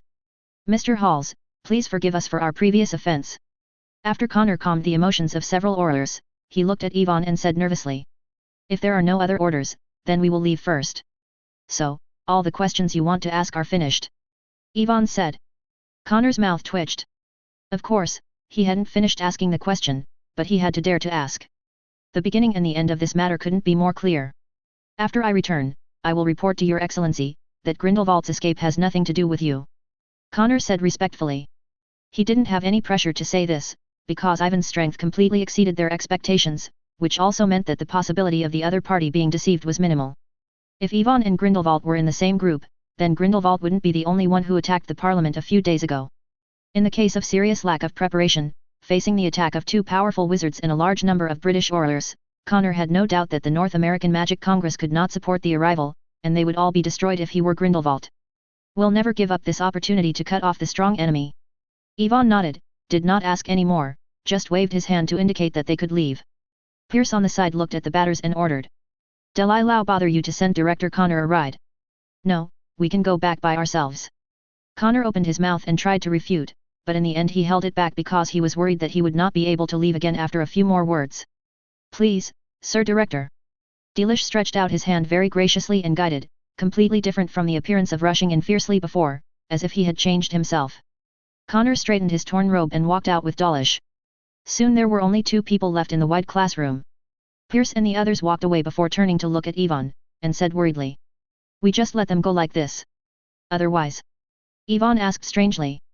Pierce smiled wryly. He thought that Yvonne would simply kill those who dared to offend him, or modify their memories. This is an extraordinary period. The North American Magical Congress's aura chasers are very strict. If they act rashly and are found out, it will be difficult to handle. But you don't have to worry, they will come back and beg us soon. Yvonne said lightly.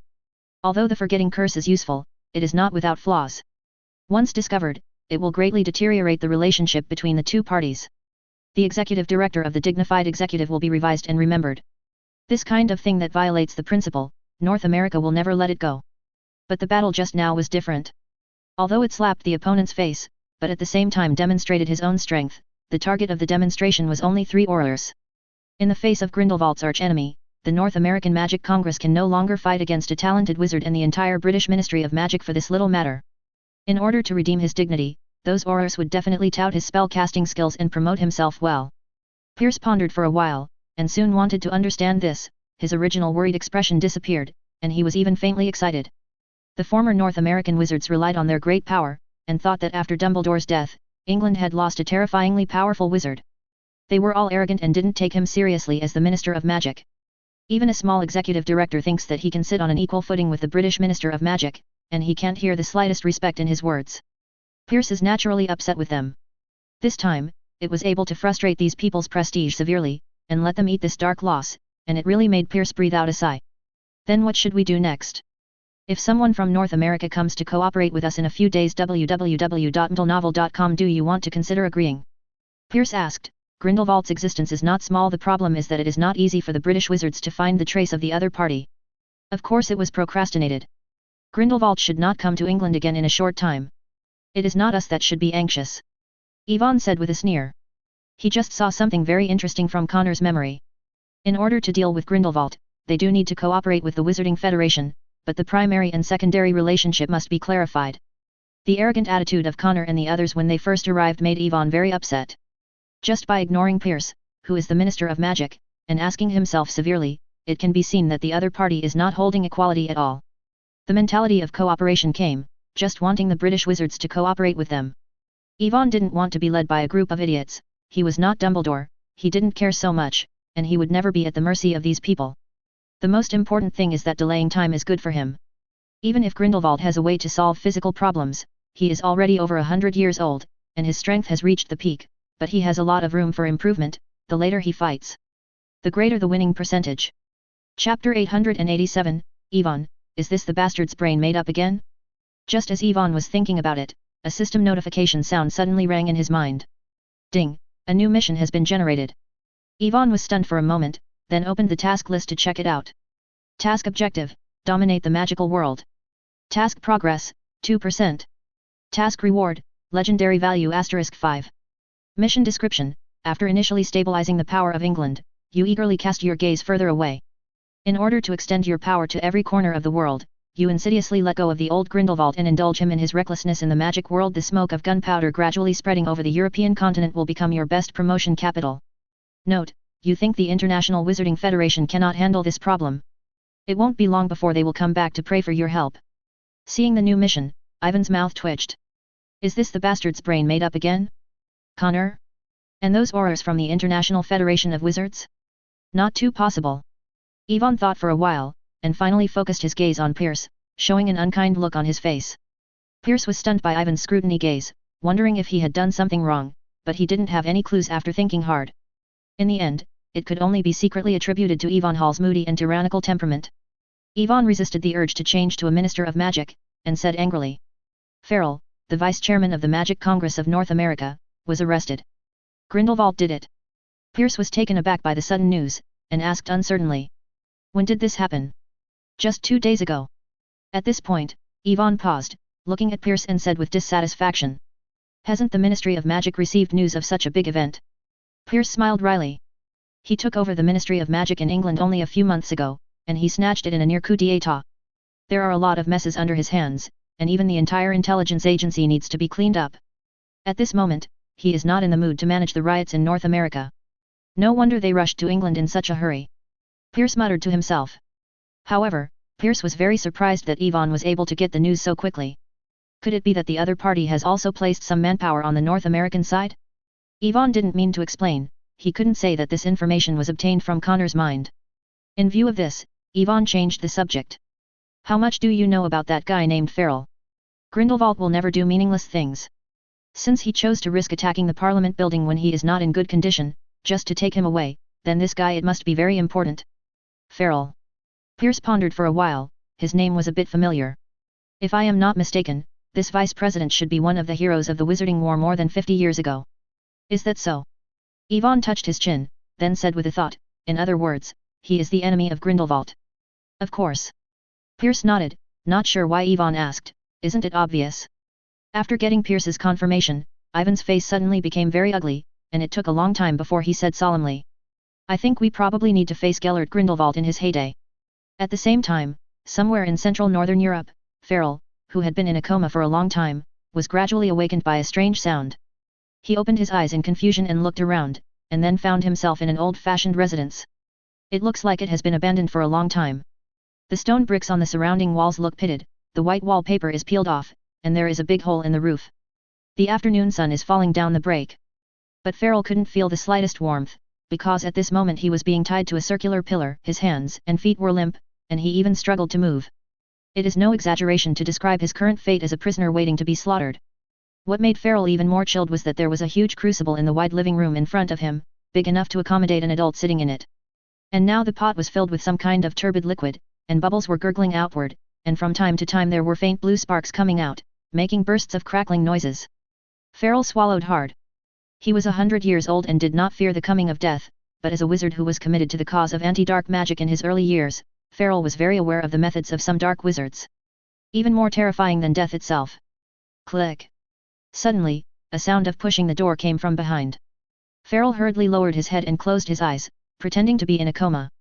Only when the sound of footsteps passed him did Farrell slightly lifted his eyelids. In the dim sight, it seemed that a witch in her 20s walked up to the giant cauldron and threw a portion of the potion material into the boiling liquid, and wisps of white steam quickly emerged from the pot. Farrell quietly watched each other's actions, and at the same time guessed the identity of the witch in his heart. Grindelwald had just escaped and planned another attack on himself midway. It should be reasonable to say that there should be no time to develop his followers. So the witch in front of her was probably deceived by Grindelwald, or she was simply coerced to complete some dark ritual. Thinking of this, Farrell hesitated whether to talk to the other party while Grindelwald was away, because this might be an opportunity for him to escape. No matter what, it's better than being tied here and waiting to die. www.mtlnovel.com. Are all the materials ready? Allison? At the moment Farrell was about to speak, a voice suddenly rang in the room. Farrell's body trembled slightly, and his back was soaked with cold sweat. This was Grindelwald's voice. Almost exposed. Farrell was secretly afraid in his heart, but he couldn't help but curiosity, and his eyelids opened slightly and looked in the direction of the sound. Gellert Grindelwald was taking off a silver-grey, liquid-like cloak from his body. The original transparent body was also reappeared. He walked quickly toward the cauldron, followed by a figure behind him.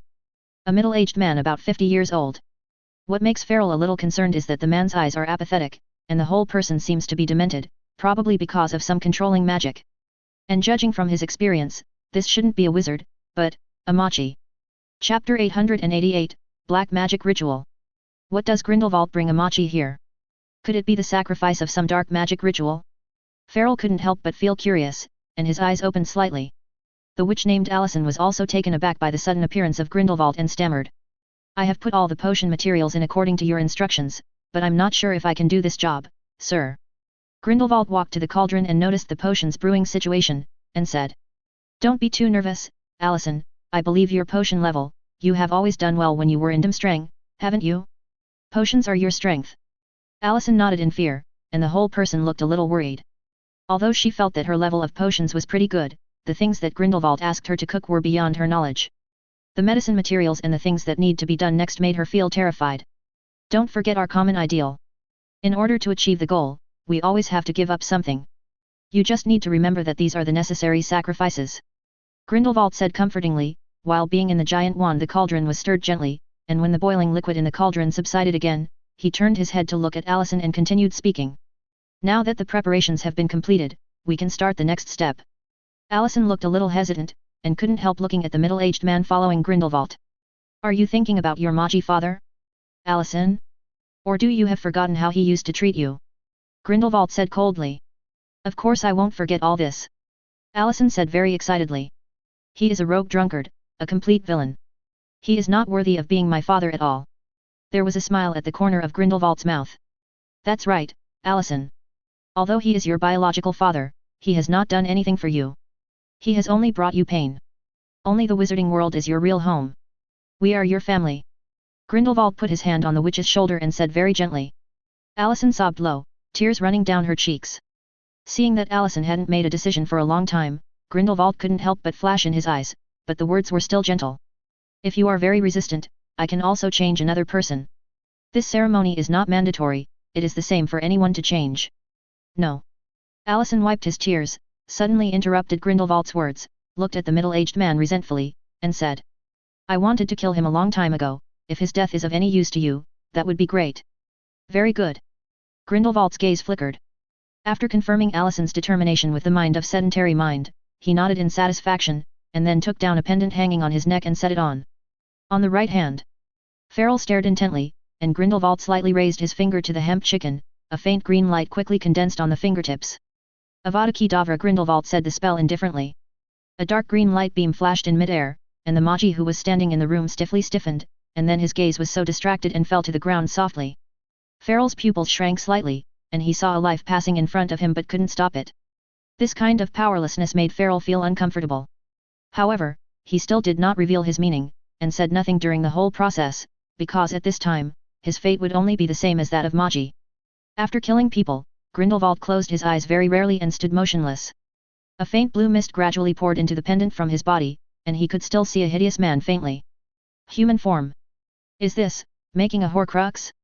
Farrell, who has a wealth of anti-black experience, quickly guessed what Grindelwald was doing, but he was not sure. After all, he had only seen relevant records in some advanced black magic books.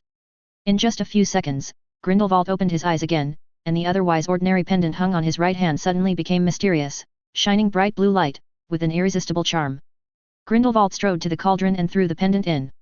Then he picked up the potion-cutting knife and pierced it at the position of his heart under Farrell's horrified gaze. Is there something wrong with his brain? Farrell was taken aback by Grindelwald's sudden suicide. But what made him even more surprised was still behind. After piercing the tip of the knife into the heart, Grindelwald's body began to tremble uncontrollably, and a large amount of black and red blood sprayed out from the wound, dripping on the ground as if sulfuric acid generally corrodes round holes in wooden floors. Not only that, the pale, blood-colored face gradually became withered, and the whole person looked like a charred corpse. Farrell only remembered at this time that in the report that England had submitted to the International Wizarding Federation a few days ago, Grindelwald, who had escaped from Neumont Guard, was suspected of being wounded during the battle with Voldemort. Kind of almost incomprehensible and strange black magic. It is said that Dumbledore died here too. But now it seems that Grindelwald has found a kind of madness, but can solve it once and for all, that is, die once. For some powerful dark wizards, the boundary between life and death is not impossible to cross. Horcrux is one of the ways to avoid death. Farrell wanted to understand everything in an instant. He tilted his head to look at the huge crucible, and was extremely certain that this was some kind of ritual that could bring the dead back to life. Not far ahead, Grindelwald's corpse had fallen to the ground. After a while, the ethereal soul body rose from the corpse. Let's start. Grindelwald floated in midair, looked at Allison, and said faintly. Allison took a deep breath, opened the package on the ground, then waved his wand, slowly chanting. Father's bones, donated accidentally, can make your son reborn. Servant's meat, from, voluntary donation, to make your master, reborn. Allison hung his left arm above the cauldron, holding the wand in his right hand, and his voice trembled a little. If you start quickly, it won't hurt very much, Allison. After I am resurrected, your arm will return to your arm. Grindelwald floated around the witch, his eyes flashing inexplicably the light, softly encouraged. As far as I know you are a brave witch, right? Prove it to me. Allison gritted his teeth and prepared to cast the spell. Just at this moment, a voice came over. Don't be fooled by him, witch. Farrell, who had been pretending to be unconscious, finally couldn't help but speak. Allison's hesitation made him realize that this was the best time for him to intervene.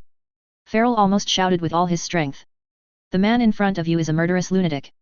He tried to destroy an entire Muggle city. I don't know what he promised you, but I can assure you that those are lies. Think about it, standing in front of you is the recognized black demon in the entire magical world. More than 50 years ago, many people like you were deceived by him, and finally lost their lives for no reason. After all, he just wanted to use you. Witch, he will throw you aside mercilessly after using it. Farrell spoke extremely fast, trying to reverse Allison's position. Grindelwald is dead.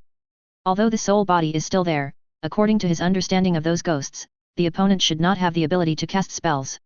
As long as Allison can be persuaded to turn, then he can not only save his life, but also may take this opportunity to completely end the Dark Lord. Thinking of this, Farrell spoke again. Look back, sorceress, I believe you are not a person willing to associate with demons. Now Grindelwald can do nothing. You don't have to be afraid of him anymore.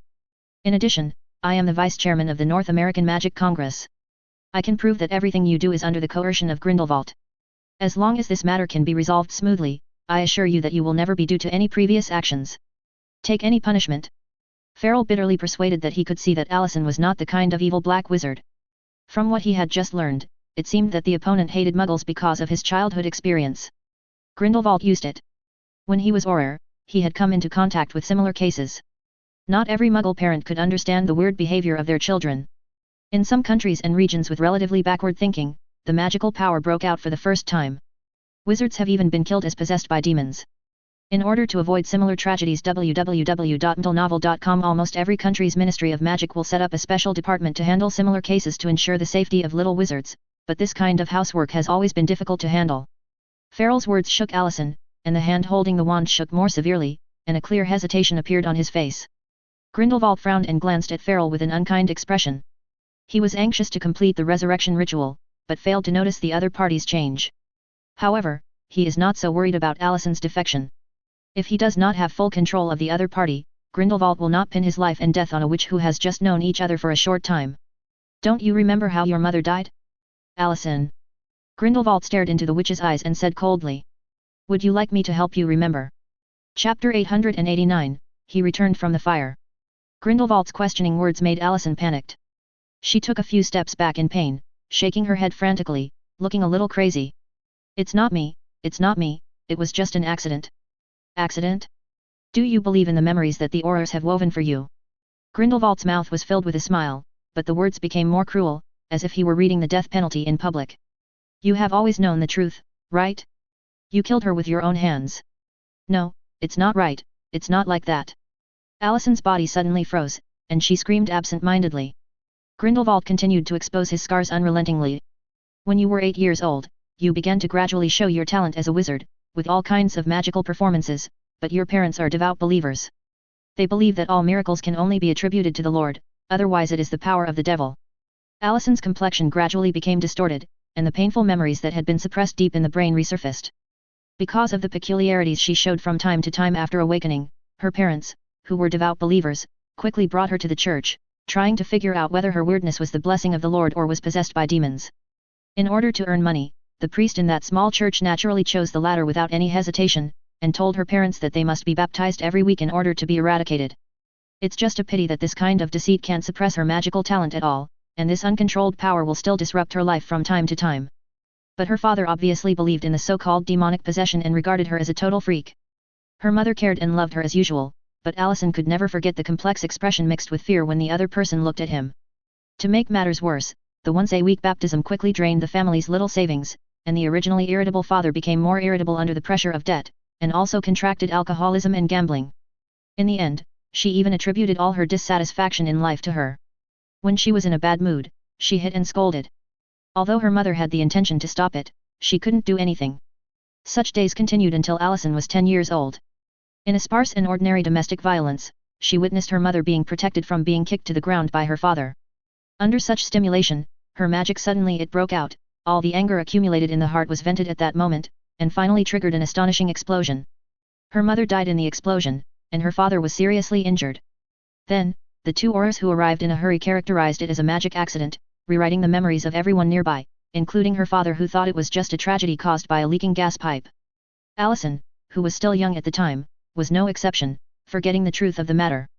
However, as she grew older and entered Dimstrang to learn magic, similar scenes began to appear in her nightmare again, just like a nightmare. Now, with the help of Grindelwald, she can fully remember that her mother's death was not caused by an explosion caused by a gas leak, but by her own hands. Even her father became alcoholic and addicted to gambling because of her. Reason. Such cruel facts almost broke Allison, and at this moment Grindelwald's voice rang again. You didn't do anything wrong, Allison. It was the Muggles' ignorance that caused it all. They didn't understand the power of magic. The wizard was an absurd legend to them, so your parents were wrong. Attribute your talent to the devil. Speaking of which, Grindelwald could not help but raise his pitch a bit. Think about it, if your parents know enough about wizards and know what a great miracle magic is, then they won't have such a stupid idea. On the contrary, they will also be proud of giving birth to a witch, because you are born with the magical power of magic, far better than the average Muggle child. So you didn't do anything wrong. What was wrong was the long deteriorating system of the magical world, the officials who were superior but only knew how to fight and search for wealth. It was they who drove you to a dead end and created this tragedy. It was also they who trapped the wizard in one cage after another, isolated from the whole world, so that Muggles could not know the wizard exactly. What we need to do is to reverse it, in order to prevent more people from having the same experience as you. Grindelwald said word by word. Allison's dim eyes reappeared, and every word of Grindelwald met her deepest expectations. Having magic talent is not her choice, let alone a fault. It's time for you to make a choice, Allison. Grindelwald said indifferently. You can choose to continue the ritual and witness the magical world take a new step, or take your wand to destroy me and return to the original rotten and devastated magical world. Don't be affected by his words, which, the magical world is not as bad as he said. Most Muggles do not have any malicious intent towards wizards, you just happen to run into a bad father who hates demons. Farley said anxiously. Since you have been to a wizarding school, you should know that many parents of Muggle families are very happy that their children can become a wizard. And those Aurors, they erase your memory without any malicious intent, probably they are I want to protect you. Enough. Shut up.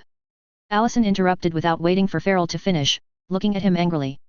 If those Aurors are really willing to protect me, why didn't I show up when I revealed my talent was slandered and possessed by a demon? Where were they when I was domestically abused? Farrell opened his mouth, trying to explain, but in the end he stopped speaking. He didn't know the situation in Northern Europe, but even in America, the Magic Congress couldn't have enough people to deal with every little wizard. Follow up and observe the living conditions, let alone intervene in family disputes. This kind of housework has always been the most troublesome. Farrell's silence made Allison made up her mind. She resolutely waved her wand and chopped off her left hand. Unspeakable pain spread all over her body, forcing her to let out a stern cry, and the falling arm soon after sinking into the crucible, the previously turbid liquid suddenly turned into a brilliant fiery red. It's crazy. It's crazy. Farrell's scalp numb when watching this scene. If he is not mistaken, this witch named Allison should be a wizard who was bewitched after Grindelwald escaped from prison. In just a few days, she was completely surrendered and she voluntarily cut off her arm to complete it. This black magic ritual. You are brave, Allison. Go ahead, it's just the last step, Grindelwald said appreciatively, not surprised by Alison's choice. From the moment he peeked into this witch's heart, he knew that he only needed a little guidance, and he would become his most loyal believer for convenience. Alison clutched his broken arm, panting in pain, but step by step walked in front of Farrell and waved his wand. Farrell closed his eyes subconsciously, he was ready to die, but unexpectedly Alison did not take his life, but used a magic wand to open his face and drag some blood into that in the crucible. Father's bone, servant's flesh, enemy's blood. Farrell opened his eyes again, guessing the most important steps of this dark magic ritual from Alison's movements, and finally understood Grindelwald. Why do you want to arrest yourself? Although this prestigious black demon has made many enemies, few can be recognized as enemies by the opponent. Needless to say, Albus Dumbledore died in the hands of Voldemort some time ago. Secondly, Newt's commander is definitely one. It's just that this guy's whereabouts are uncertain, and he often wanders around the world to study the habits of various magical creatures. Grindelwald may have ventured to North America to capture himself after rushing to the air. The thought of being honored by Grindelwald as the enemy, Farrell's mood is a bit complicated. After the delay, the liquid in the crucible gradually boiled, and bubbles were slurping, and the faint blue sparks splashed around, as if there was a volcano about to erupt inside. Farrell kept praying in his heart www.mtlnovel.com and hoped that Grindelwald's resurrection ceremony would fail. If he gets closer, he will spit and stir the pot of water without hesitation. Suddenly, the crucible shook violently, as if Farrell's prayer finally came into effect, the blue erupted from the crucible, and the hot fireworks swallowed everything around it. Alison was startled, his face pale, almost thinking that something went wrong when he made the potion. Farrell was a little excited, but before he was happy, a figure flickered. Stepped out in the fire. That is Gellert Grindelwald. He was resurrected after he died once. He is no longer as old as before. He looks about 40 years old. His sturdy body is fully revealed after the flame recedes, and the strange pupils of different colors in his eyes add to him a few different charms. Grindelwald twisted his neck, feeling the surging vitality in this body, and then stretched out his hand. The old magic wand automatically fell on his hand, and the curtain cloth hanging on the right was also pulled down. It quickly changed into a beautiful black robe and draped over him. Chapter 890, Create a New Era. You did a good job, Alison. Grindelwald strode up to the witch, holding the other's broken arm, and pressing the wand against the bleeding breach. A strong white light flashed, Alison's body trembling ceased, and the pain that was originally painful gradually disappeared, replaced by an itchy and comfortable feeling. After the white light completely dissipated, Alison was surprised to find that his broken left hand had grown back and became more powerful than before. Thank you, Mr. Grindelwald. Alison stroked her newly grown left arm and said with great joy. Although Grindelwald had promised her that her broken arm would be brought back again, she could hardly hear the magic of the broken limb regeneration, so she was somewhat worried. No, I need to thank you, Alison. Grindelwald said with a smile at the corner of his mouth, and he reached out and stroked the witch's cheek. Your bravery is beyond my expectations. Alison's face flushed red, and Grindelwald's words seemed to have some kind of magical power. It was obviously just an ordinary compliment, but it could stir her mind and make her excited and unable to be herself. When the other party's slender fingers crossed her neck, Alison felt even more trembling, and then a cold thing hung on her chest. Alison looked down, and a triangular pendant came into view. Inside the pendant is a circle with a vertical line in the center, which looks like a weird, divided eye at a glance. This is the real reward, I allow you to wear it. Grindelwald said slowly. Alison witnessed the resurrection ceremony with his own eyes. Of course, he understood that this pendant carried part of Grindelwald's soul. Carrying it was equivalent to staying with Grindelwald all the time. This is undoubtedly a great honor. I assure you, I will protect it. I will spare my life. Alison held the pendant tightly and said fanatically. Grindelwald nodded, then turned to look at the wizard tied to the pillar, and said lightly. Any last words to say? Farrell. You won't succeed, Grindelwald. We crushed your plan 50 years ago, and this time will not be an exception. Farrell said viciously, but he was cold in his heart. Seeing Grindelwald was reborn from the fire, he knew he was doomed. However, he will never allow himself to die so meaninglessly. He must find a way to pass the information about Grindelwald's resurrection and the production of Horcruxes to the Magic Congress of North America. Thinking of this, Farrell continued to curse and say last words, and at the same time, he put his fingers on the pillar behind with difficulty, and with the cover of the voice, he used his fairly sharp nails to inscribe the words such as Horcruxes and pendants. Although some of the colleagues of the North American Magic Congress can restore the corresponding magical image through the magic traces, God knows how long it will take them to find here, maybe even the traces of the spell have disappeared by then, and the information they left behind maybe can come in handy. Farrell secretly calculated in his heart, but before he could finish engraving, Grindelwald's indifferent voice came over. Unexpectedly, More than 50 years have passed, you are still so naive, Farrell. I thought you would remember, don't try to make these methods that are not on the table in front of me. Grindelwald's heterochromatic eyes flashed with faint blue fluorescence. Farrell's complexion changed. It was then suddenly remembered that in Grindelwald's archives, there has always been an information that has not been confirmed. Grindelwald, who is proficient in black magic, is probably still an excellent photo. Divine Master. It's all over. Realizing this, Farrell's face was pale, and Grindelwald on the opposite side had already raised the wand in his hand, and a heart-pounding flame ignited all over his body, and then quickly rolled over, hot. The tongue of fire quickly swallowed Farrell in. The painful scream sounded in this empty room, and stopped abruptly in just a few seconds. The original tyrannical fierce fire, under the control of Grindelwald, was like an arm. After swallowing Farrell and the stone pillars, it extinguished and dissipated in the air. Let's go, Allison, let's create a new world, a world of wizards. Grindelwald slowly put down his wand and said slowly. 2 days passed in a flash. As the holidays approached, the castle became more and more heated, and the shadow of the attack a week ago was gradually diminished by the joy of the holiday. Of course, on the day of leaving school, the test results were also released. As for Ivan, there is nothing to worry about. He passed the O.W.Ls and N.E.W.T exams with full marks. Hermione was not to be outdone. Although she failed to graduate like Ivan, she also achieved 12 perfect grades in all subjects. Harry's transcript is much inferior, but he himself is very satisfied, because among the 9 compulsory courses, he got an E, exceeding expectations. In 5 of the 9 compulsory courses, protecting magical creatures and defense against dark magic in the exam of the technical class, I got an O, perfect, evaluation. In contrast, Ron was going to be much more miserable, even after desperately reviewing for a week, he only got 4 ES, exceeding expectations, not a full score.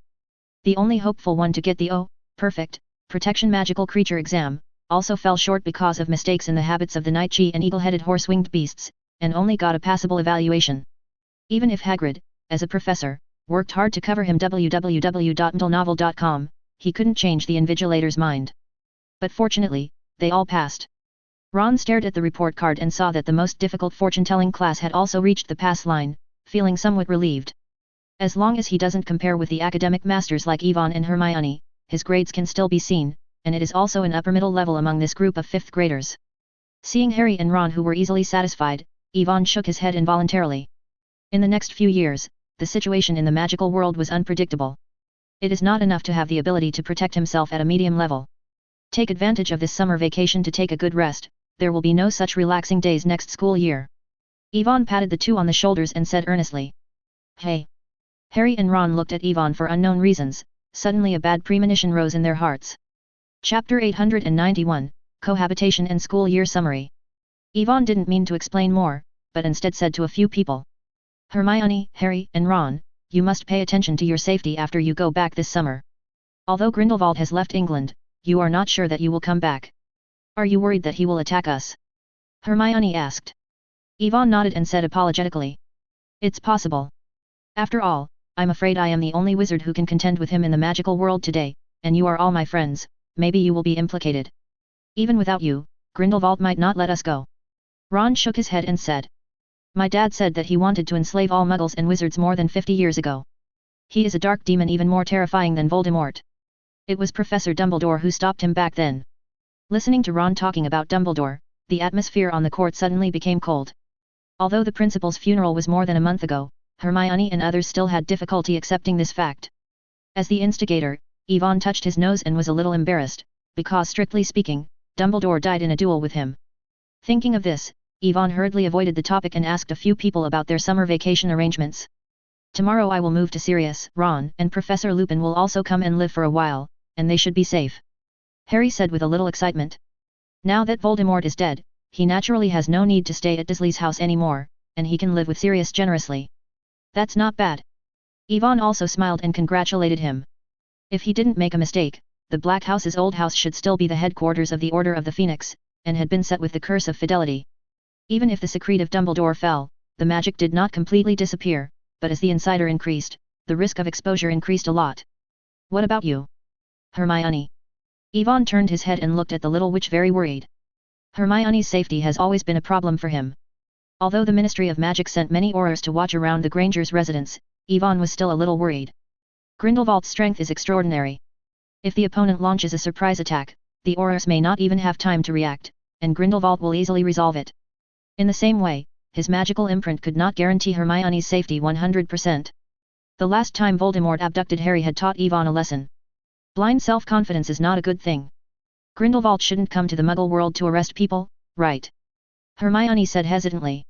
It's hard to say, even if there is a 1% probability, you must be vigilant. Yvonne said very solemnly.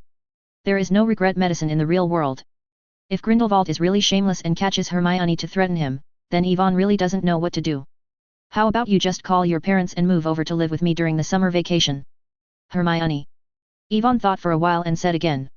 Hermione was taken aback by Ivan's bold proposal, and she was a little panicked for a while. She had indeed thought of being a guest at Ivan's house, but it's not like taking her family with her to go alone. Is this too fast? It's a special time now. You don't want your parents to be in danger at any time, Hermione. Yvonne persuaded very seriously. Hermione hesitated for a while before hesitated. I can't guarantee that they will agree, but I will try to convince them. Then it's settled. Yvonne said immediately. I haven't said that it will be done yet. Hermione glared at Yvonne, and she even doubted whether Yvonne had premeditated. The four people were so noisy and it was lunchtime. After a simple meal, Yvonne packed up his luggage and took the Hogwarts train with Harry and left the school.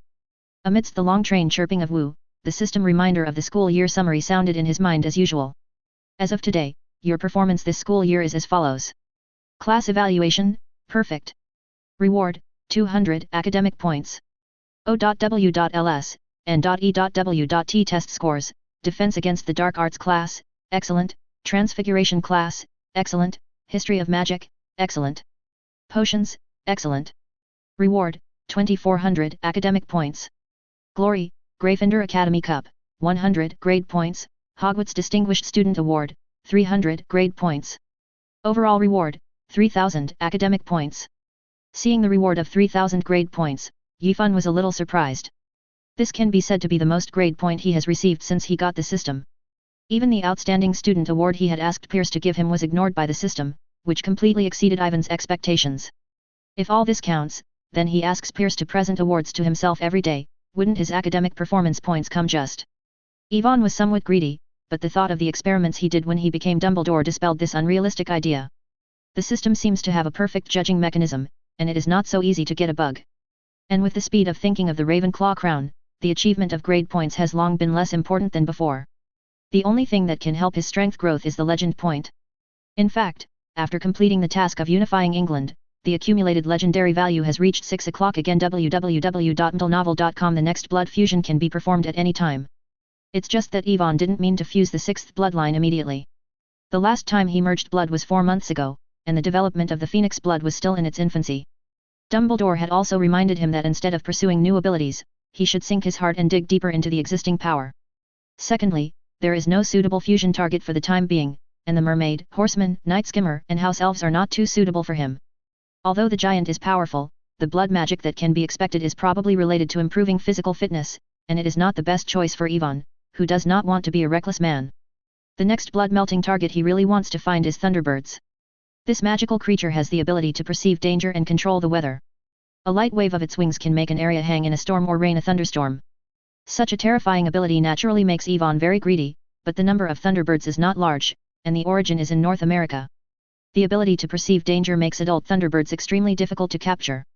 Yvonne can only hope that the Ministry of Magic can give a little bit more strength and find the whereabouts of Thunderbird as soon as possible.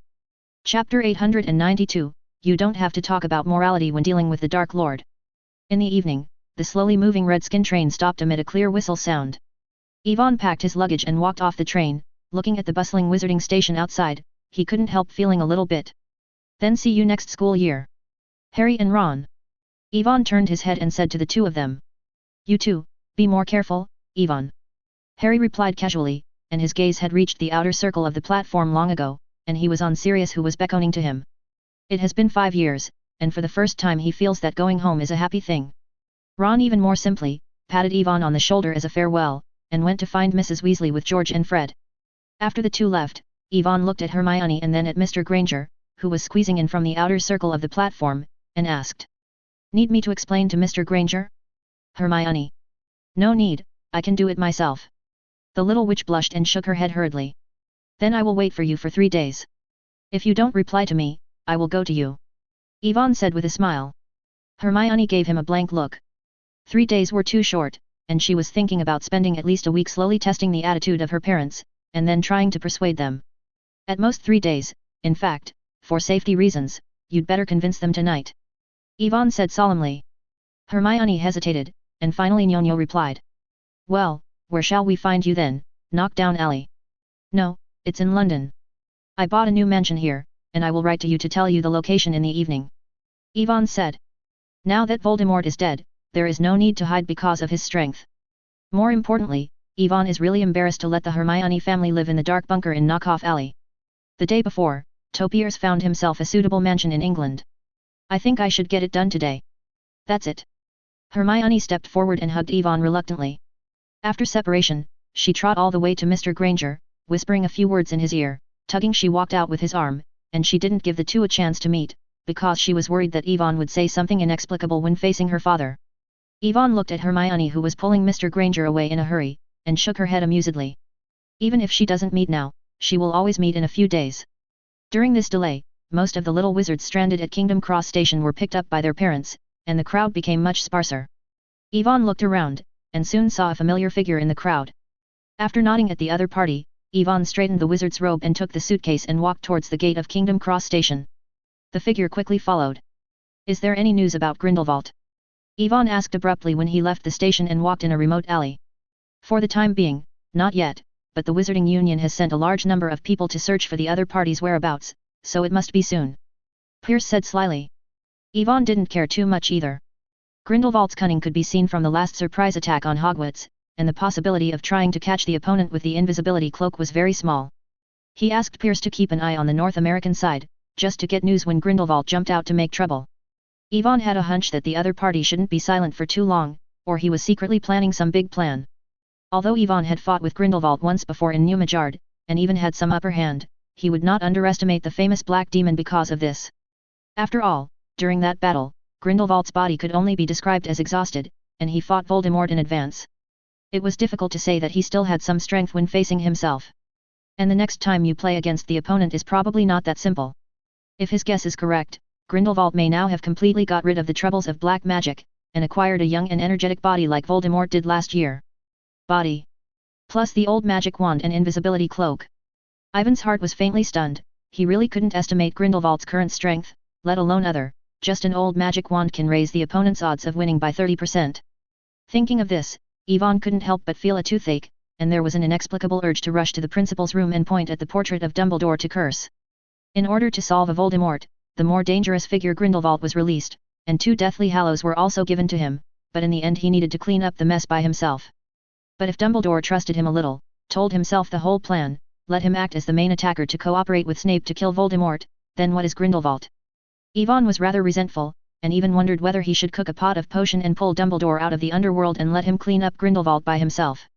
Anyway, 50 years ago, didn't Dumbledore also defeated Grindelwald with the old wand, and again, there must be no problem.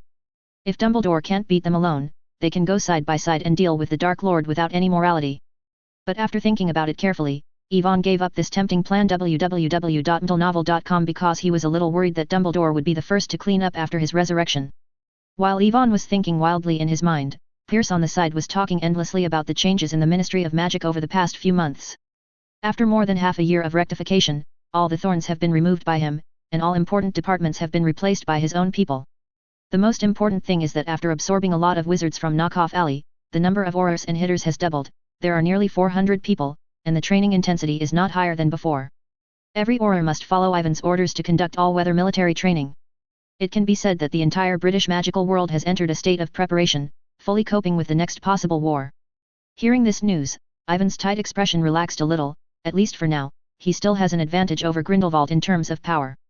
A few hundred people don't sound like many, but don't forget, these are all elite wizards. If they work together to cast a Muggle expulsion spell, all Muggles in London can get rid of it without even noticing it. Chapter 893, Potion of Immortality. You have done very well recently, Pierce. Yvonne turned his head and said appreciatively. Previously, he had made Pierce the Minister of Magic just a stopgap measure, but he did not expect that the other party did a good job.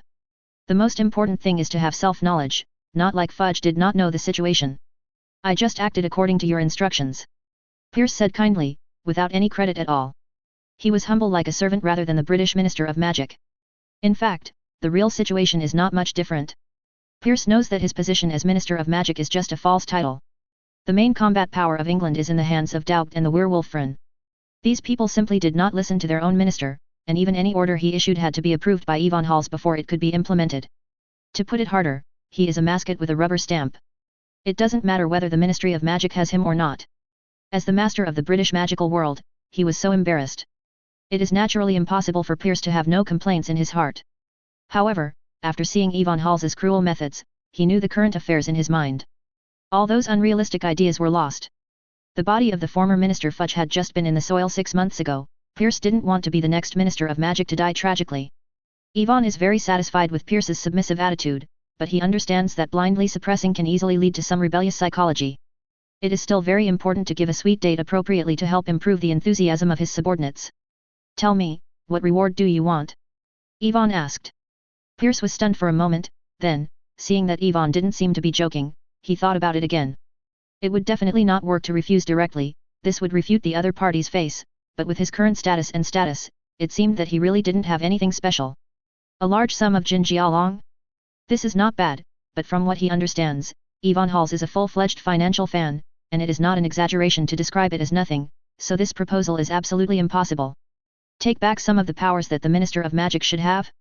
Pierce thought for a while, it's better not to die.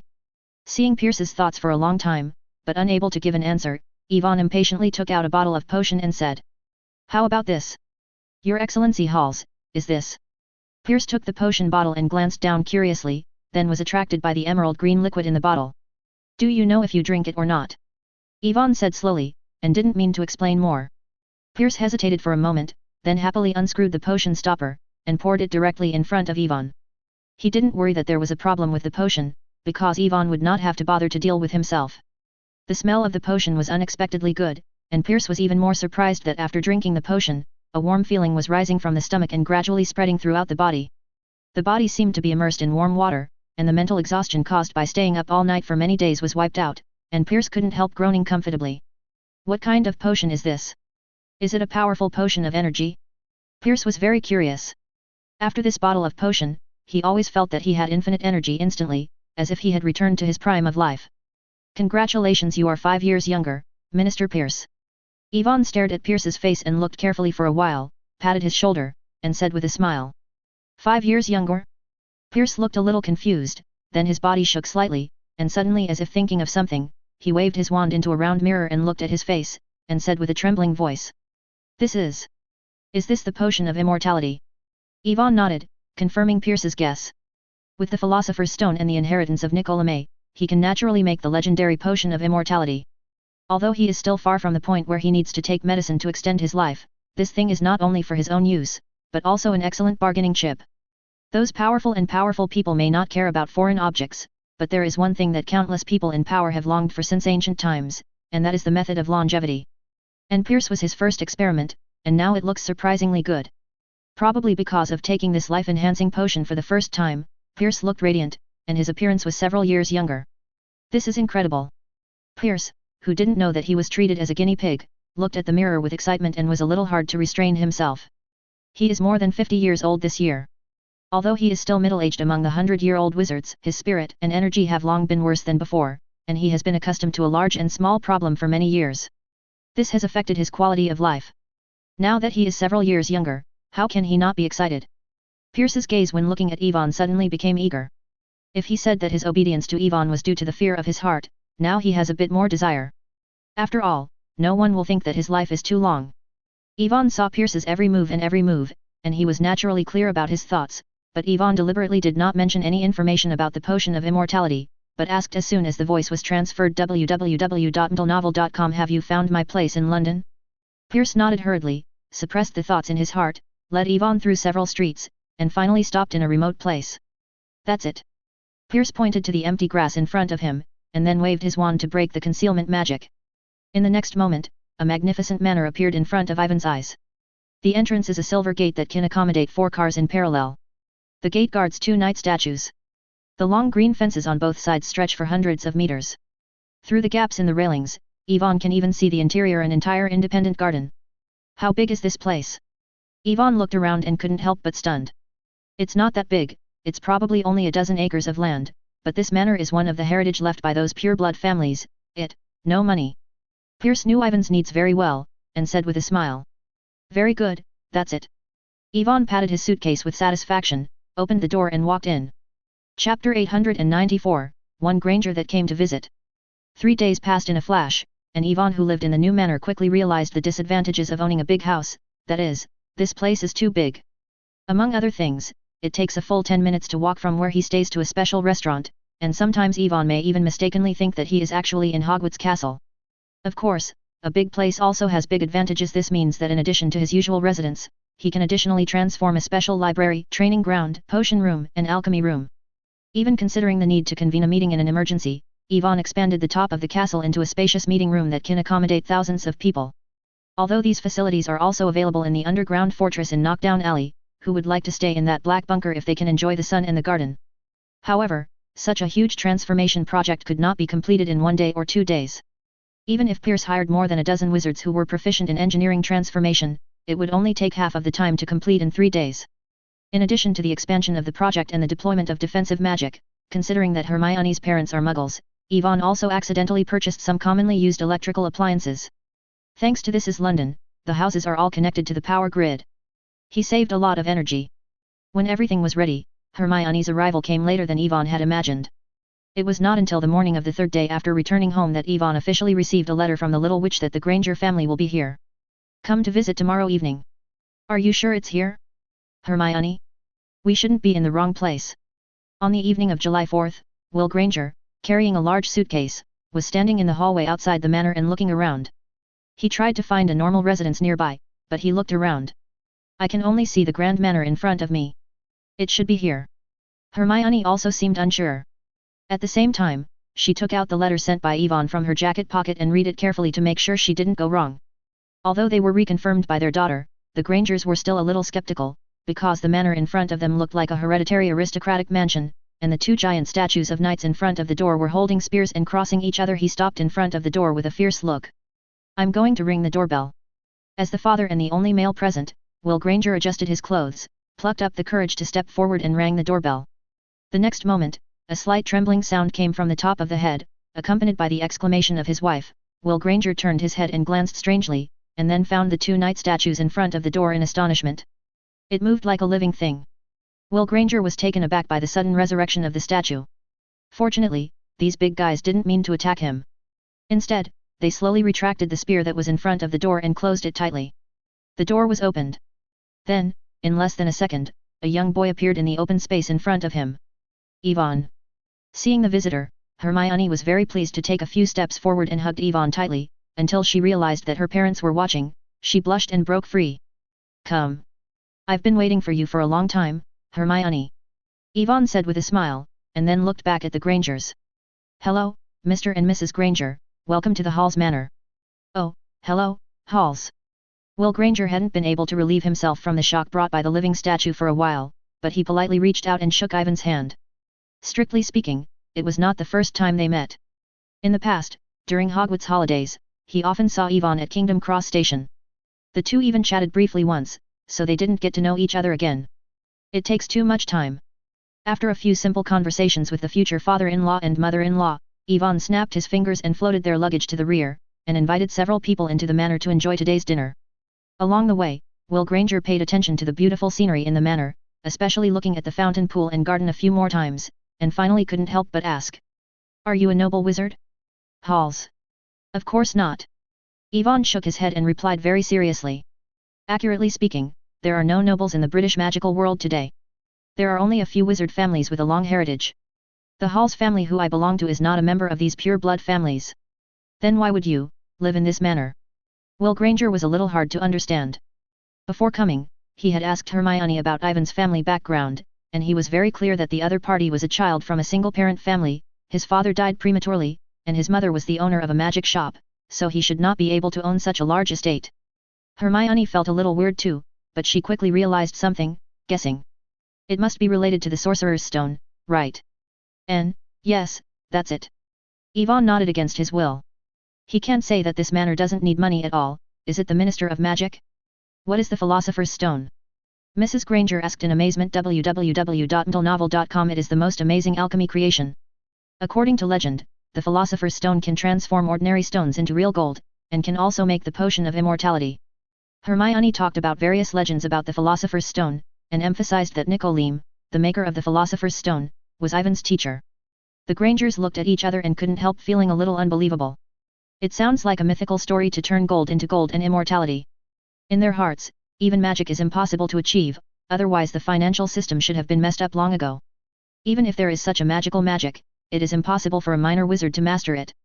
Ivan is the best student ever at Hogwarts. Even Principal Dumbledore and Secretary Pierce admire him a lot. Hermione saw the doubts of her parents and hurried to help.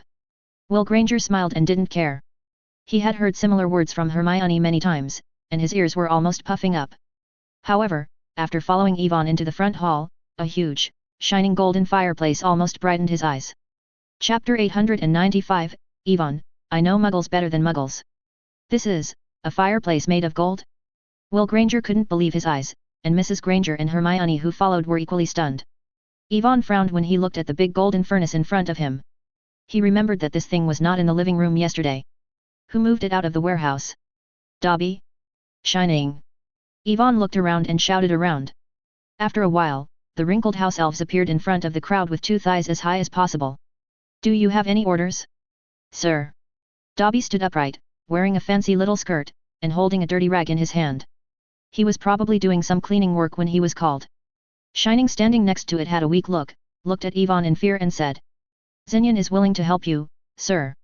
Ivan nodded at Shining, then looked at Dobby and asked. Dobby, why is this fireplace here? Didn't I ask you to get it in the warehouse before? Mr. moved to a new house, Dobby. Dobby thought it should be decorated well, so he and Shining installed Mr. S gold fireplace in the living room. Dobby blinked his eyes and looked at Yi earnestly. Fan is like a child who has done an amazing thing and is waiting for praise. Shining, the house elf on the side, was not so calm anymore. It hugged the golden fireplace beside it in horror, and slammed its head on it vigorously. Xingling shouldn't be hiding from her, sir. Xining is a bad elf, bad elf. Bad Dobby, it is the one who confuses her to do this. Ivan was a little bit dumbfounded for a while, and hurriedly stopped Shining's self-masochistic behavior, and said. I didn't blame you, Shining, but you changed the fireplace to gold. What if it melts when the fire is burning? Dobby patted his chest immediately and said that he and Shining had set the thermostat magic in the fireplace, and there would be no problem. Ivan looked at Dobby and hesitated to speak. The thermostat magic is a trivial matter. The main reason is that such a big pure gold fireplace is facing the door, which is too arrogant and does not conform to his usual low-key style. After a brief astonishment, Hermione quickly recovered, and then she was even more surprised to find that the style of the pure gold fireplace in front of her was very old, and she faintly felt very familiar. Couldn't this fireplace be the one lost in Hogwarts Castle, right? Hermione suddenly remembered that a few months ago, a fireplace disappeared in the castle inexplicably. At the time, Professor McGonagall was also alarmed, but she looked for it for a long time. I didn't find who did it. Ahem.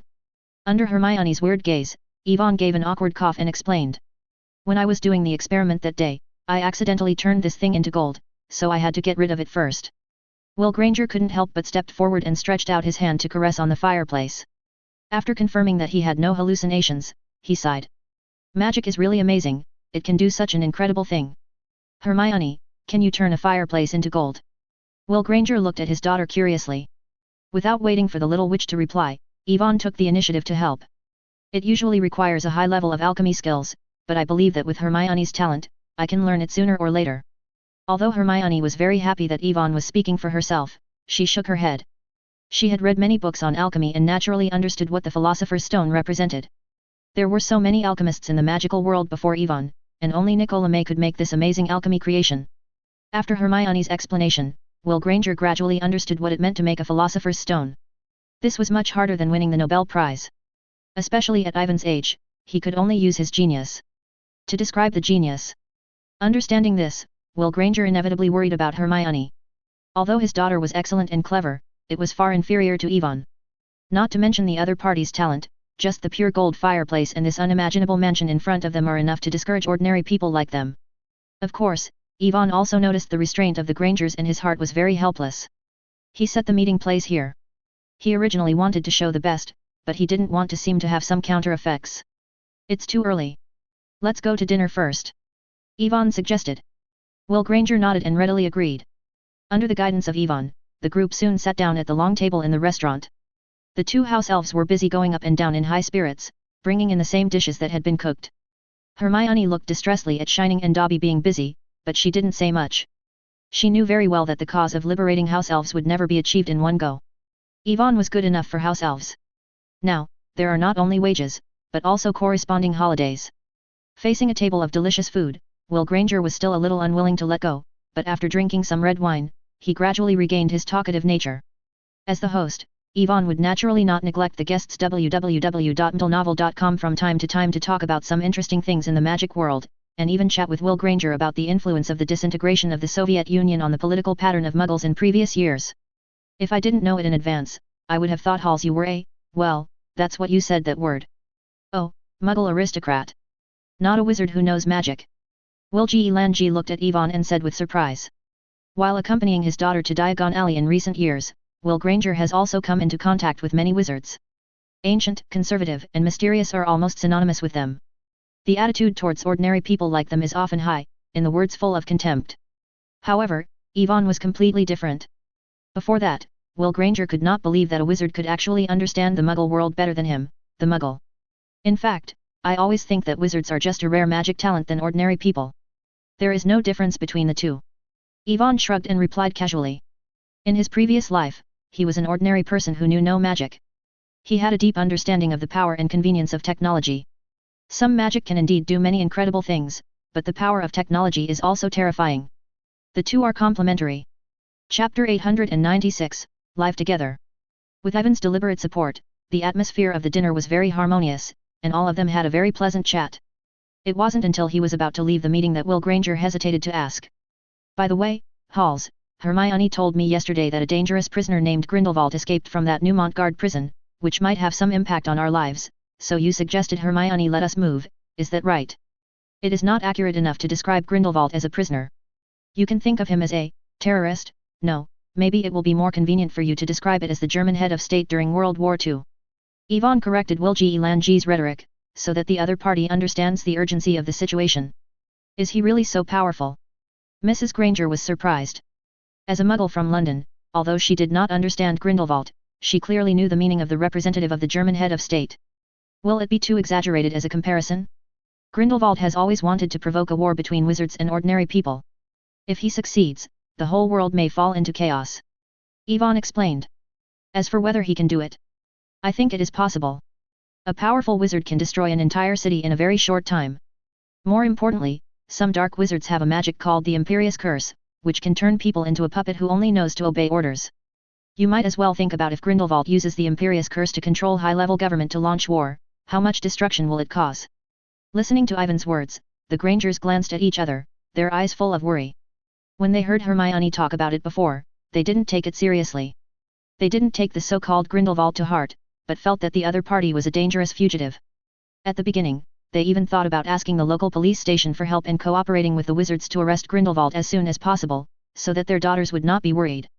Now that I have listened to Ivan's explanation, I understand what a terrifying character Grindelwald is. Please forgive my offense. Do you have any grudges with Grindelwald? Halls. Will Granger hesitated for a while, and finally asked. Since Grindelwald is not a wizard in England and has such a huge ambition, it stands to reason that the other party shouldn't deliberately target them.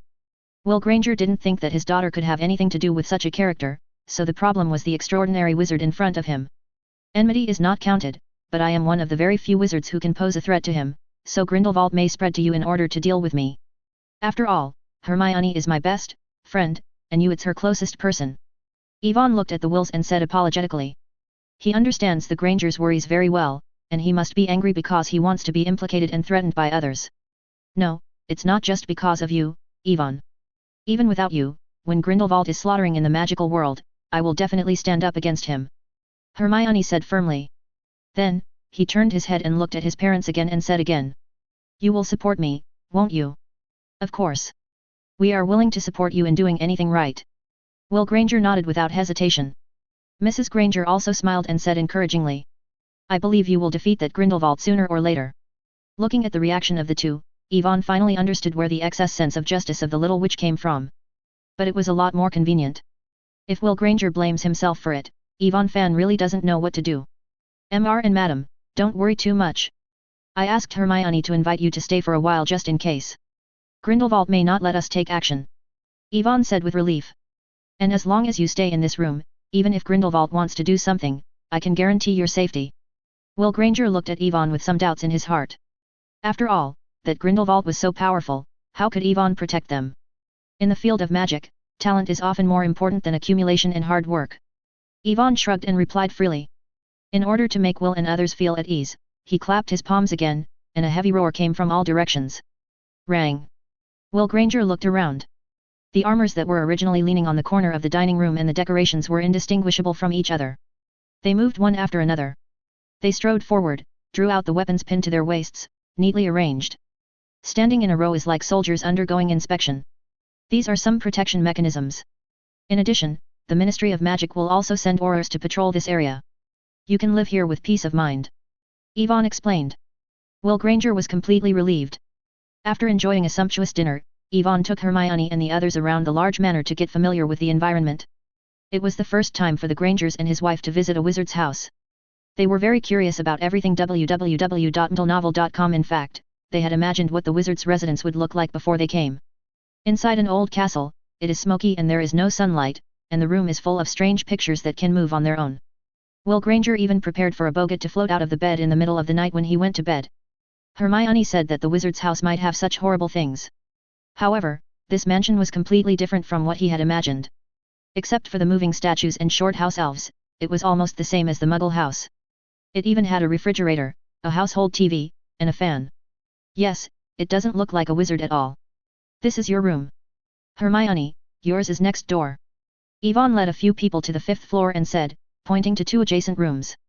If anything happens at night, just call Dobby and Shining, they will appear in front of you right away. Thanks for your hard work, Halls, you can rest early, too. Will Granger said. Hermione hugged Yvonne as a farewell, and then hurriedly placed her luggage. Chapter 897, The Idea of the New Magic Wand. The next morning, Yvonne went straight to the living room after washing up as usual, and when he entered the door, he saw the Hermione family already sitting on the dining table. Shining and Dobby are holding a plate and stacking bowls of sausage, toast, and roasted tomatoes on the table, but the plates in front of everyone are empty, and the knives and forks are neatly placed aside, probably waiting yourself. Are you still used to living? Yvonne pulled a chair and sat down, then looked at a few people and asked. Of course, thanks to you, this is the first time I have lived in such a big house. Will Granger quipped. Mrs. Granger also nodded. Although she only stayed for one night, the luxury of this mansion was beyond her imagination. When she passed down the stairs just now, she even saw a separate swimming pool. Well, you can talk later, let's eat now. Hermione picked up the knife and fork in front of her and said urgingly. You might as well feel free to wait for me. Yvonne smiled and took the lead in eating a sandwich.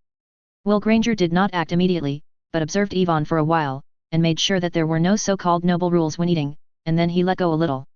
While eating, Will Granger was still like a curious baby, asking why the stone sculptures moved last night, and how these house elves appeared in front of him with a pop. At first, Yvonne answered patiently one by one, but the other party's questions were common sense one after another. In the end, Yvonne had to answer perfunctorily because of the magic of magic. The ignorance shown by Will Granger made Hermione a little embarrassed, and hurriedly took the topic over and answered many questions from her father instead of Yvonne. After several people finished their breakfast, Shining and Dobby appeared in front of everyone at the right time, busy tidying up knives, forks, and dishes. Upon seeing this, Mrs. Granger stood up and wanted to help tidy up as usual at home, but she had just picked up a fork, and the 2 house elves beside her screamed loudly, glittering the dishes in her hand. It fell to the ground and broke into several pieces. Mrs. Granger was taken aback by the actions of the 2 house elves, and looked at a loss, wondering if she had done something wrong. Enough. Yvonne reluctantly stopped the howls of Shining and Dobby, then waved his wand, and restored the broken plate with a healing spell, and then looked at the bewildered Mrs. Granger and explained. House elves usually think that housework is their most important job, and it is very shameful to let others intervene. The wizard trained the house elves into slaves through this concept. Hermione snorted slightly, and said with a slight dissatisfaction. Yvonne pretended not to hear, and secretly urged Shining and Dobby to leave quickly, lest the little witch mentioned the domestic elf liberation front again on a whim. Both Will and his wife were surprised by the pathological servility of house elves, but they didn't say much. after all. This is regarded as Ivan's family affair, and they don't understand the laws of the wizarding world. Is there anything we can help? Halls. Will Granger asked after a pause. They probably have to live in this large manor for the next few months. If he doesn't do anything, he always feels a little uneasy. No, I really want to say that I involved you in it. It's my apologization for you to live here these days. Ivan shook his head, and all the debris in the manor, Dobby, and shining it's done, and what I have to do is not something that two muggles can help. The Grangers probably also wanted to understand this, and they were very depressed and helplessly accepted their identity as insects. Hermione volunteered to serve as Ivan's assistant during this time. Considering that this would make the three people feel more at ease, Ivan didn't refuse, but readily agreed, and took the little witch to the alchemy room on the 4th floor. Although the entire manor has not been completely remodeled due to time constraints, the alchemy room and training ground are exceptions, and they are all prioritized for construction. These days, Ivan still took time to move all the books in Knockoff Alley. Are you going to study magic wands? Ivan. Hermione walked into the alchemy room, and looked at the materials for magic wand, how to choose the most suitable wand core combination on the table, guessing. Almost, I plan to make a new wand. Ivan replied freely. What about your original one? Is it broken? Hermione asked in surprise. Ivan shook his head, drew the undamaged unicorn wand from the sleeve of the wizard robe, and explained. It's not damaged, but its strength is too weak. You must know that Grindelwald has the strongest wand in the magic world in his hands. If I want to fight him, I must change to an equivalent wand. Ivan stroked the wand in his hand that had accompanied him for 5 years, somewhat emotional. When he was in the 1st grade, he had always wanted to change to a more suitable wand because of the fit problem. After that, whoever wanted to fuse the blood of the unicorn by mistake, and smoothly solved the fit problem, he also changed. This magic wand has been kept, and it has been specially strengthened. However, due to the material problem, this magic wand has been strengthened to the limit. www.mentalnovel.com. It may even become slightly hot and shake when releasing some powerful magic. Obviously, it is a sign that it will not be able to withstand the huge magic power. So it's time to let it take a back seat. It's just that the production process of the wand is much more complicated than Ivan had imagined. There are hundreds of different combinations of wand core and wand wood, and the compatibility of the material and the owner needs to be considered. On this basis, wanting to make a wand comparable to the Deathly Hallows is tantamount to a fantasy. Even if the old wand was made of elder bones and night feather tail feathers, Ivan was 100% sure that even if he used these two materials to make a new wand, it would not be comparable to the old wand. Many staff makers have tried this point, and the final product has nothing special, just that the power will increase to a certain extent when the black magic is released. Fortunately, at the top 3 cup last year, the magic wand of Furong gave Ivan a lot of enlightenment. Aviva's hair can be used as a core. What about yourself? Although he is not a purely magical creature, after several blood fusion rituals, the power contained in his blood and bones is much stronger than the so-called dragon heartstring and phoenix tail feathers. Chapter 898, Making and Improving the Magic Wand. A week later, in the alchemy room of the manor, Ivan threw a badly damaged wand wood aside and spoke. Bring me a piece of ebony wood, Hermione, and the potion over there should be ready. Hermione, who was sitting on the side flipping the book, nodded suddenly, got up and got busy, took out the same materials and handed them to Ivan's hands, appearing very skilled.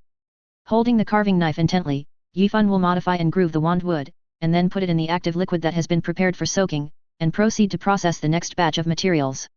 Until half an hour later, Ivan took out the processed wand wood, then pulled off a piece of hair, carefully put it into the wand, and cut off his fingers to fill the gap in the groove with blood, and finally used deformation magic to dent the groove. The gap of the slot is slowly closed.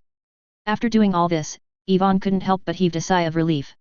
Making a magic wand is a difficult job, especially the process of fusing the wand wood and the core of the wand. If there is any mistake, the previous effort will be lost. Magic items are different from ordinary objects. Once damaged, they can't be done simply by chanting a healing spell.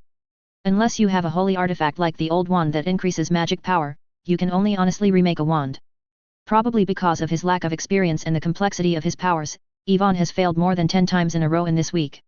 One part was that something went wrong in the production process, and the other part was that the wand wood and the core of the wand were not matched, and the wand made was not usable at all.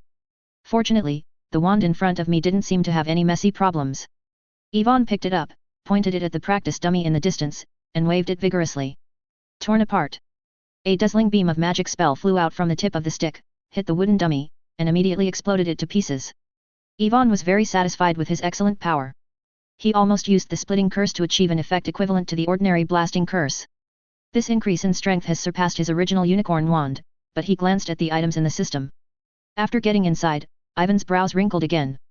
Magic item, unstable wand, black ebony, wizard hair, 12 inches and a quarter long. Magic, strong. Magic text circuit, magic increase, to a certain extent bless the power of magic. Fit, 100%. Explanation, this is the test work of the alchemist Ivan Halls. While giving it great power, it also greatly reduces the stability of the wand. No one knows when it will choose to strike, perhaps in the interval between the next spell casting. It's a pity. Ivan looked at the instructions in the system bar and shook his head in disappointment. An unstable magic wand can't be used even if it is strong. After all, a small mistake in a high-intensity battle may lead to a direct battle. Reverse. But this at least proves that his thinking is correct. His body tissue can indeed replace the magic material as the core of the wand to bless the power of the wand, but the strength of the hair soaked in blood is a little too strong, so there is almost no wood that can perfectly carry it. The power of Ivan had tried more than a dozen different wood materials before using ebony. Even the most mysterious elderberry showed unstable characteristics after adding blood and hair as a core. Another point that makes Ivan feel a little strange is that this newly made wand is obviously much stronger than the previous unicorn wand, but the magic evaluation given by the system has not changed. It is still strong and not go to the next level. Where is the boundary between the two? Ivan touched his chin and thought secretly.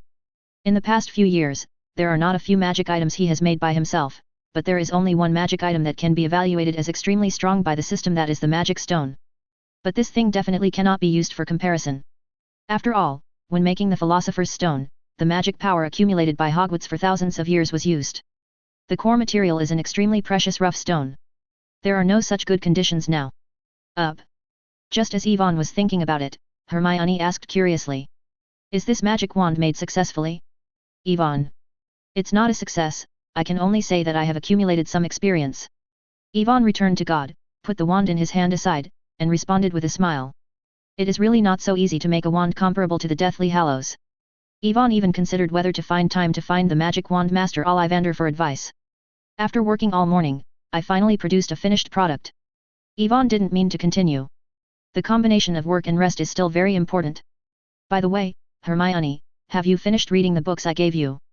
Ivan's gaze scanned the alchemy books on the table, and suddenly remembered it. Not yet, how can it be so fast? The little witch sighed, looking a little depressed. Alchemy is more profound than she imagined. Although Ivan will explain to her in her spare time these days, there are too many difficulties. Ivan frowned and said secretly that he shouldn't, then he patted his head, turned around and opened the drawer and turned it over. Blam me, there is something I forgot to give you. Hermione was confused, and then saw Ivan take out a beautiful crown from the drawer and walk towards this side. This is Ravenclaw's crown? Hermione asked in surprise. Of course, haven't you seen it before?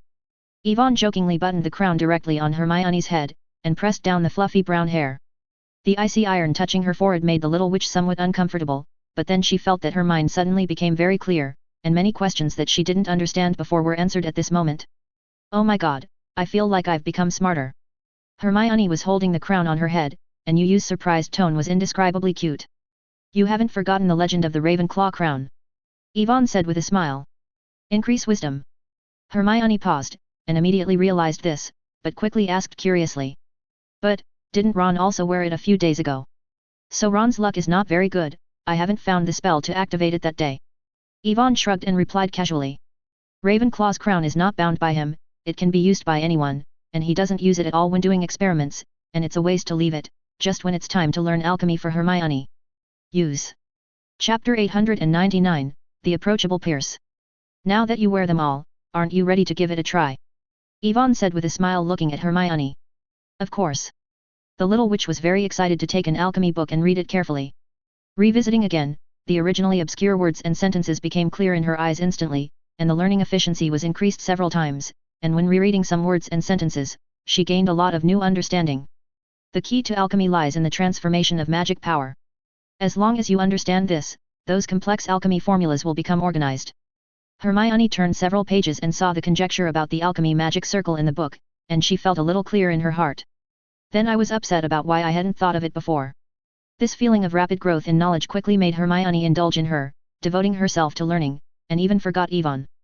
Ivan shook his head funny, and didn't mean to disturb the little witch. After a short rest, he continued to devote himself to the study of the magic wand. After a while, in the wide alchemy room, there was only the sound of turning over the book and cutting the wood with a knife. Time flew for half a month, and after 3 more residents, the deserted manor gradually gained a bit of popularity. During this time, Yvonne did not delay a day. In the morning, I was full of energy to study the magic wand. In the afternoon, I continued to diligently explore the power of blood magic. At that point in the evening, he also needed to be a teaching professor. Min explained those more profound alchemy knowledge. Although Ravenclaw's crown can increase wisdom and greatly improve learning efficiency, it is also limited. If there is no special guidance for some profound alchemy knowledge, even if it is smart, it will not be possible to comprehend it by itself. And Hermione's learning progress far exceeded his expectations. In just half a month, she had already started the art of Kung Fu alchemy, and made the first magic item 2 days ago. Magic item, automatic quill pen. Magic, weak. Explanation, this is a trial work of a novice alchemist. After inputting magic power, it can sense the master's mind and automatically record notes in the book. Very good, Hermione, it seems that you are very talented. Congratulations for making a real alchemy item. According to this learning efficiency, it will not be long before you can become a qualified alchemist. Yi Fan glanced at the evaluation in the system column, then looked at the little witch, and couldn't help but speak. Although this magical creation is still very rough in his eyes, considering that this is a novice's work, it is already very good to have such a degree. Being praised by Yvonne together, Hermione couldn't help showing a little smile on her face. She looked very happy, and she only felt that the hard work these days and nights was finally not in vain. Probably because of eagerness, or simply because of curiosity, after putting away the automatic quill, Hermione yes, Yvonne, how long did it take you to learn alchemy? About a week? Yvonne thought hesitantly, but it was the result of spending thousands of academic points to buy the SWIBA experience card, which was several times stronger than the effect of the Ravenclaw crown. In order not to discourage the little witch's enthusiasm, he said very modestly. It took me about a month at that time. You are much faster than me.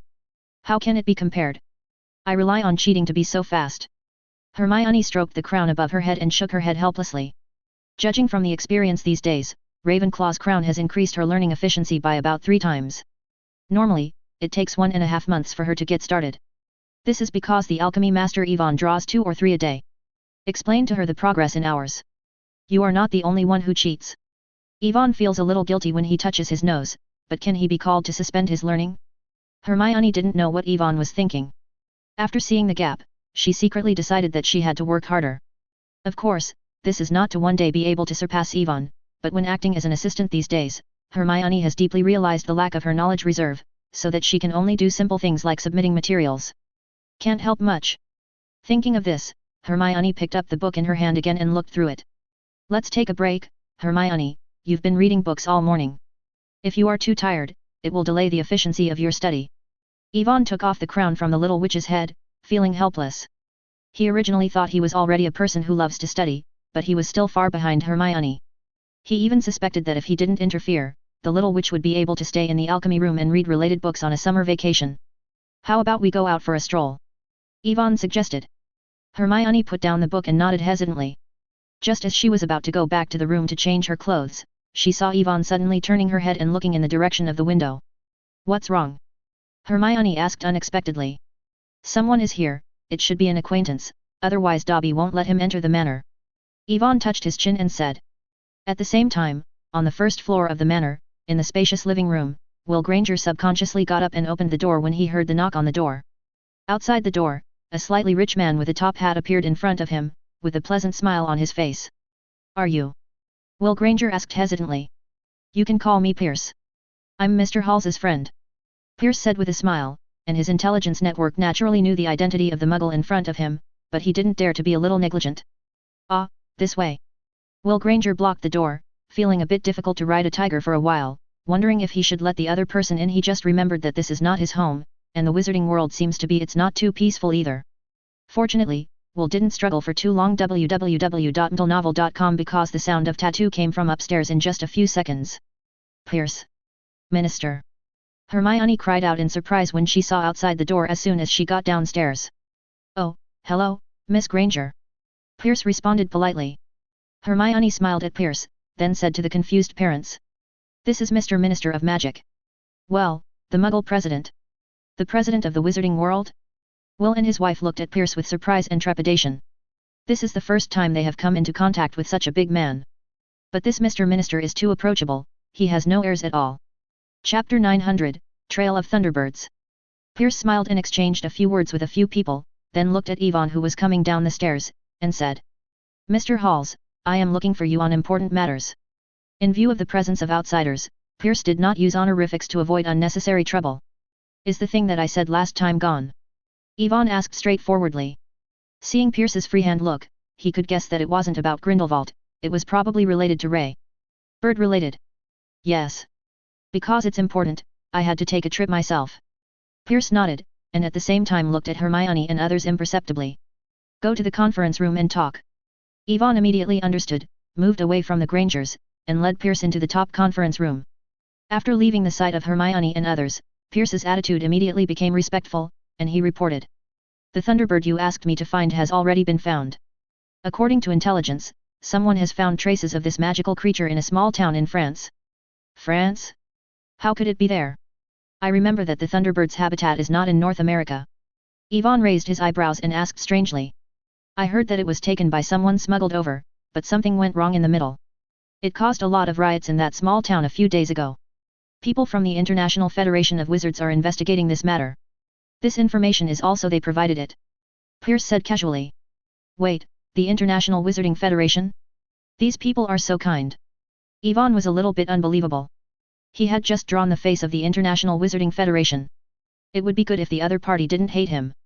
How could it be kind to him? Provide information. Or is it that these people finally figured it out and plan to use this information to ease the rigid relationship between each other? "Have you sent someone to verify it?" Yvonne looked at Pierce and asked very cautiously. "I have asked someone to confirm that the weather in that small town has indeed been abnormal recently. It is probably affected by Thunderbird. But I dare not be 100% sure." Pierce said hesitantly. In fact, he dispatched manpower to directly capture this thing for credit, but those Aurors squatted in the small town for several days without seeing the shadow of Thunderbirds, but felt the local harshness well. Weather. Listening to Pierce's account of Yvonne is not surprising. Thunderbird is an extremely sensitive and magical creature that can predict danger in advance, and coupled with its own powerful magic power, it is very difficult to capture. But it is precisely because the opponent is so good that he will choose Thunderbird as the target for the next fusion. In addition, our spies also found out that the French side was under martial law for unknown reasons. Intensifying the screening of immigrants, I guess it might be related to Grindelwald. At this point, Pierce's expression became very serious. Dignified. No wonder the International Wizarding Federation gave us this information so easily. Yvonne touched his chin and said with a sneer. These people were probably expecting that he ran over and collided with Grindelwald.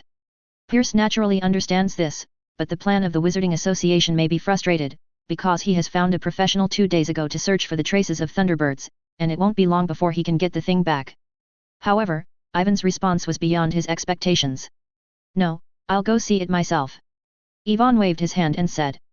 He was also a little curious about what Grindelwald wanted to do in France, and there was some information that needed to be confirmed, such as whether Grindelwald had regained a new life as he had imagined and was completely free from the troubles of black magic.